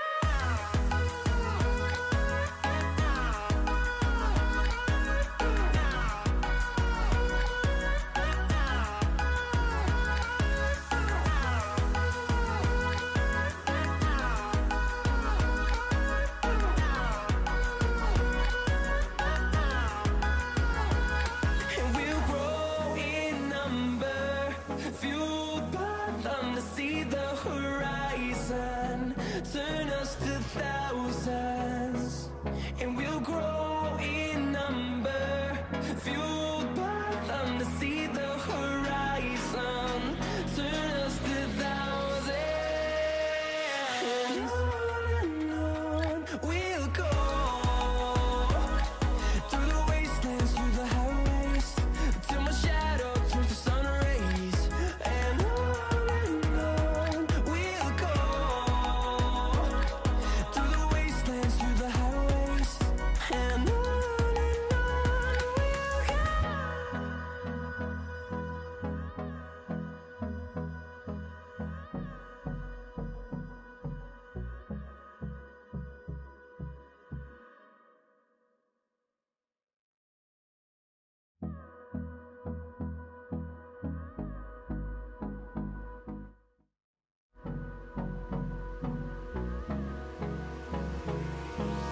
Hold me close till I get up.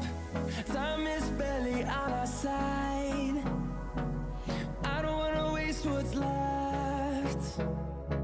The storms we chase are leading us, and love is all we'll ever trust. Yeah, no, I don't wanna waste what's left. And on we'll go, through the wastelands, through the highways, till my shadow turns to sun rays. And on we'll go, through the wastelands, through the highways, and on we'll go.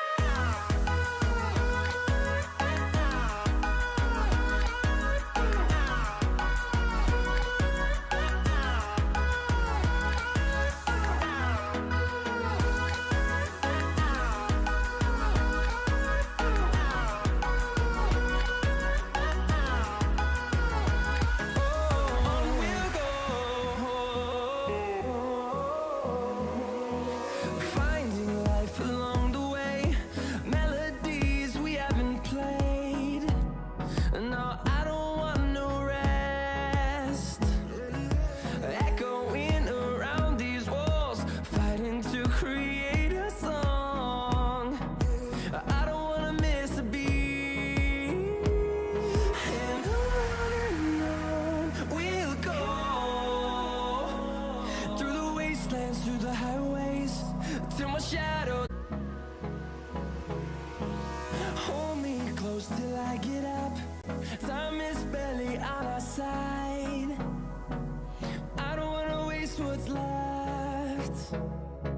The storms we chase are leading us, and love is all we'll ever trust. Yeah, no, I don't wanna waste what's left. And on we'll go, through the wastelands, through the highways, till my shadow turns to sun rays. And on we'll go, through the wastelands, through the highways, and on we'll go.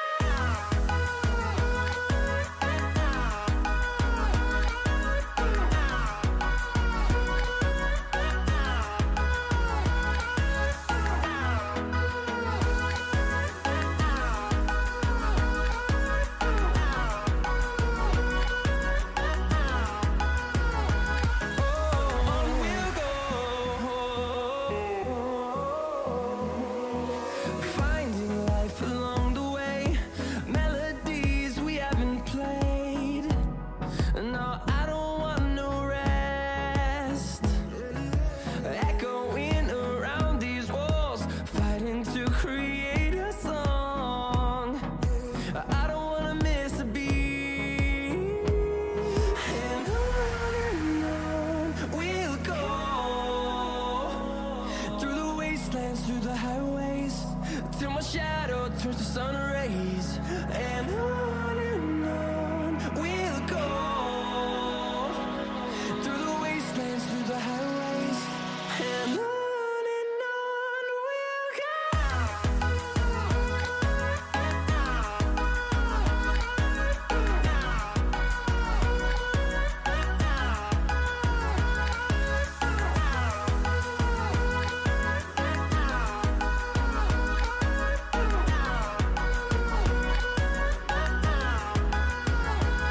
And we'll grow in number, fueled by them to see the horizon, turn us to thousands.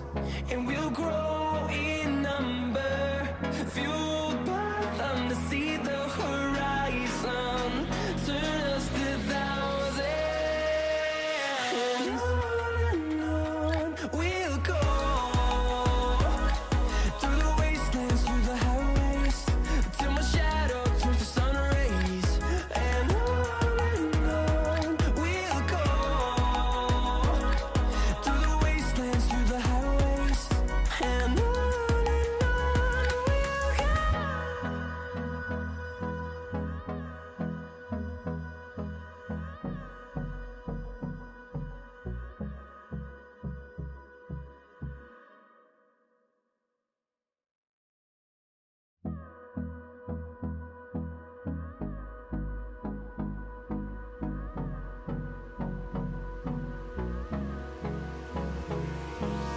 Hold me close till I get up.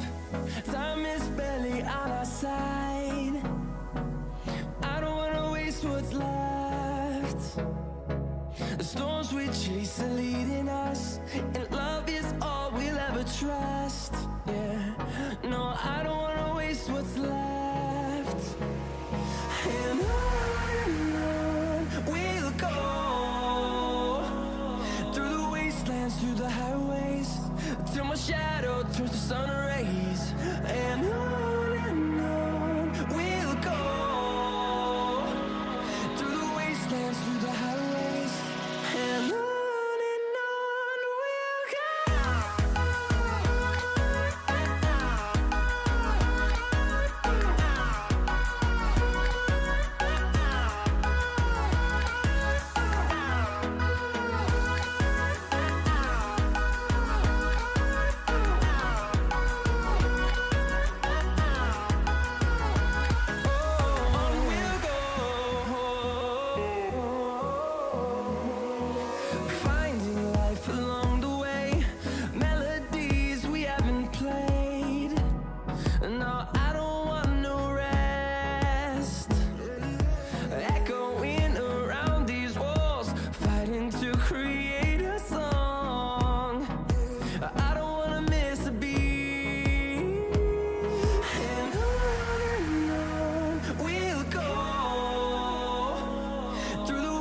wastelands, through the highways, till my shadow turns to sun rays. And on we'll go, through the wastelands, through the highways, and on we'll go.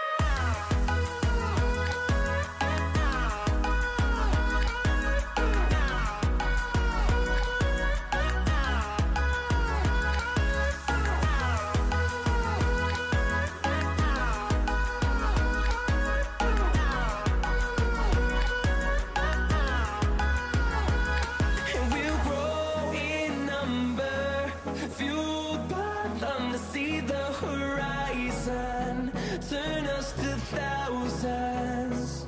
And we'll grow in number, fueled by them to see the horizon, turn us to thousands. And on we'll go, through the wastelands, through the highways, till my shadow turns to sun rays. And on we'll go, through the wastelands, through the highways, and on we'll go.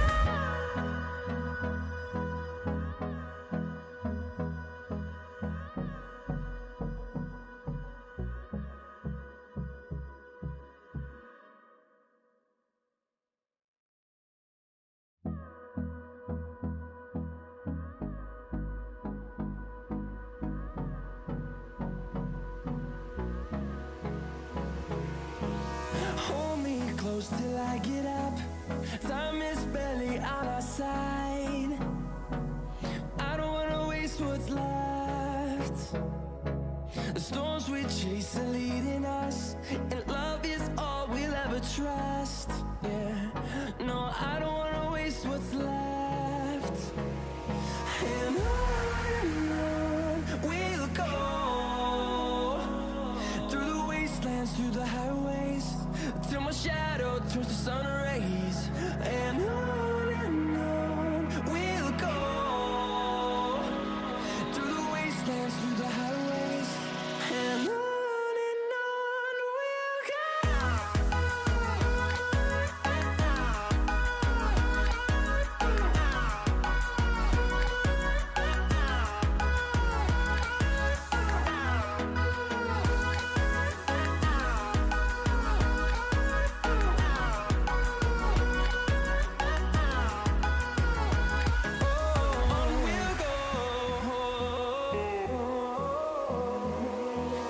finding life along the way, melodies we haven't played. No, I don't want no rest, echoing around these walls, fighting to create a song. I don't wanna miss a beat. And on we'll go, through the wastelands, through the highways, till my shadow turns to sun rays. And on we'll go, through the wastelands, through the highways, and on we'll go.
close till I get up.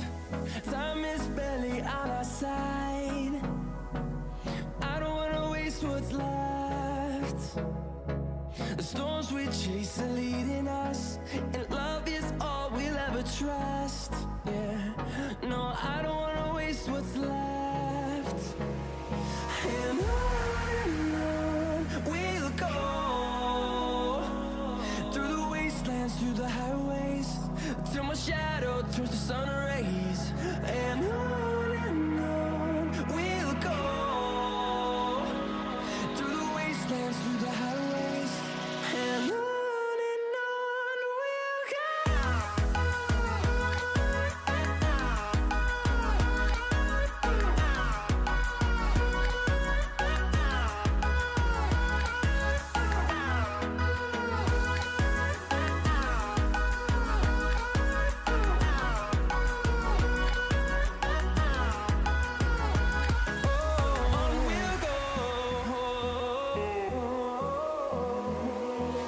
Finding life along the way, melodies we haven't played. No, I don't want no rest. Echoing around these walls, fighting to create a song. I don't wanna miss a beat. And on we'll go, through the wastelands, through the highways, till my shadow turns to sun rays. And on we'll go, through the wastelands, through the highways, and on we'll go.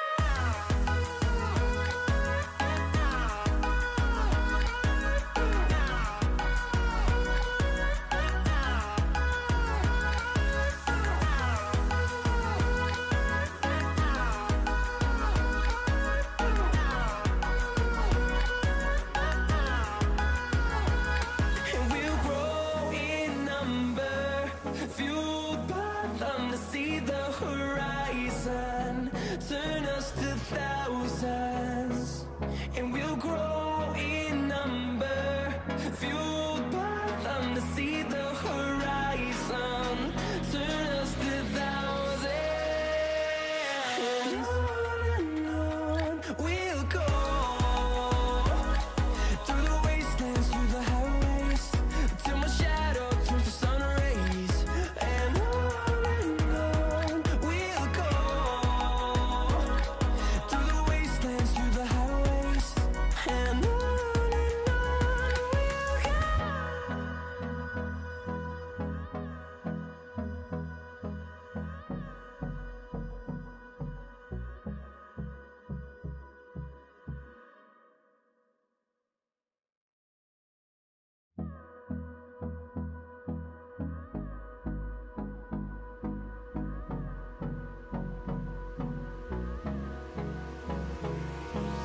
Hold me close till I get up. Time is barely on our side. I don't wanna waste what's left. The storms we chase are leading us, and love is all we'll ever trust. Yeah, no, I don't wanna waste what's left. And on we'll go, through the wastelands, through the highways, till my shadow turns to sun rays. And on we'll go, through the wastelands, through the highways, and on we'll go.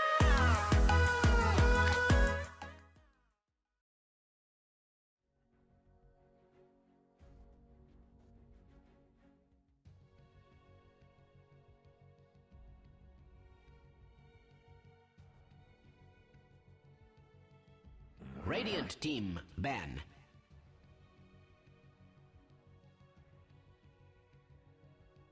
Dire team ban.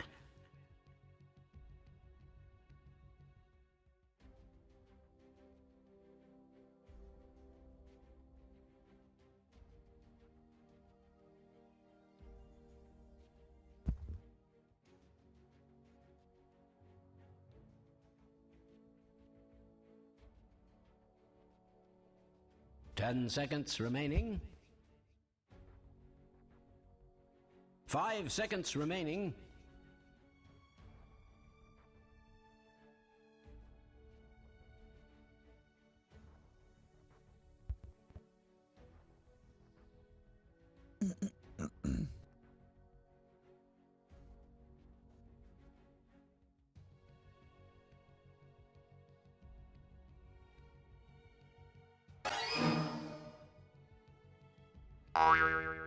There is nothing that can stop this man!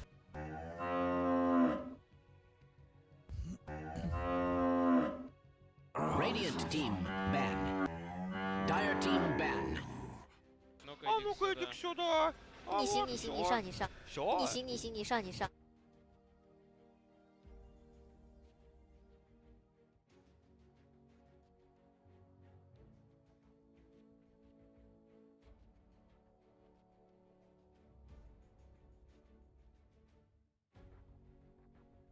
10 seconds remaining. 5 seconds remaining.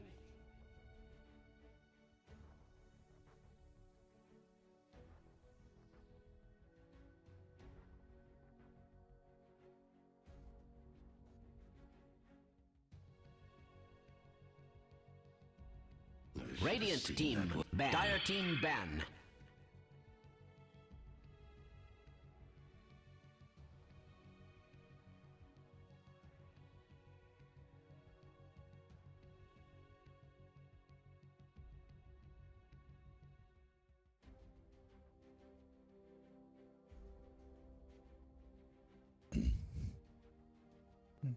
Ten seconds remaining.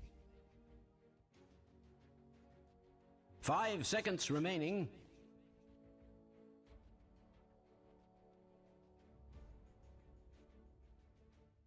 Radiant team, pick.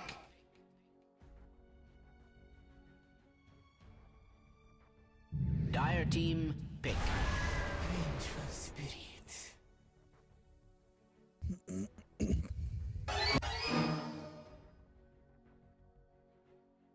There is nothing that can stop this man! See you later, nerds! Такая халява! 10 seconds remaining. 5 seconds remaining. Dire team, pick. Earth Shaker.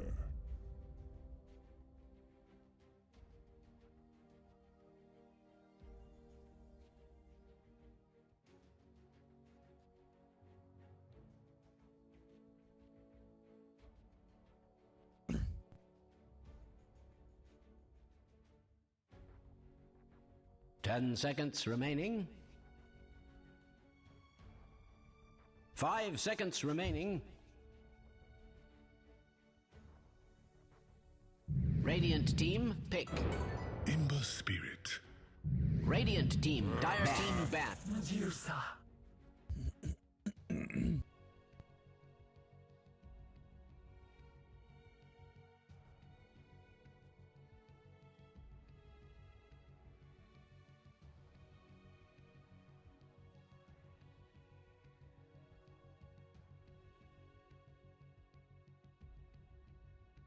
Ten seconds remaining. 5 seconds remaining.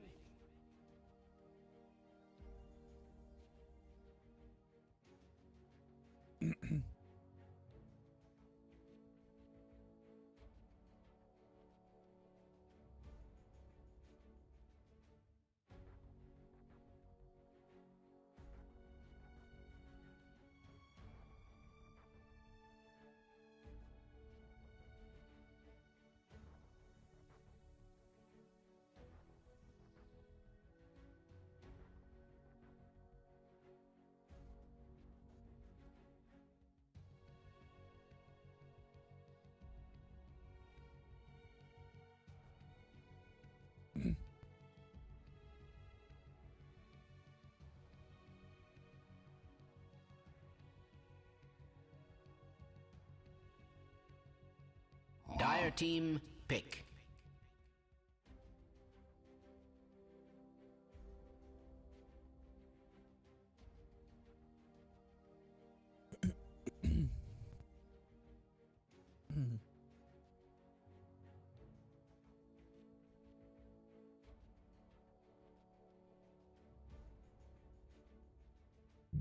Radiant team, pick. Grimstroke. Dire team, pick. Assassin.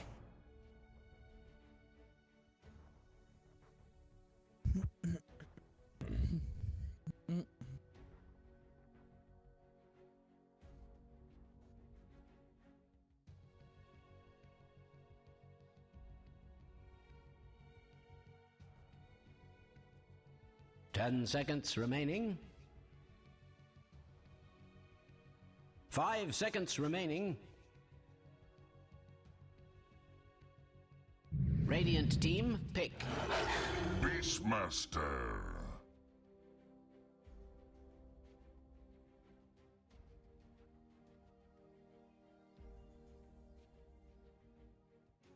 Dire team, ban. Bristleback!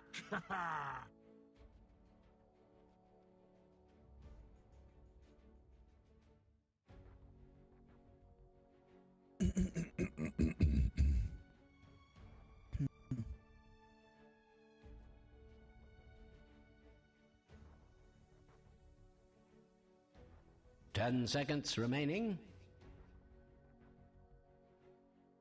5 seconds remaining.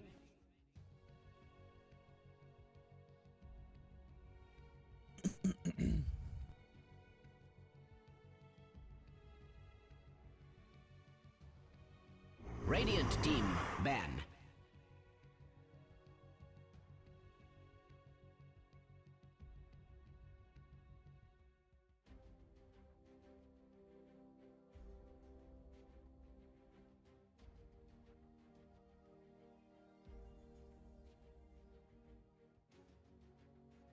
Hmm. 10 seconds remaining. 5 seconds remaining.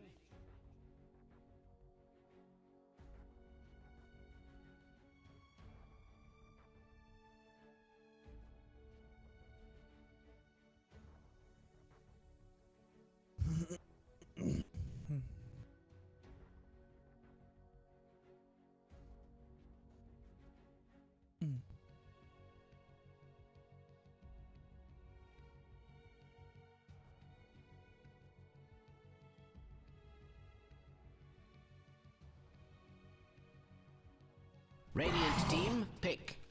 Dire team, pick. Tide Hunter.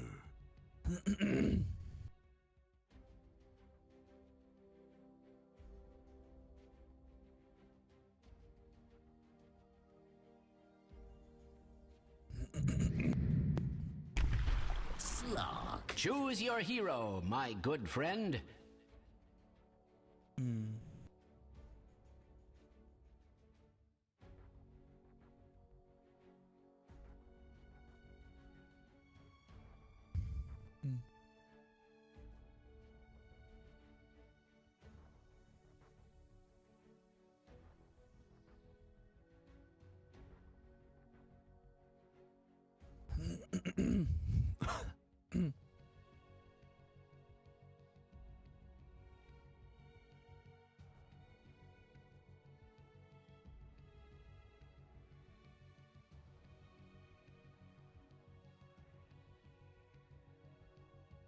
Ten seconds remaining.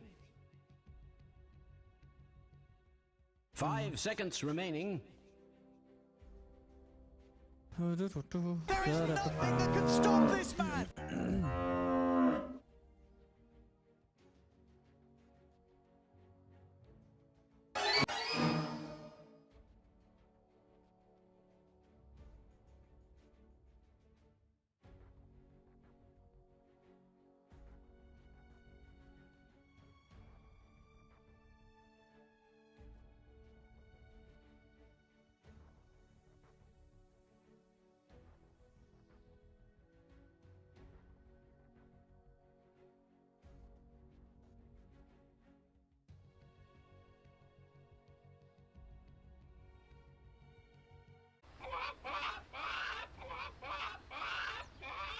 You really should prepare for battle. Thank you very much. Yeah, looking forward to this one. NIP up against Alliance, and last pick, Slark. He's going to have quite a juicy game looking at the draft, right? This Slark's going to be able to feed on them all.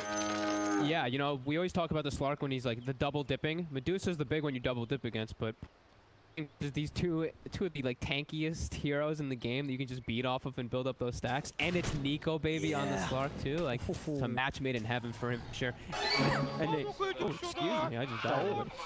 And they even have the great combo of not only a Beastmaster who gets picked up that is a super dominant hero lately, but they have the Grimstroke too. Yeah, I mean exactly. They've got so many ways to sort of just buff up this Slark and allow him to go crazy in these big game team fights. I mean, as you say, even early on. The lanes, Hello? who you actually send into the lane with the going to have to deal with the fact that Nico baby's going to be getting 3 hits on you and building up that essence shift very early. I actually don't know. I feel like they're dry lane or something like that.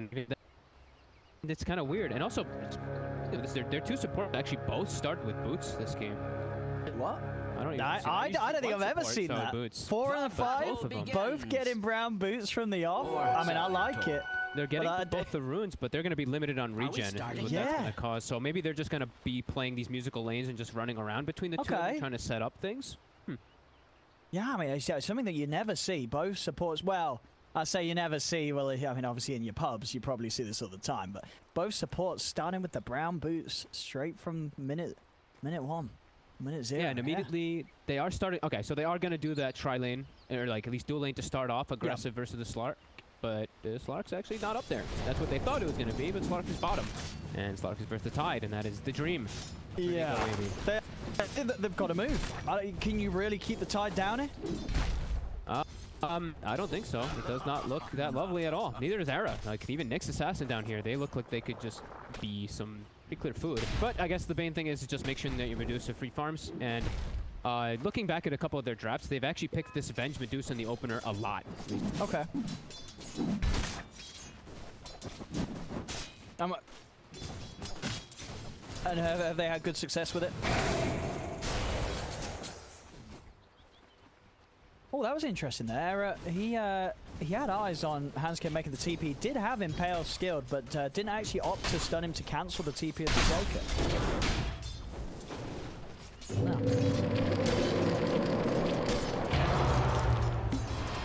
Okay, so I mean, it can be that combo, right?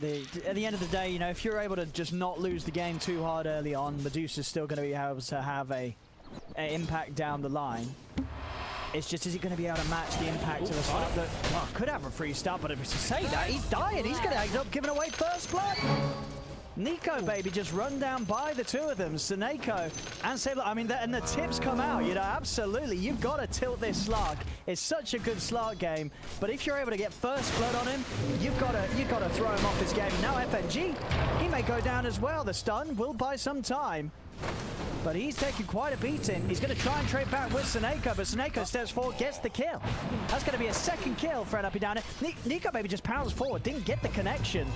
So he's got to be a little wary, but NRP, I mean, that's a brilliant, you know, for them in terms of just feeling, because the morale must have taken a bit of a hit when that 5th pick Slark did come through, but to be able to kill him first, that's huge for NRP. Yeah, actually amazing rotation by Seneko. Hits the level 2 really early, and the Slark was still level 1. He hit level 2 right after the stun and everything came out. He leveled up the pounce, but there was no time for to get away. But yeah, big kills to come out there. Ah, absolutely. Well, there you go. You know, we said who's going to lane against the Slark, and just Saberlight says, yeah, I'll do it. I'll kill him. I'll kill the man. Yeah, he does. 2-0 to start things off. How are we seeing elsewhere on the map go down? Supreme in the mid lane, 16-0 on the Bristol, 13 for 2. Good farm for both parties there in this 1v1. And getting the stacks up onto Limp here. He has got a decently full one down to Ferro Fire, so not a kill that Supreme's going to be able to finish off. And no way to that salve at least. Yep, no way to break that flame guard, so you always have to be a little bit careful on the Bristle, but you also are versus a low armor hero, so if you get your goose stacks built up, it can be decent. But like you said, kind of even trade farm, at least between the 2 of them at the moment.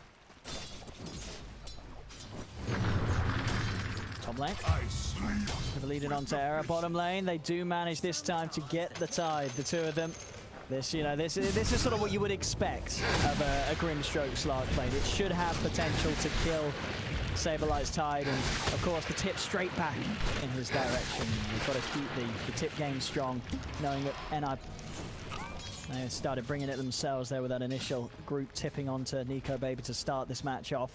First blood. I thought that was a bold one by them too, right? Like it's like, yeah, you got the Slark, but good luck getting him again now in this lane. You're not going to kill him again unless he makes some massive mistake, and he should be able to just free farm. And I believe Panel mentioned too, it's not just about what he's laning against, it's also what the Dark Pact can actually do for him in this game. He's playing versus very telltale stuns. The Ravage, the Nyx stun, even the Venge stun, all these abilities are easy to Dark Pact off. So this is just such a good pick.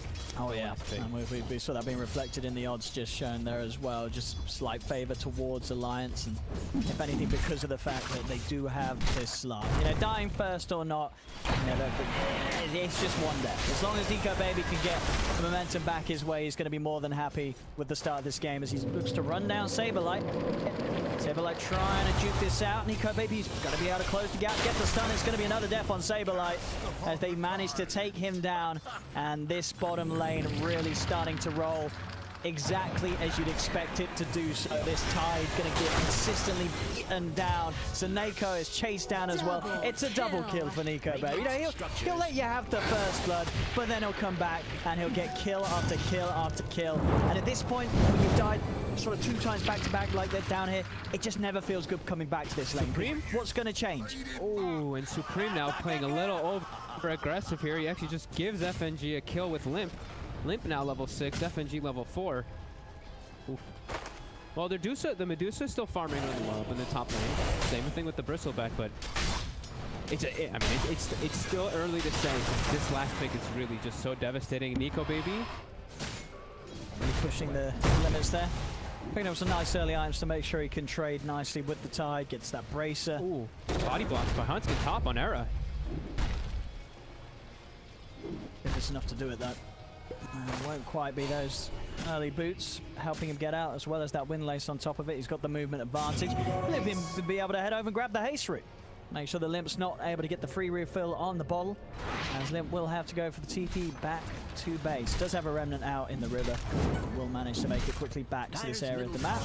CS-wise, the mid lane still a lead for Supreme, despite that early death after a dive from himself. Is still farming away. That little bit better than Limp's Amber Spirit. And you know, that's definitely going to be the thing. Sure, if this Tide dies a few times, if both the Bristle and the DOTA have a strong start, they are going to have that combo, right, where you have this beefy frontliner that's able to head in and just provide the space in a fight for DOTA to sit there at the back and get the damage done.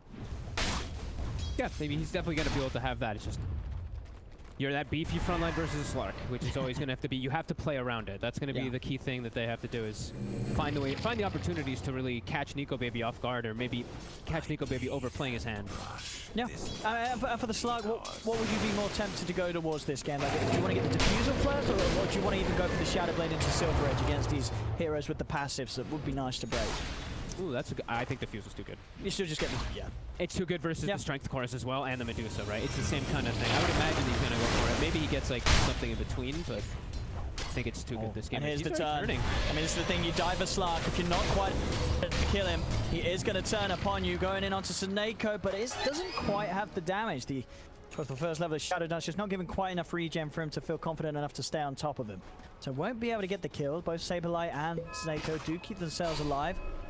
And they are ready to go for another round. Nico Baby at that 6 is healed back up to full HP finally, and will move in straight away onto Seneko's Vengeful Spirit. So a 4th kill for the Slark down here on the bottom lane. As Alliance hold the lead 5-2, 1K at the moment for them. Down bottom, jump forward from Limp. Supreme, he's going to be chased a little bit. Another poke. Limp not wanting to dive forward, knows TP reaction could very well come in. TP from Seneko up towards the top. Might be able to kill me with a Remnant in his life. Gonna try it. Oh, it was close. 11 HP on the Bristle. It was a good attempt. Era tries with the stun. That was not. As Limp's able to easily dodge it, keeps himself out of range. Has left Saberlight back on his own down bottom, but he's managed to hit the 6. Low on the mana though, not for long. Arcane Ring to be found in the neutral camp. Nico Baby moves across, and as you say, yeah, no surprise, he's still committing for that defusal blade first. Just, yeah, as you say, I mean, who cares if the hero's not been broken when they haven't got any mana, as both Bristle and Tide feel pretty darn useless once their mana pool's been drained. Yeah, and that's actually the true essence of the double dip, right? That's when Slark's hitting the DOTA and he's doing the increased damage. And with this now, Slark can just be left alone bottom for the majority of this game. And they can just play as 4 and make a lot of moves around up top. FNG, level 5, so level 3 Inkswell with that Ember Spirit, they can make a lot of aggressive moves here. After that, Supreme will try and turn onto Limp. He's got a Remnant out. Supreme continue to chase. They'll turn their attention away from him, though. Just half of them to get the lockdown really required. They need Seneko and Era to be there on the front lines. Era, he's dying up top. Tries to head in to get a bit of farm. 3 of them, S4, Hanskin and FNG, no problem in killing the Nyx Assassin underneath his tower. And look at Charlie, like, he's farming, but there's a Hawk just sitting right on top of him the whole time. So they know this is happening. They're like, okay, this is fine. We're just making moves and looking to press the tower before that. There's the Ravage. Onto the 3 of them. The Roar does come out in time onto Charlie. Fishes out as well to try and stop Charlie from killing them off, but the Snake bounces out. Kills off one. FNG does manage to get on top of Charlie and get the trade. Now Limp's turning up to the fight. The Alliance, though, they've already lost 3. Can Limp really do anything here on his own? It doesn't look like it. Takes a magic missile to the face. Has to Remnant back towards the mid lane as he nearly goes down as well. Excellent rotation and reaction there from NIP, bringing in the numbers, bringing in Saberlight with that early Ravage to make sure they're able to turn things around and punish Alliance grouping up and playing into NIP's half of the map as early as they were. Yeah, amazing TP. I think it was the Necro book that Medusa killed, right? That ended up killing It must have been, because she dropped down very quickly. She just melted. Yeah, okay. Because they're actually pretty lucky that they even got that kill out of it. But beautiful rotation from Saberlight. Good movements from all of NIP. However, you look at the bottom lane. Slark. Yeah. Getting all the space in the world from all of this. Yeah, and he's the one that they want to give the space to. And it's going to be hard to kill Nico Baby. The way you kill this Slark is if he just sort of misreads the fight, commits a little too long. Other than that, where's your catch? You know, very easy for Nico Baby to play around the stuns available. All very much, you know, strongly visualized before they connect. The Impale, the Magic Missile, even the Ravage. All things that Nico Baby can duke out with the Dark Pact and the Shadow Dance. And I think the biggest thing really is like how much he's actually going to be able. He's going to just be able to get this defusal for free because that's what the rest of the heroes are going to do to force it. And then and when he has that, he's going to just be able to put on a lot of pressure on NIP because I don't know, like we said, how do they respond and how do they deal with the Slark? They kind of have to just be together as a unit. So maybe that could be the response for NIP. We have seen that happen a lot. S4, they're diving in on him. TPs are coming out, but with the armor reduction, S4's going to fall before anyone's here in time. In fact, they even want to continue. Supreme going for a bit of a play on him. Snake goes with the swap onto FNG, allowing Supreme to stay on the squishy hero of the Grimstroke. FNG will fall, a second kill, but he's in deep. Fisher blocks him off. He's taken the tower, the Flame Guard as well, burning him down. He's got a stick charge to pop, but he's trapped in the trees. Finally able to get his way out of this. Limp has got anything else to offer. Well, with the slight flame build, he doesn't have control with the chains, so Supreme can continue to run, as well as Saberlight. There's TP from Era, pushing Limp away. One more Sleight of Fist comes out, but it's not enough to kill the Tide. Saberlight will live, and Supreme was able to get himself into the trees and TP back to base. Charlie able to clean up a significant amount of camps during all that too. A lot of farming going on between those 2-1 positions. Oh yeah. Kind of the race to see who can get that item timing first. So the big thing, like I was mentioning, NIP, if they can get this Medusa off to a good start and they can find a way to group up and go, could be a big thing because they do have good team fight, like you were mentioning with the Bristle and the Tide leading the charge. So if they can get that big timing together where they're all able to clump, they could have a good moment versus Alliance. Top lane Era, he's hit the 6. Gonna see if he can try and set up onto Hans. But playing it carefully, he's into the trees. He knows that something is very likely. Yeah, that combination of having the Hawk and the Sentry on that cliff did reveal Era moving in with the Vendetta, so Hanskin knows exactly what's up. Era's going to use the remainder of the time of his invis to head over towards mid. Unlikely to find anything there though either. But FNG also playing smart just underneath the tower. They know that this Nyx Assassin was trying to find a catch with that first movement and won't be able to do so. Back to top they head. Saberlight, he's got the Ravage, so they can move in and play aggressively into this tower. Same time around the mid lane. A bit of a poke as Nico Baby will swing across. They look like they want to. Yeah, they're going to go for it. They've got the ink swell onto Nico Baby. He's in onto the Bristle. Bristle underneath the tower. He needs help. Arrow's going to stun. Nico Baby able to juke it with the mouse. Nico dimmed the swap. He'll be able to save Supreme just in time. Charlie gets the Stone Gaze out as S4. He's frozen underneath the tower. He had to try and run. The swap again. Seneko getting S4 in position, but the remnant jump forward from Cliff finally finishes off the life of the Vengeful Spirit. Nico Baby trying to step forward, but they're behind the tier 2s. Alliance doesn't want to dive further.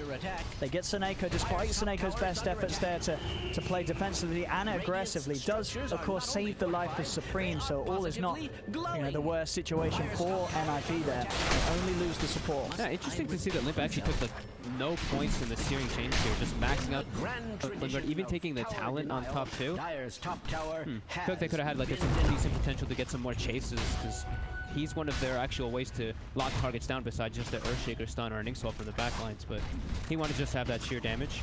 Definitely think they could have maybe picked up a couple kills if he did have that chain skill. Sure. I mean, you would just like to have seen it skilled instead of talent.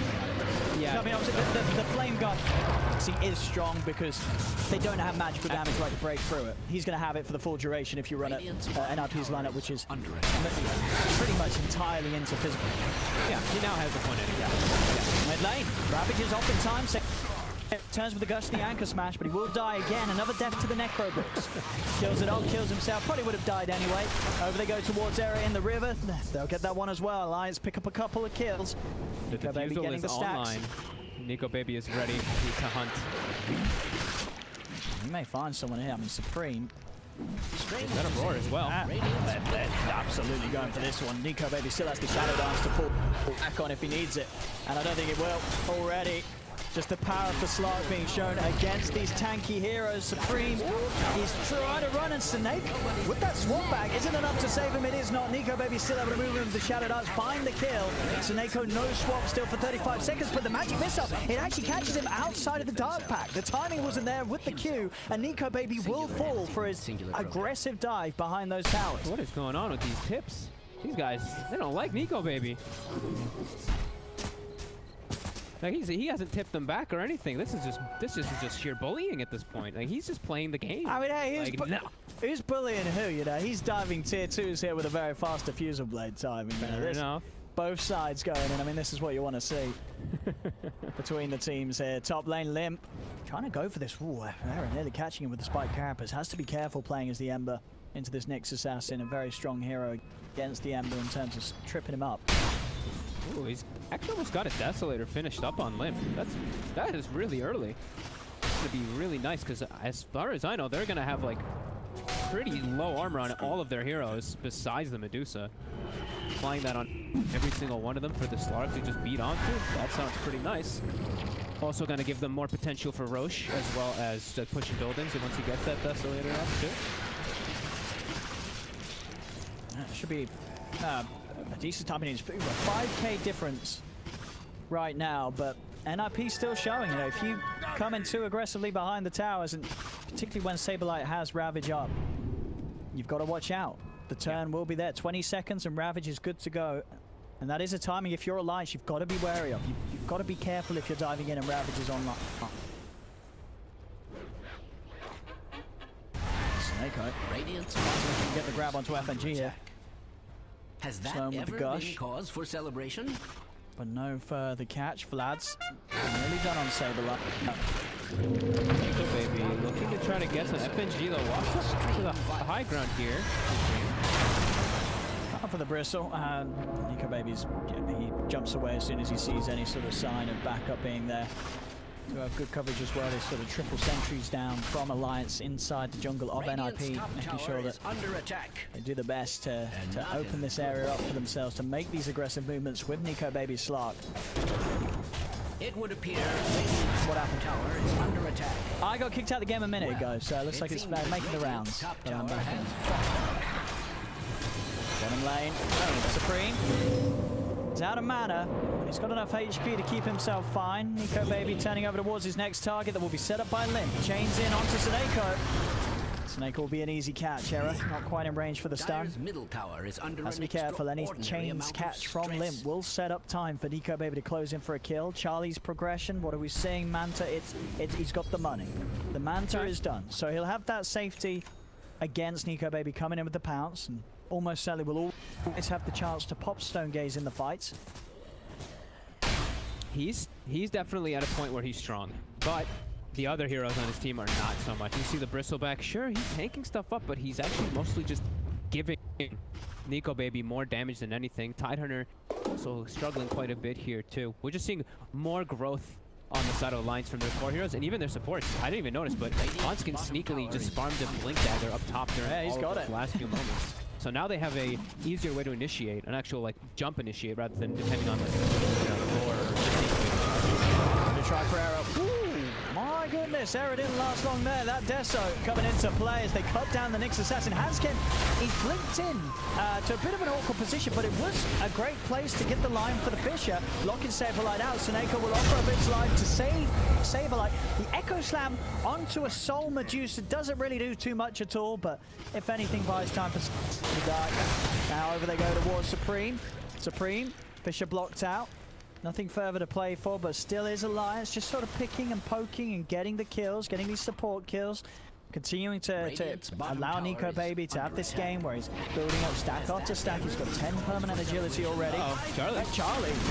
I mean, they'll find him, and with the Diffusal Blade, Nico Baby's going to make quick work of him. He doesn't have Shadow Darts, though. Nico Baby will have to jump away and live. He's been tripped up the Spike Carapace into the stun. They'll be able to turn it. walks in. Where? He's dead.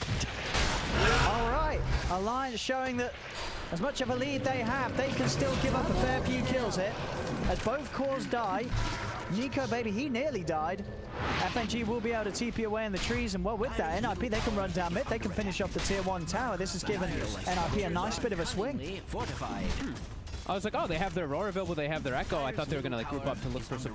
The heroes that had those type of initiating things weren't the ones that actually lead the charge. It was the Ember and the Slark who ran in first. And like you said, the Carapace just catches him off guard. I feel like they need to just utilize S4 a little bit better to get him actually to set up those roars. But NIP, they've just been responding.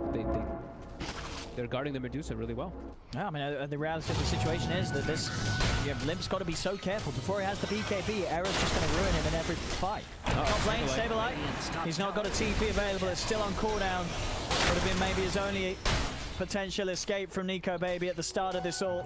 As he is chased. To be fair, with the mana burn, the damage is a little more limited, but not limited enough. The magical there from the Dark Pack, bringing him down low enough for Nico Baby to claim yet another kill onto the Tide. 7, 2, and 5. They got to be careful for the next like minute or so because the stacks are up. He's got a 90 extra agility at the moment. Probably don't want to make an aggressive move, especially now that all of your lanes are on your side. And I feel like it's been like that for the majority of the game. NIP, they've been farming well in the jungle, in particular on that Medusa, but getting their lanes out is definitely seeming to be an issue. There's just a lot of ways for lines to clear easily. Just like Axes, Book, Grimstroke Nuke. See, I mean, you know, as we keep saying, this Medusa, yeah, I do say this is a hero that can carry a game on her own, right? You know, if we do continue to see the game play out with Bristle and Tide sitting in the mid ground, if Charlie is able to sort of stay on level with the Slark's farm, when it comes to the point still where Alliance are pushing high ground, Medusa, it's going to be a bit of a nightmare. If they're able to keep as a team Charlie in position where the Slark, you know, the jumps from Hanskin and Limp can't quite get to him, he is going to be able to push back and hold high ground quite nicely.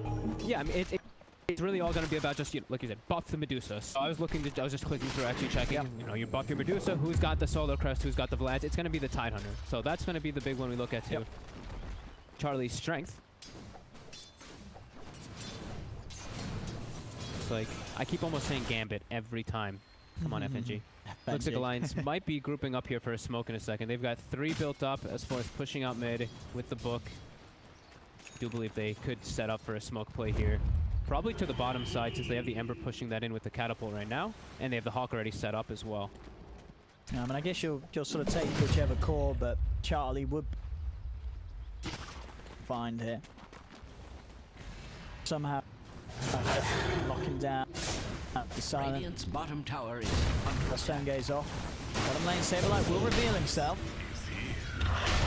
little hard to get to him behind the tier 2s. Zera's heading out, but this wall coverage from Alliance is giving them all the info they need, and with that slide, they will reveal it to NIP that they know that. Hans Ken does manage to get the jump onto the bench, so mid lane they're finding a support kill, and with Seneko gone, that is quite a crucial save removed from NIP's lineup. The Alliance. They're not looking to fight. S4 has his book and his roar available, but they just backed away. Just decided not to. Yeah, they just split. They head out to all 3 lanes. Okay, they're just prioritizing just getting up that farm since they have all 3 lanes to farm at the moment instead of looking to actually just take a head-on fight.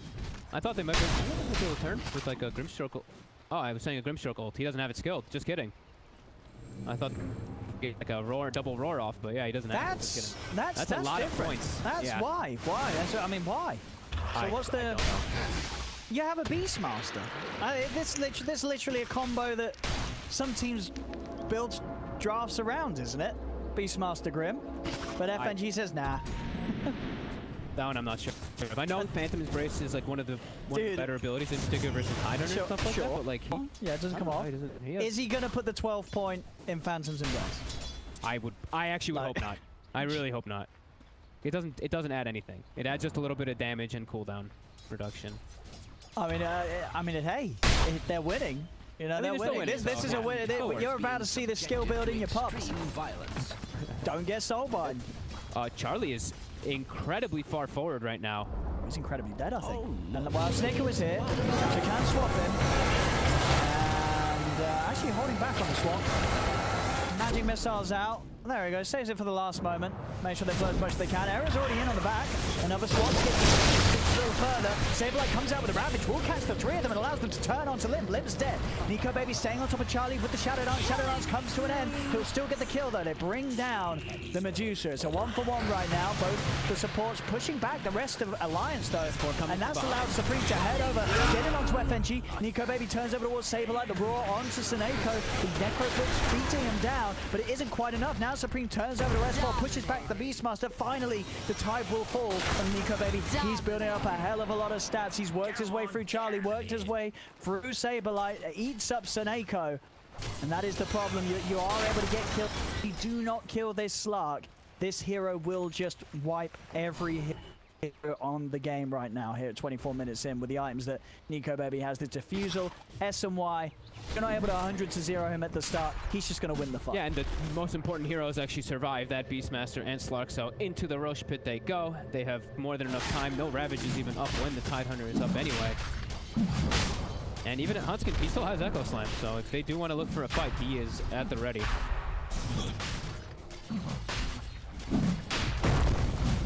He's just going to block him off. Yep. No funny business. And Nico Baby wants blood. There we go. Looking for Charlie. Charlie does get the Stone Gaze out. Will be silenced. Holding onto the Manta for now. Kills off the bug. Arid steps in. And in fact, the Stone Gaze does freeze. Big Echo play Fisher. Hans get in with a beautiful Echo onto the high ground. He takes out Charlie. Seneko tries to swap Saberlight back to safety, but Nico Baby stays on top of him. Over he goes towards Supreme. Supreme left behind. There's nobody to save him. As 4 die on NIP. GG. They're going to call it. This game's over. GG is... 25 minutes in. That, you know, everything sort of took a turn for the worse after the first blood on the Slark and the 5-man tip. Yeah, some would call it karma, but the bullies never win, as NIP just struggled to really get anything going that kill. Everything was in favor of the Slark, as said by the panel, and as it looked from the draft, this Slark, it was just a perfect Slark game.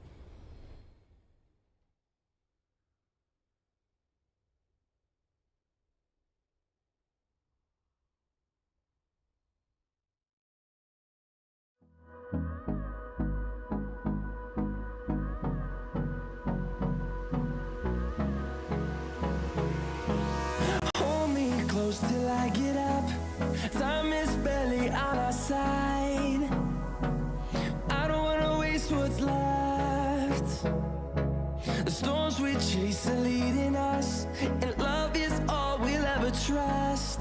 Yeah, no, I don't wanna waste what's left.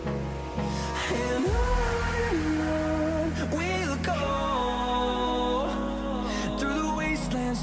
highways till my shadow turns to sun rays, and on we'll go through the wastelands, through the highways, and on we'll go.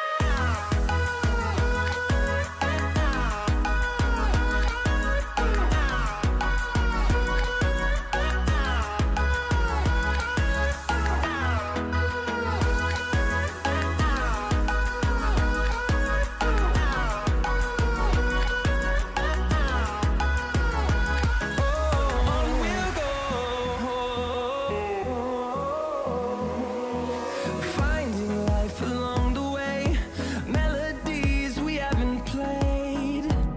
No, I don't want no rest. Echoing around these walls, fighting to create a song. I don't wanna miss a beat.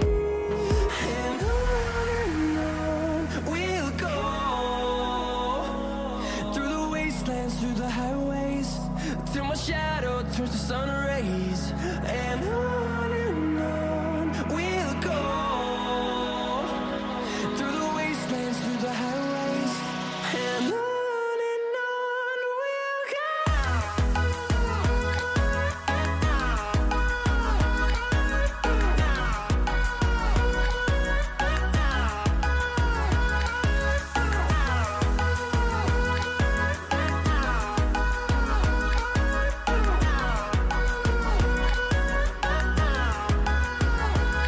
And we'll grow in number, fueled by them to see the horizon, turn us to thousands. And we'll grow in number, fueled by them to see the horizon, turn us to thousands. And on we'll go through the wastelands, through the highways, till my shadow turns to sun rays, and on we'll go through the wastelands, through the highways, and on we'll go.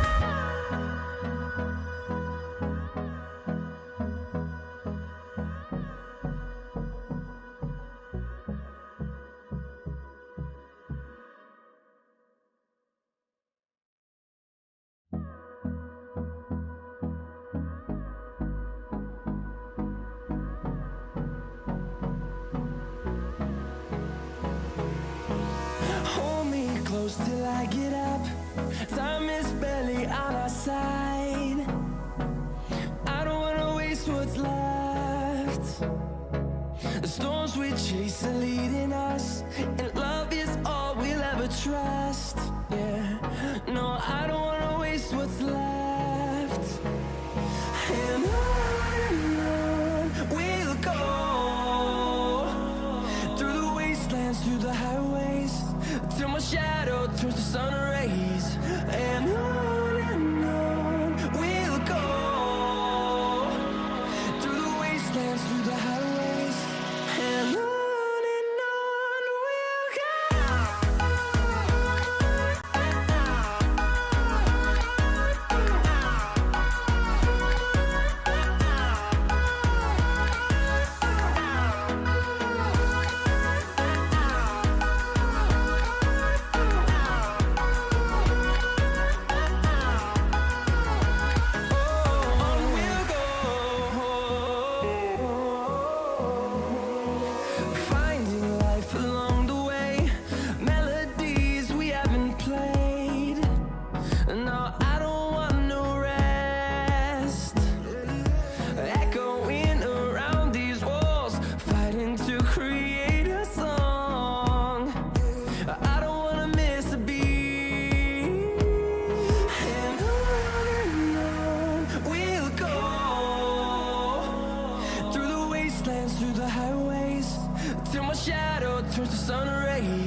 close till I get up. Time is barely on our side. I don't wanna waste what's left. The storms we chase are leading us, and love is all we'll ever trust. Yeah, no, I don't wanna waste what's left. And on we'll go, through the wastelands, through the highways, till my shadow turns to sun rays. And on we'll go, through the wastelands, through the highways, and on we'll go.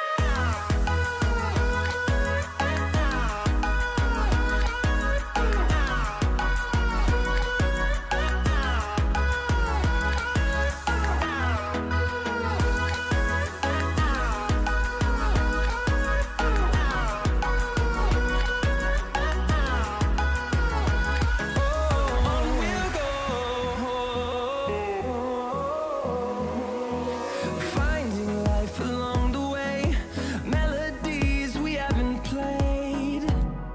No, I don't want no rest. Echoing around these walls, fighting to create a song. I don't wanna miss a beat. And on we'll go, through the wastelands, through the highways, till my shadow turns to sun rays. And on we'll go, through the wastelands, through the highways, and on we'll go.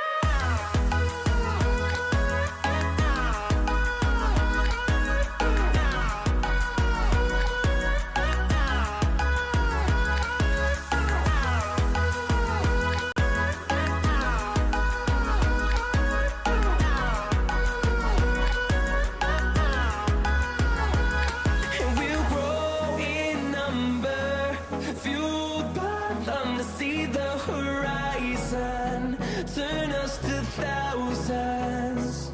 And we'll grow in number, fueled by them to see the horizon, turn us to thousands. And on we'll go, through the wastelands, through the highways, till my shadow turns to sun rays. And on we'll go, through the wastelands, through the highways, and on we'll go.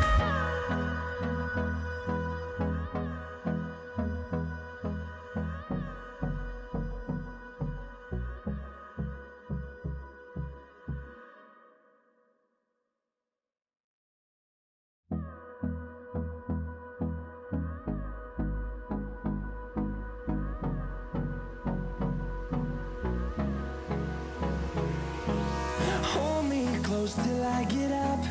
Time is barely on our side. I don't wanna waste what's left. The storms we chase are leading us, and love is all we'll ever trust. Yeah, no, I don't wanna waste what's left. And on we'll go, through the wastelands, through the highways, till my shadow turns to sun rays. And on we'll go, through the wastelands, through the highways, and on we'll go.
to ban.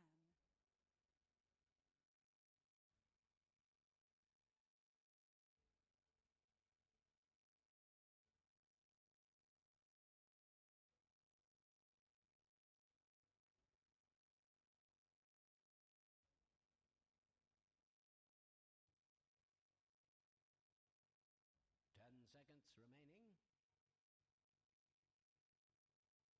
5 seconds remaining.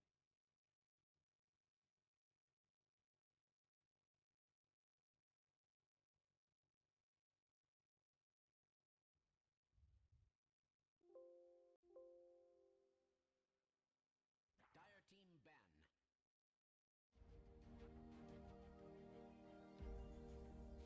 Radiant team pick.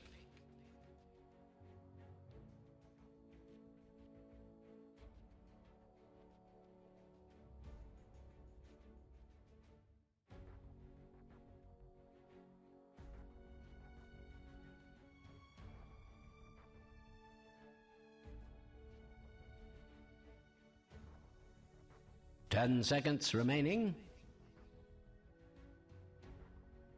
5 seconds remaining.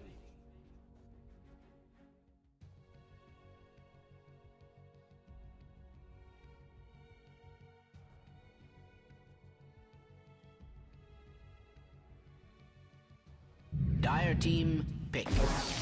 Witch Doctor. Dire team pick. Radiant team. Spirit.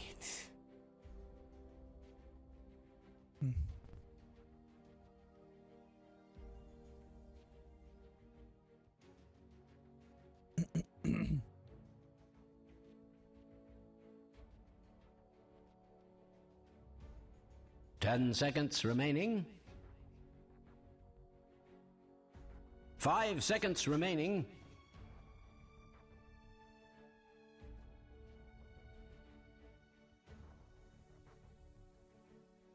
Radiant team ban. Beastmaster.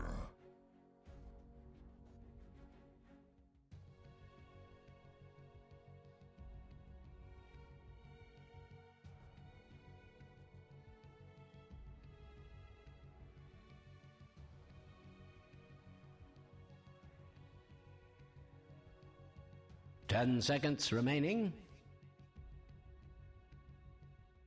5 seconds remaining.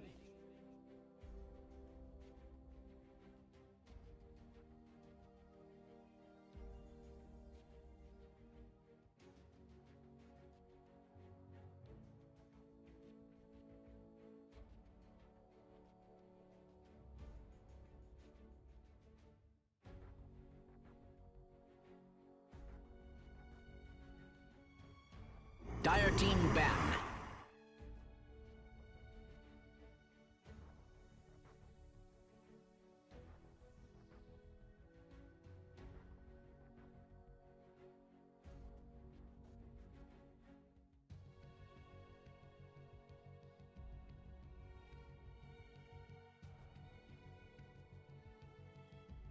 Ten seconds remaining. 5 seconds remaining.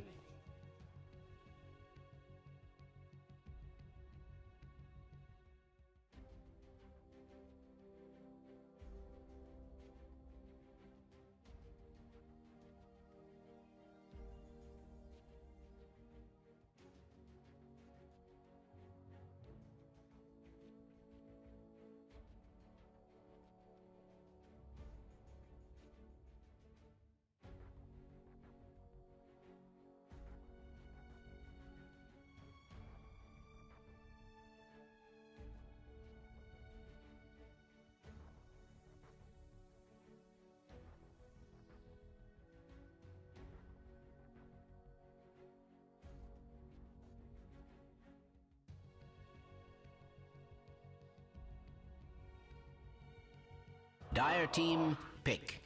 Radiant team pick. Admiral Conker.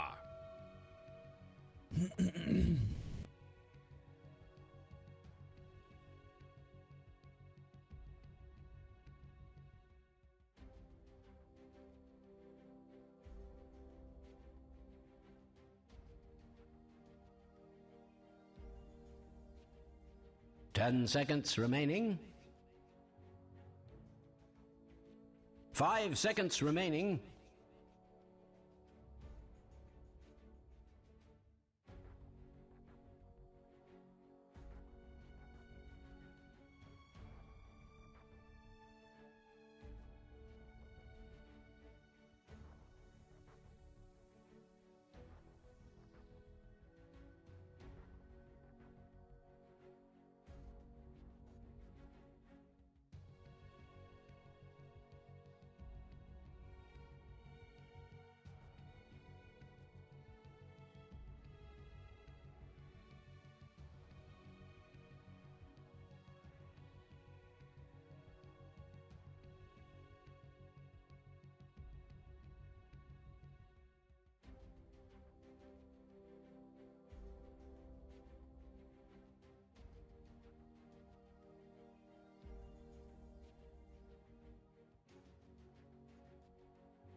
Dire team pick.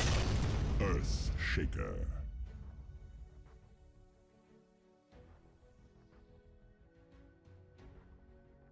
Radiant team pick. Quick.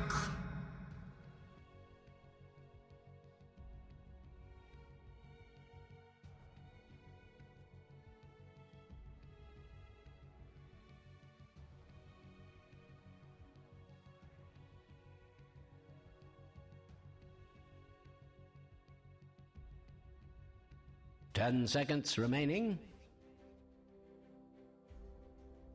5 seconds remaining.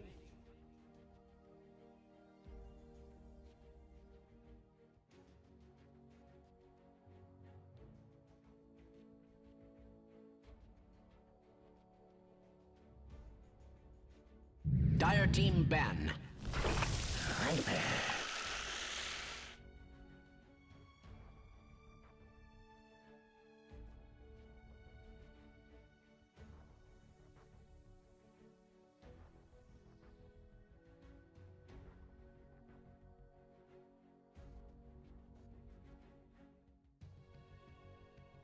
Ten seconds remaining.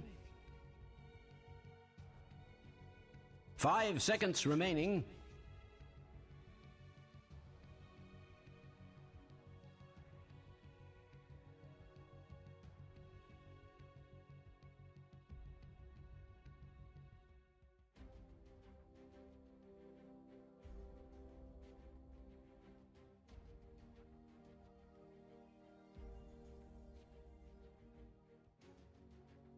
Radiant team ban.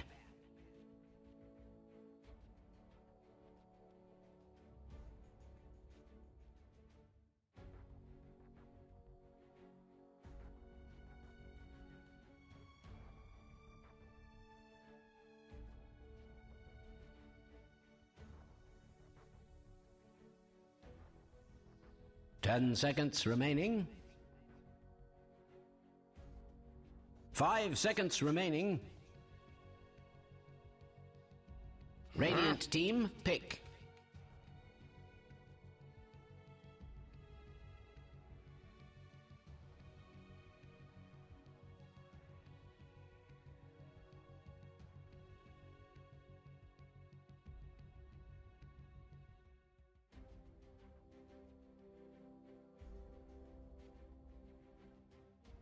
Ten seconds remaining.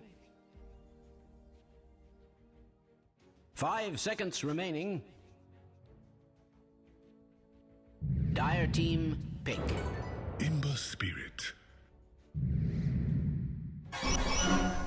Invoker. Go ahead. Select your heroes.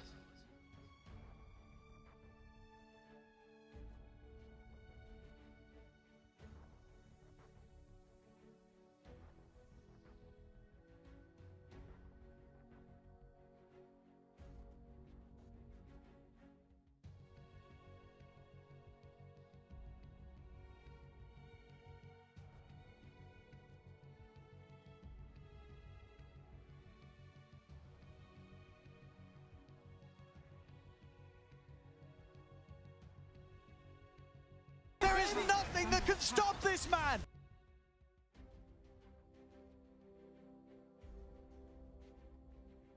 10 seconds remaining.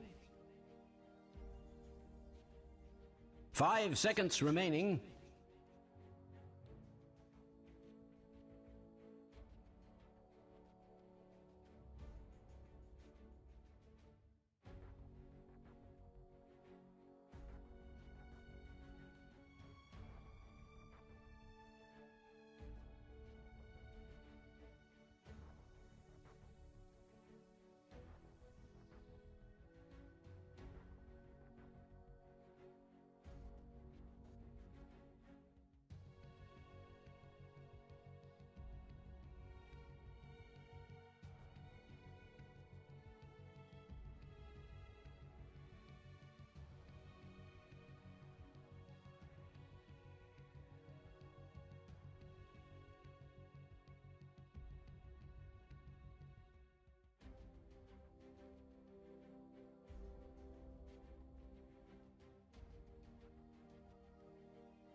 Sure.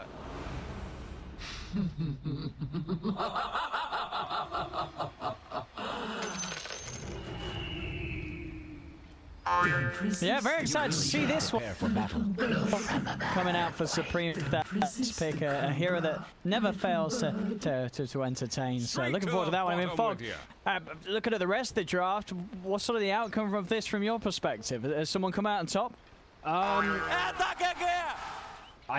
mean, I'm still... The Viper's a little weird because they picked it into the Rubik. I know me and you were mentioning that one between ourselves. But overall, I mean, I love Beastmaster and Ember. These heroes are super hot right now. They're really strong. Yeah.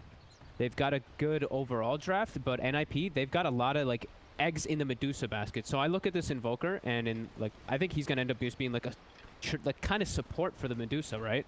Where he goes, he can have Alacrity, and then you have an Alacrity Medusa with a Venge Aura, and you have Kunkka Boat on top of him. He's going to be super tanky, so he's got a lot of different ways to protect 30 seconds that to battle. Medusa, so it could be interesting. However, I had a terrarium once, rather like this. Well, except that's the thing. No, I agree. I think this Invoker's going to be like annoying, and then it's not going to win you get the game. But I think, as you said, because they do have the Medusa, it's kind of all right if this Invoker just becomes sort of a bit of crowd control and an Alacrity caster at the end of it all.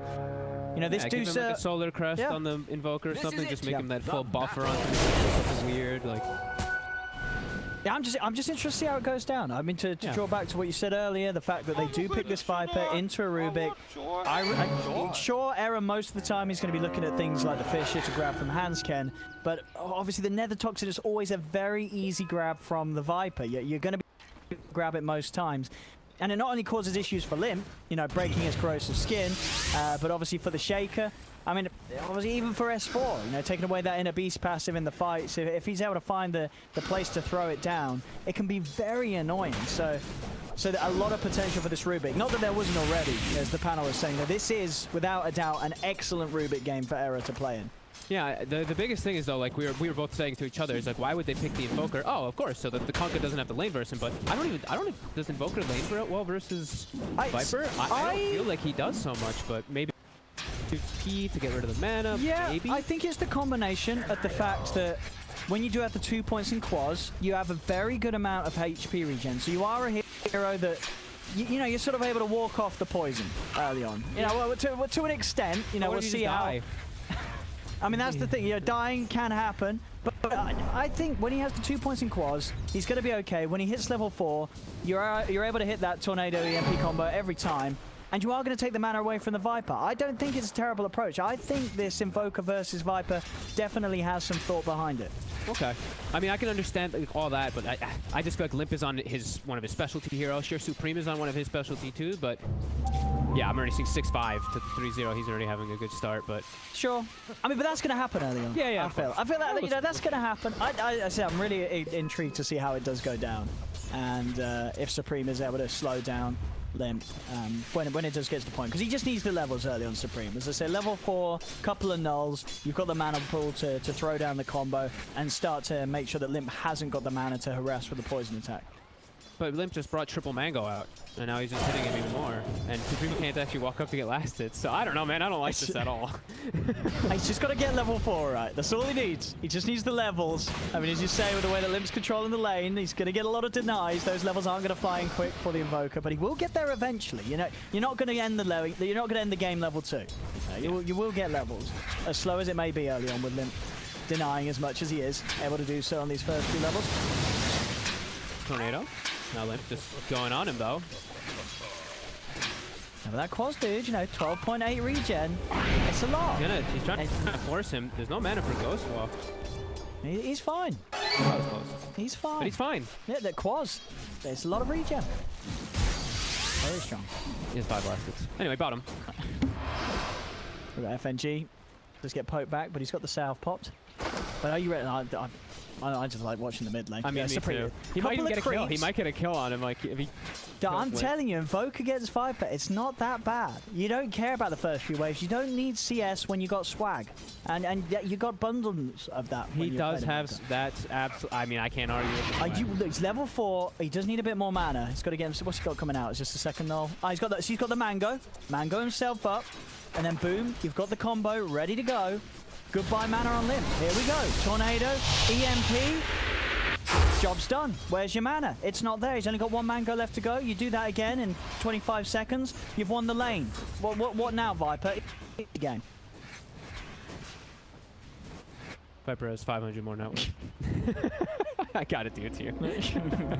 All right, but check these out. How's Ember doing bottom? How's Ember doing? Listen. He's doing quite well versus lane. They're doing the Maledict build too. Oh, and that's the kill. And that's the kill on FNG. First blood. First blood for Saberlight.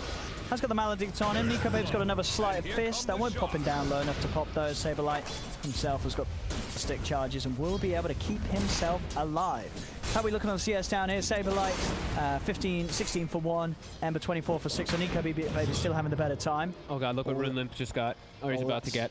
I mean, the regen rune does counter the EMP strat. That does counter it.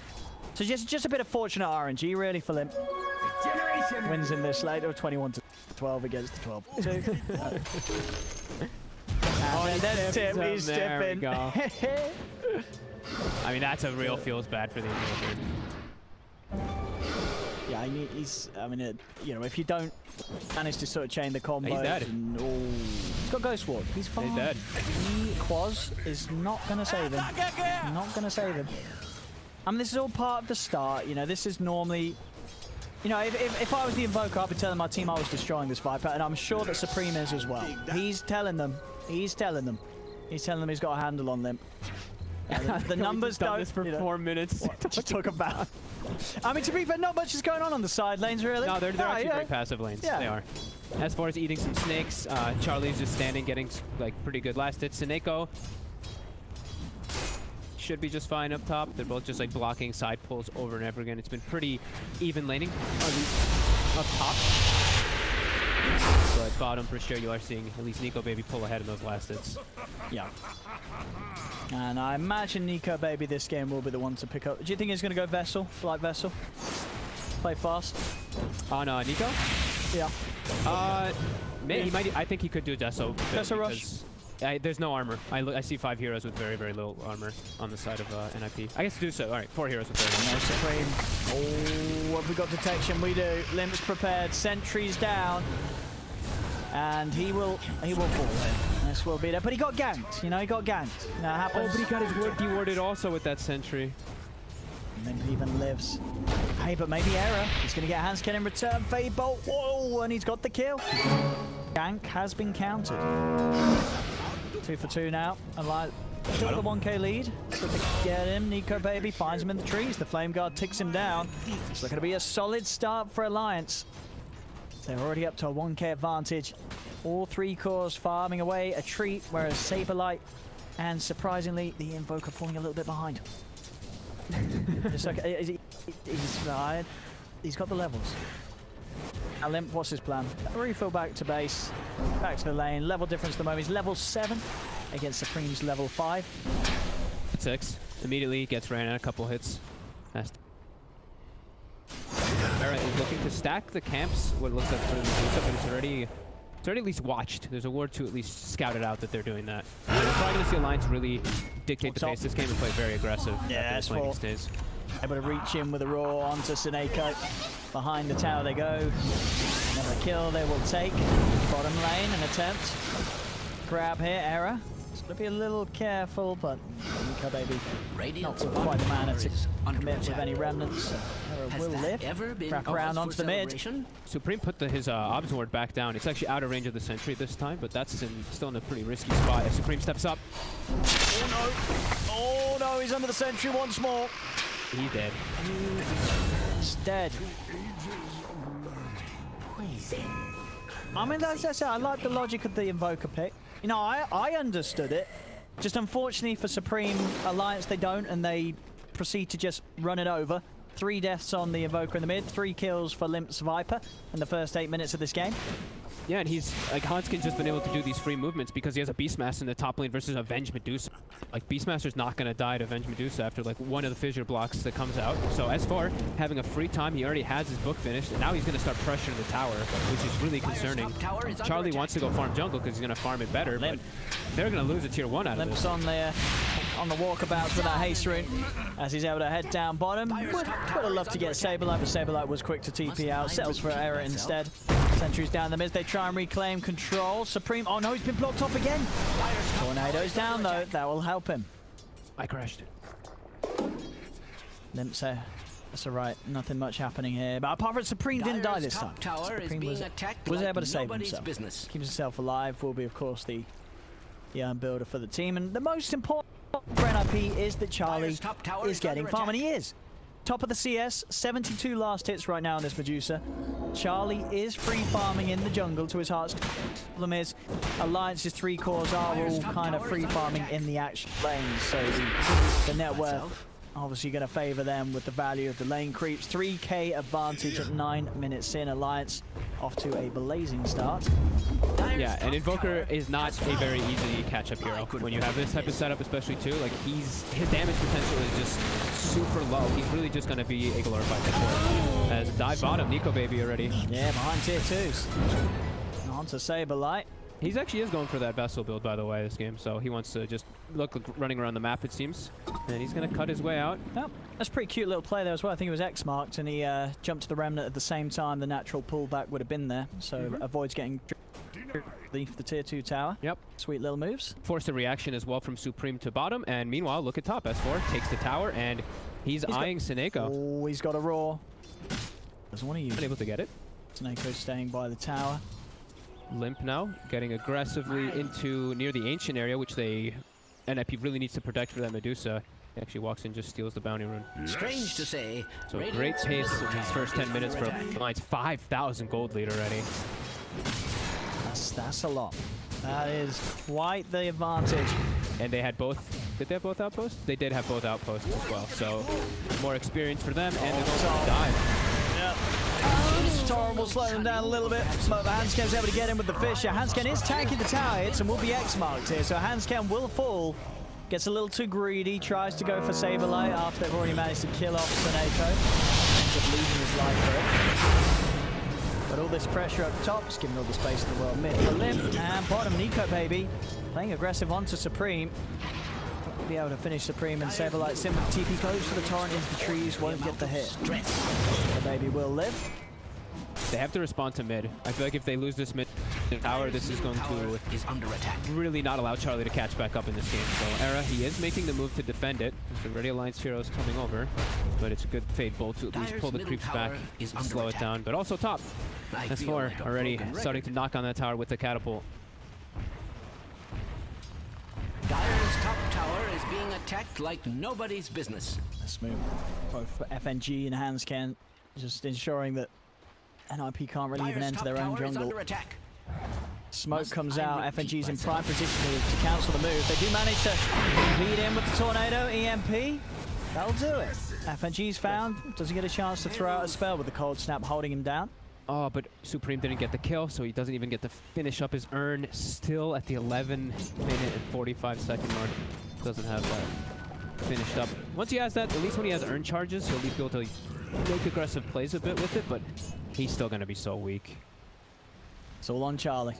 They've just got to make really it all strong. on Charlie. They tried it in game 1, it didn't work out. This time, if you look at the draft that Alliance have this time, I think because there isn't something like a Slark, like this Diffusal Blade builder, the game's at least, it's a little bit better in terms of the potential of a DOTA carrying it, but it's still not easy with how far behind you are as a team this early on. Top lane, they do find the connection onto FNG, Torrent as well. They should be able to get him. I mean, he's got the stick charge, he tries to go for the death ward, instantly put to a stop by the Cold Snapper Supreme. As NIP will punish Alliance for getting in aggressive there. S4 will manage to run away, but the space, again, Limp now nearly finishing off this tier 1 tower. Very early on for a Viper, not your sort of traditional early tower pusher. But Limp's going to have it. As the Shade Fisher out, they do manage to find S4 with the boat. Oh, he just gets cut down, and Nico remnanting into the backlines, just goes straight in for the 3 of them. In the mid, Charlie's trying to head forward, but Nico Baby's just killing off the backline. He's still there. He's going to go for more. He's still got mana and urn charges to play with. He's on top of the 3 of them. Another slider fist. Fisher out onto the 2 of them. Will manage to magic missile Nico Baby, and maybe they can kill him. Swap back under the tower. Nico Baby's down. Just nice swap. Chant Totem and a right click will get Seneko. But NIP, they lose the trade in terms of numbers, but they are able to find and kill off the Ember Spirit, though. Still, overall, has very much the power continuing to grow in Alliance's favor of each of these moves. Yeah, the most important thing is really Charlie lives, but overall, still definitely a gain for Alliance. So, you know, we're mentioning the Medusa and how they're throwing all the eggs into the Medusa basket, which it can be good. The only concern I do have, like, let's say he does get really big, he still has to watch out because there's always going to be a Roar that's always amazing versus a single core carry, and also Viper Strike. That actually 80 attack speed slow. This really does add up when it's just a target like a Medusa. You just throw it on. There's not all they can do. Ooh, stolen Roar. Dire's middle tower is under attack. Don't get S4. Zero is in response. Boat's coming out. Will buff up Saberlight. Hanskin's still looking to try and walk in, but Blink Dagger not quite there. They get Arrow with the cast bounces. Supreme throwing out the Tornado EMP combo into the river. Forward aggressively from Nico Baby. He's going in deep. Turns over towards Charlie. Snake. Nico Baby knows that there's no threat posed to him. Dire's middle tower is under an extraordinary amount Mid lane of Limp stress. getting some damage and harassment onto this tier 2 tower as well. The pressure remaining on. He has his Dragon Lance done. So now that extra range to allow him to harass the heroes without having to get too far on the front lines. He knows he can just play like pretty far up and aggressive, especially when they force so many reactions toward bottom. Supreme. Trying to get the bounty. Oh! We get it, and maybe if you can hold Hanskin in place long enough, they can try for the kill. Torrent will connect, but they're on the high ground. I think Stefan G is just Limp as well in the neighborhood, ready if the NIP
he's able to cover him with the Stone Gate. They do get the swap in onto him, but he's under the tower. They do, it's just Error with the telekinesis, placing him in.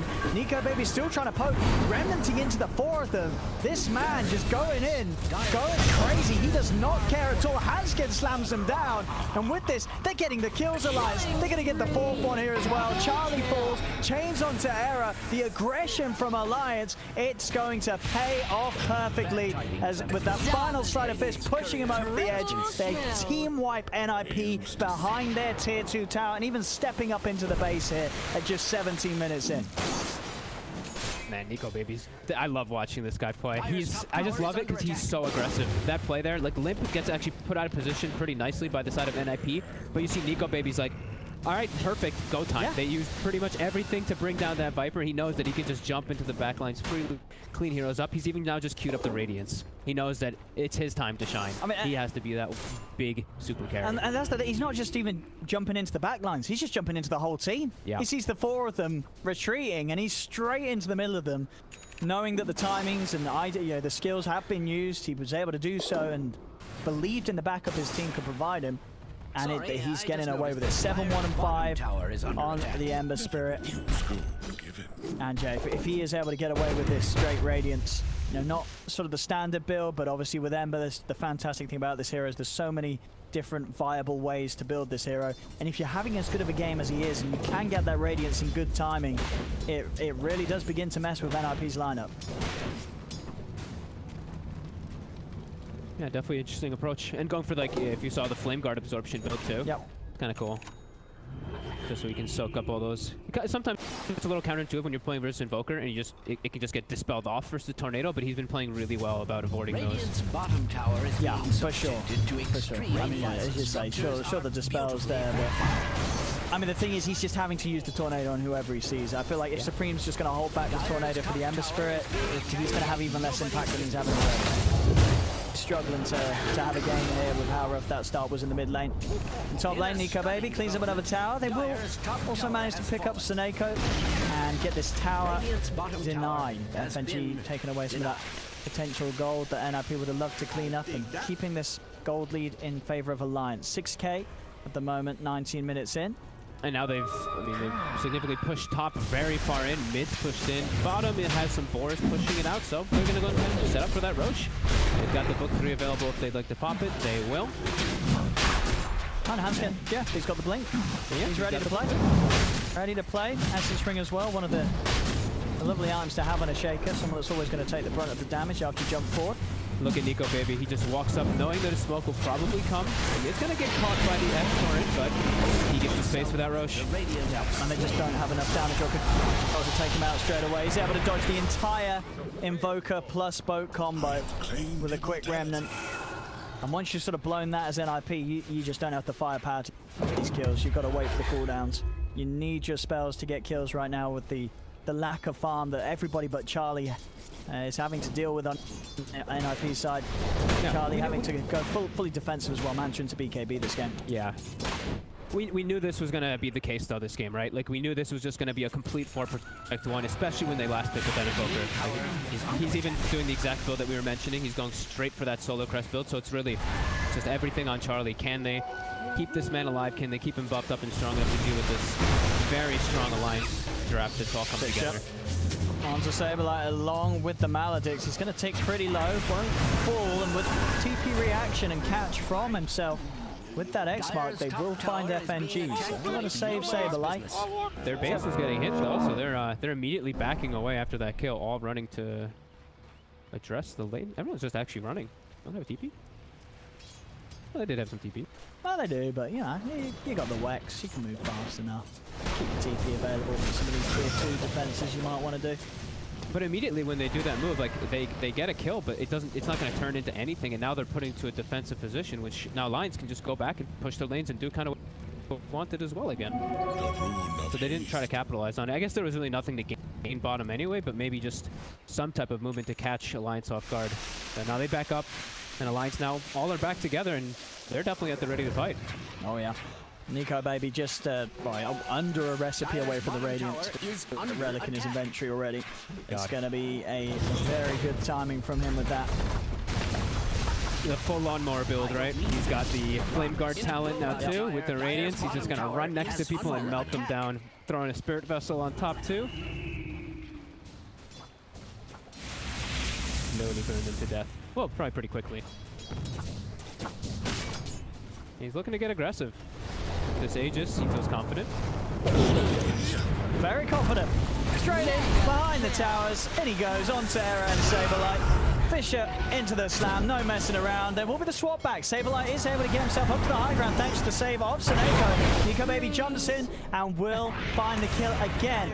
The boss, another Necro Book death. The boat killing off the book and in turn killing off Saberlight with that return damage.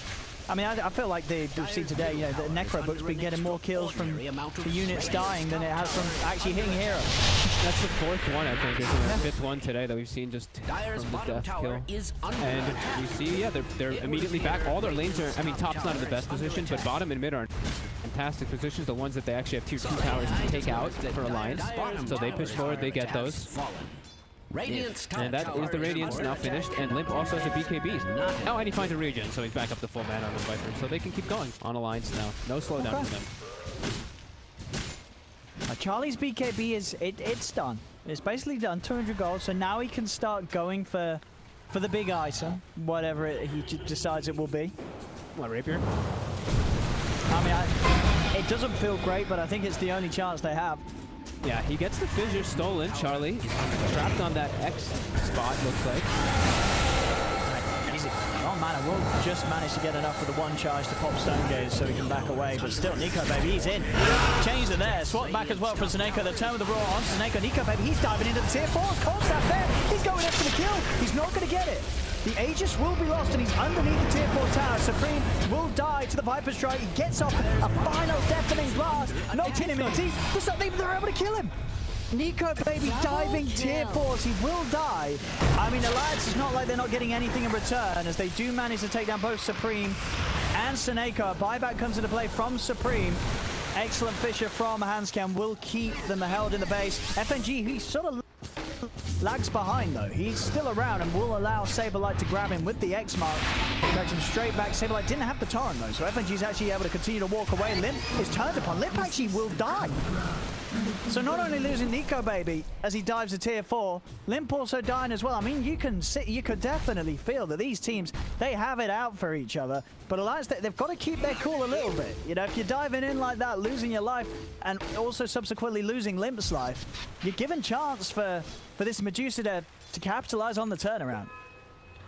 Yeah, I'm waiting to see what item Charlie does decide to queue up. He hasn't quite yet, but yeah, that was huge. I mean, Charlie survived during all of it, and Nico Baby dove incredibly far. I don't think he expected to get chain stunned, right? It was a venge stun to like a lift into the fissure that was stolen from before, so he just got caught a bit off. That's what happens when you push that far forward. Yeah, when you're diving tier 4s, you've got to expect some sort of a slap coming from the enemy. Oh yeah. And he got slapped. As far, finds Era. That'll be a quick, easy one for him. Your life cycle ends. But they're looking to get aggressive again. Charlie, he's stepping up forward. Nico Baby and Husky are here. And with the slam, the triple ren, and they're in on top of him. Charlie is able to put the KB, pots the mangoes. As the Stone Gaze, he's able to keep himself alive for now. They do grab back Nico Baby. The magic missile will connect. Nico Baby's dead. He's dead again. They've managed to kill him off a second time. Nico Baby, he's got to keep his cool. He's getting a little too carried away with this game. He's playing like a madman, and it's starting to hit him in the face a second time, where his aggression, it ends up just falling flat on his face. Yep, and now Charlie has 2,200 gold, and he's gained 3 levels in the last few moments because of it. Wow. At BKB, able to get that one off with the mangoes. He even killed, I think he killed the book again, but either way, he was able to tank up because his whole team was there. Yeah, no, it was right, because just before that play, he did only just get the 3 mangoes shipped out to him, and you can see instantly picking up the 2 to ensure that he can always get that Stone Gaze off, despite his mana being taken away from him. So, heads up stuff from Charlie. I think, yeah, without the mangoes, he wouldn't have got the ults off, and he would have surely been dead.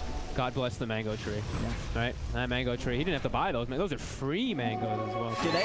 I'll be honest, they got to take that mango tree down. And you know how you do it, right?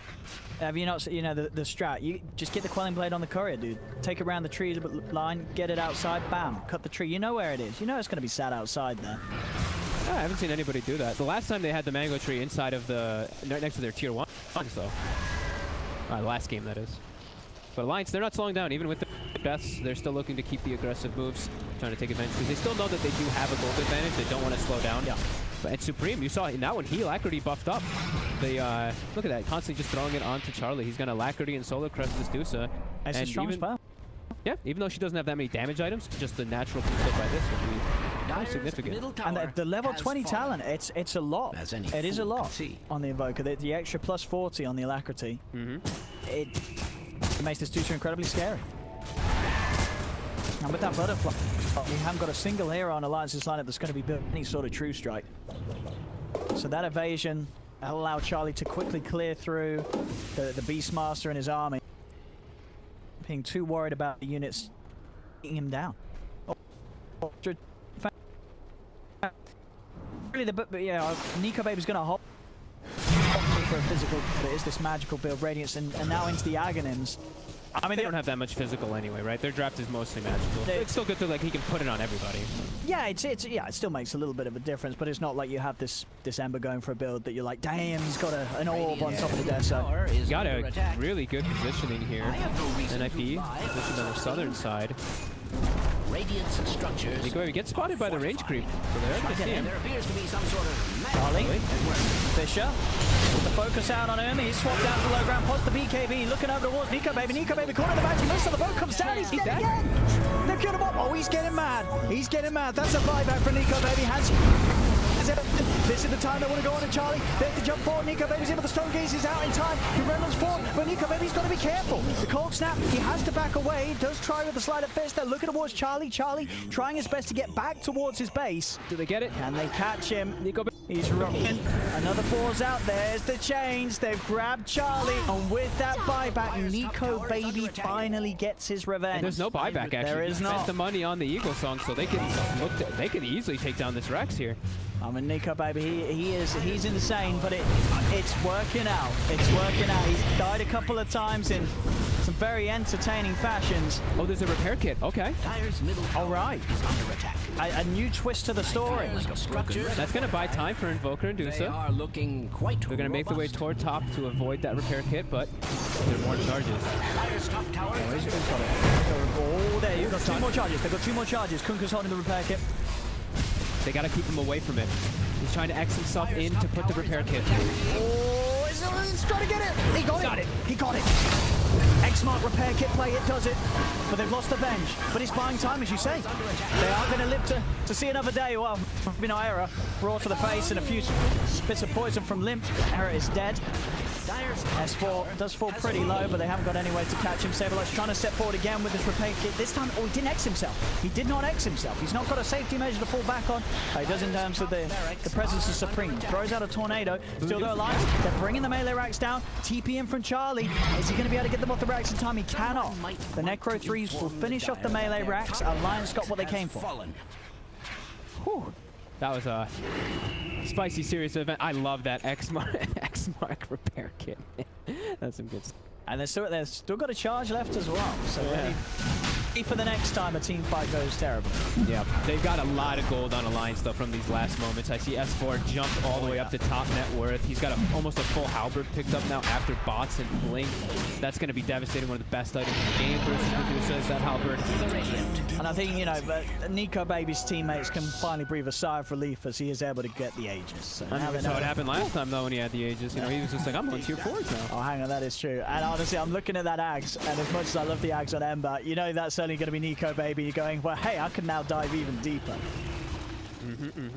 So, but they're in a comfy spot. That gives them, they're such a lead. He uses buyback, right? So now it's just like, okay, even if he dies, like whatever, we still got a lot of time. Lanes are still being pushed out nicely. Still very comfortable in this game. And S4, no hesitation. He's looking down toward bottom. Seneko gets the ward down. Spot them. NIP needs to get out of this half of the map right now. Been over. Won't have the vision on Supreme. He will be fine. Charlie, how's the items looking? Butterfly it's done. So he's got his butterfly. Have they got an outpost at all? On the side NIP again? They didn't get the 10-minute, they didn't get the 30, I did not see the 20. I don't believe they got any on an IP again. It's a good job the bounties are only available at once, otherwise they'd be... Well, I guess it's a bad job for Alliance. They could be raking in the money. That's 4. They're trying to set up on him down bottom. He has Blink, he has Halberd, he gets Blink cancelled. They found him. They found him. A move out and a kill to be claimed. They point at the base immediately. Limp has a DD. He's going to start hitting it right away. TP him back. What about the rest of them? Saberlight, no TP, on cooldown. And same for Seneko. So Saberlight and Seneko are going to have to take the long walk back. Charlie is there, and he's the main force of the defense for NIP. Under attack. To put it bluntly. As long as his teammates can keep him safe. Again, with this Medusa Venge, as we saw as the first two, and something that NIP love to do, they will always have the capability of having Charlie on the front lines. Obviously, when the Ags is done, that is a good answer from Alliance to deal with that sort of play, because Nico Baby can just look to dart in and go on top of Seneko to make sure that he's not really able to save the Deucer in the fashion that he wants to. And he is doing a lot of damage. Charlie. He's heading out. The evasion, it's making the difference though. Making it a lot harder for them to deal with him straight up. Nico Baby's been X-marked. Charlie pots the BKB. They're committing for this one as they get FNG. Turning over towards this Ember Spirit as Nico Baby's able to jump away. Magic Missile does still hit. Is there any further catch? Supreme leading over the Ghost Wall. He's got the cold snap on him. Nico Baby's dead for once. The Aegis is gone. Supreme dying to the Viper. Will be swapped away. Still going to tick down low to that poison. Charlie pots the Stone Gaze. Over they go towards Handscan. Handscan, he's using himself up, trying to buy time, and it will be enough as he'll step back. Deep jump in with the remnant from Nico Baby. Can he get the slight change? He cannot. Just a slight hit. Seneko, one bit of poison from Limp. Should push him over the edge, and it will. Slider fish from Nico Baby finishes the job, but they're able to get Charlie back to the high ground safely.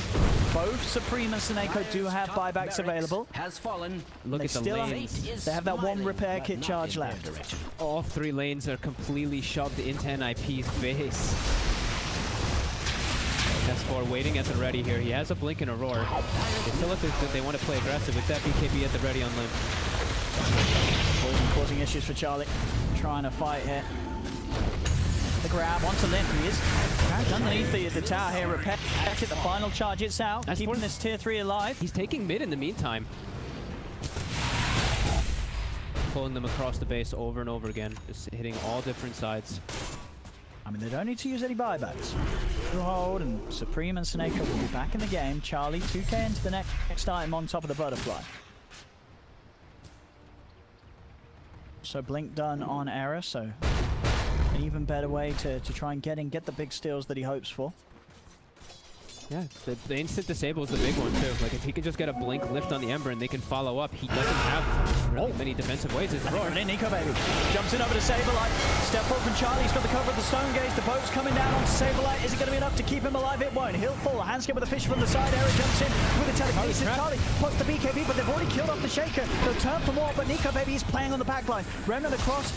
Throws down the Uncharge onto Error. Jump forward from S4. He's looking for Supreme. Can he quite find him? He cannot. Still no roar available. Charlie losing mana. He's got the Mantis. Still trying to back away from it all. But if anything, it's just caused him issues with the cask bouncing around. Still able to back up successfully. Nico Baby, only one Remnant left to play with. So he's got to kind of keep a cool on it a little bit. Will be X-Mark back, but not into any sort of combo. And NIP just hold it back on the high ground. Saberlight did buy back for this. And just like you mentioned, like Nico Baby, they got a trap actually on the Medusa in a pretty good spot, and they just were like, all right, Limp, you hit her from a distance because you can actually outrange her, and Nico Baby just hit everybody in the back lines.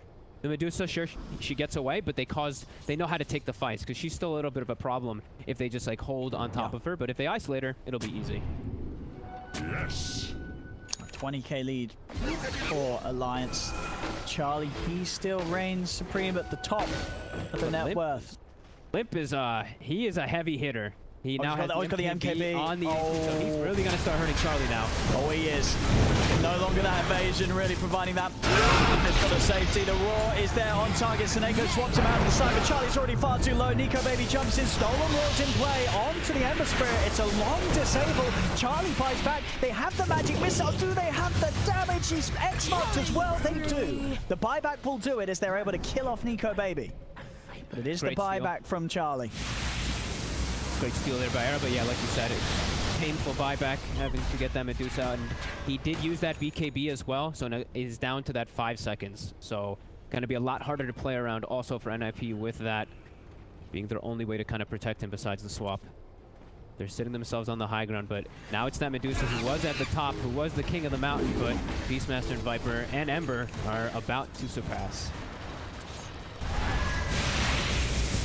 Yeah, even these smaller items at this stage coming out. FNG's got a mech on the way, so an extra bit of burst heal to help any hero that does get locked down by NIP's attempts. Yeah, we didn't actually get to talk too much. I saw that he went for it. I didn't mention it, but it's pretty neat that he went for the Veil on the Witch Doctor this game. He actually just makes Nico Baby do that much more damage. And I've seen FNG just kind of throw his life away a couple times just to get that off his top.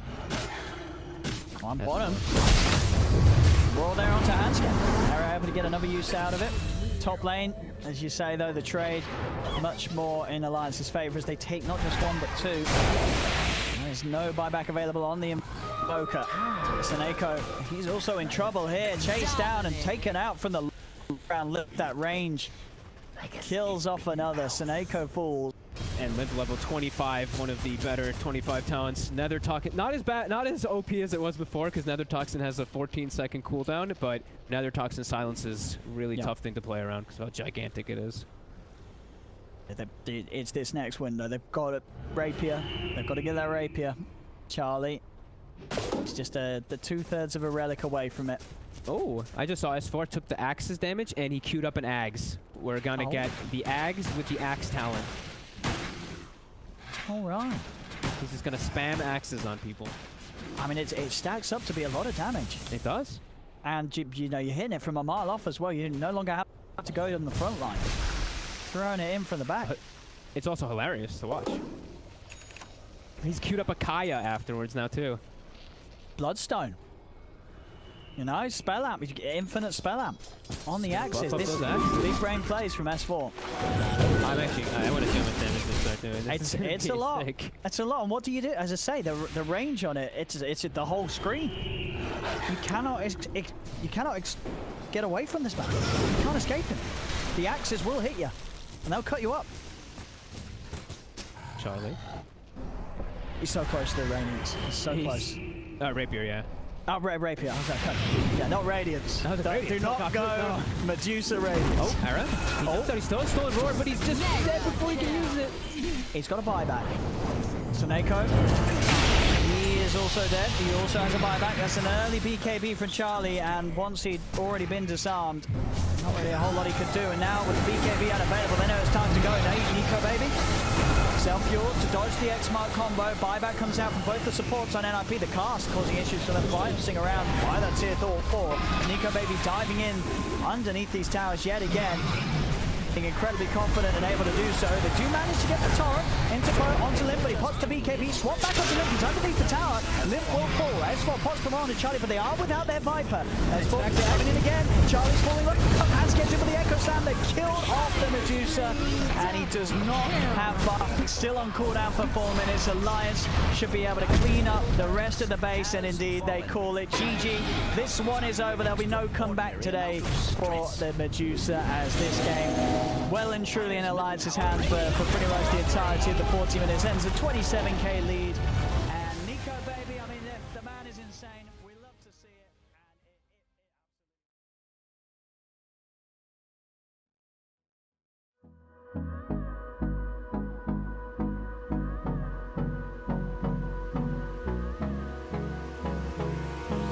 Hold me close till I get up.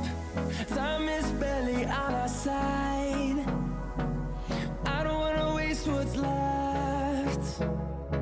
The storms we chase are leading us, and love is all we'll ever trust. Yeah, no, I don't wanna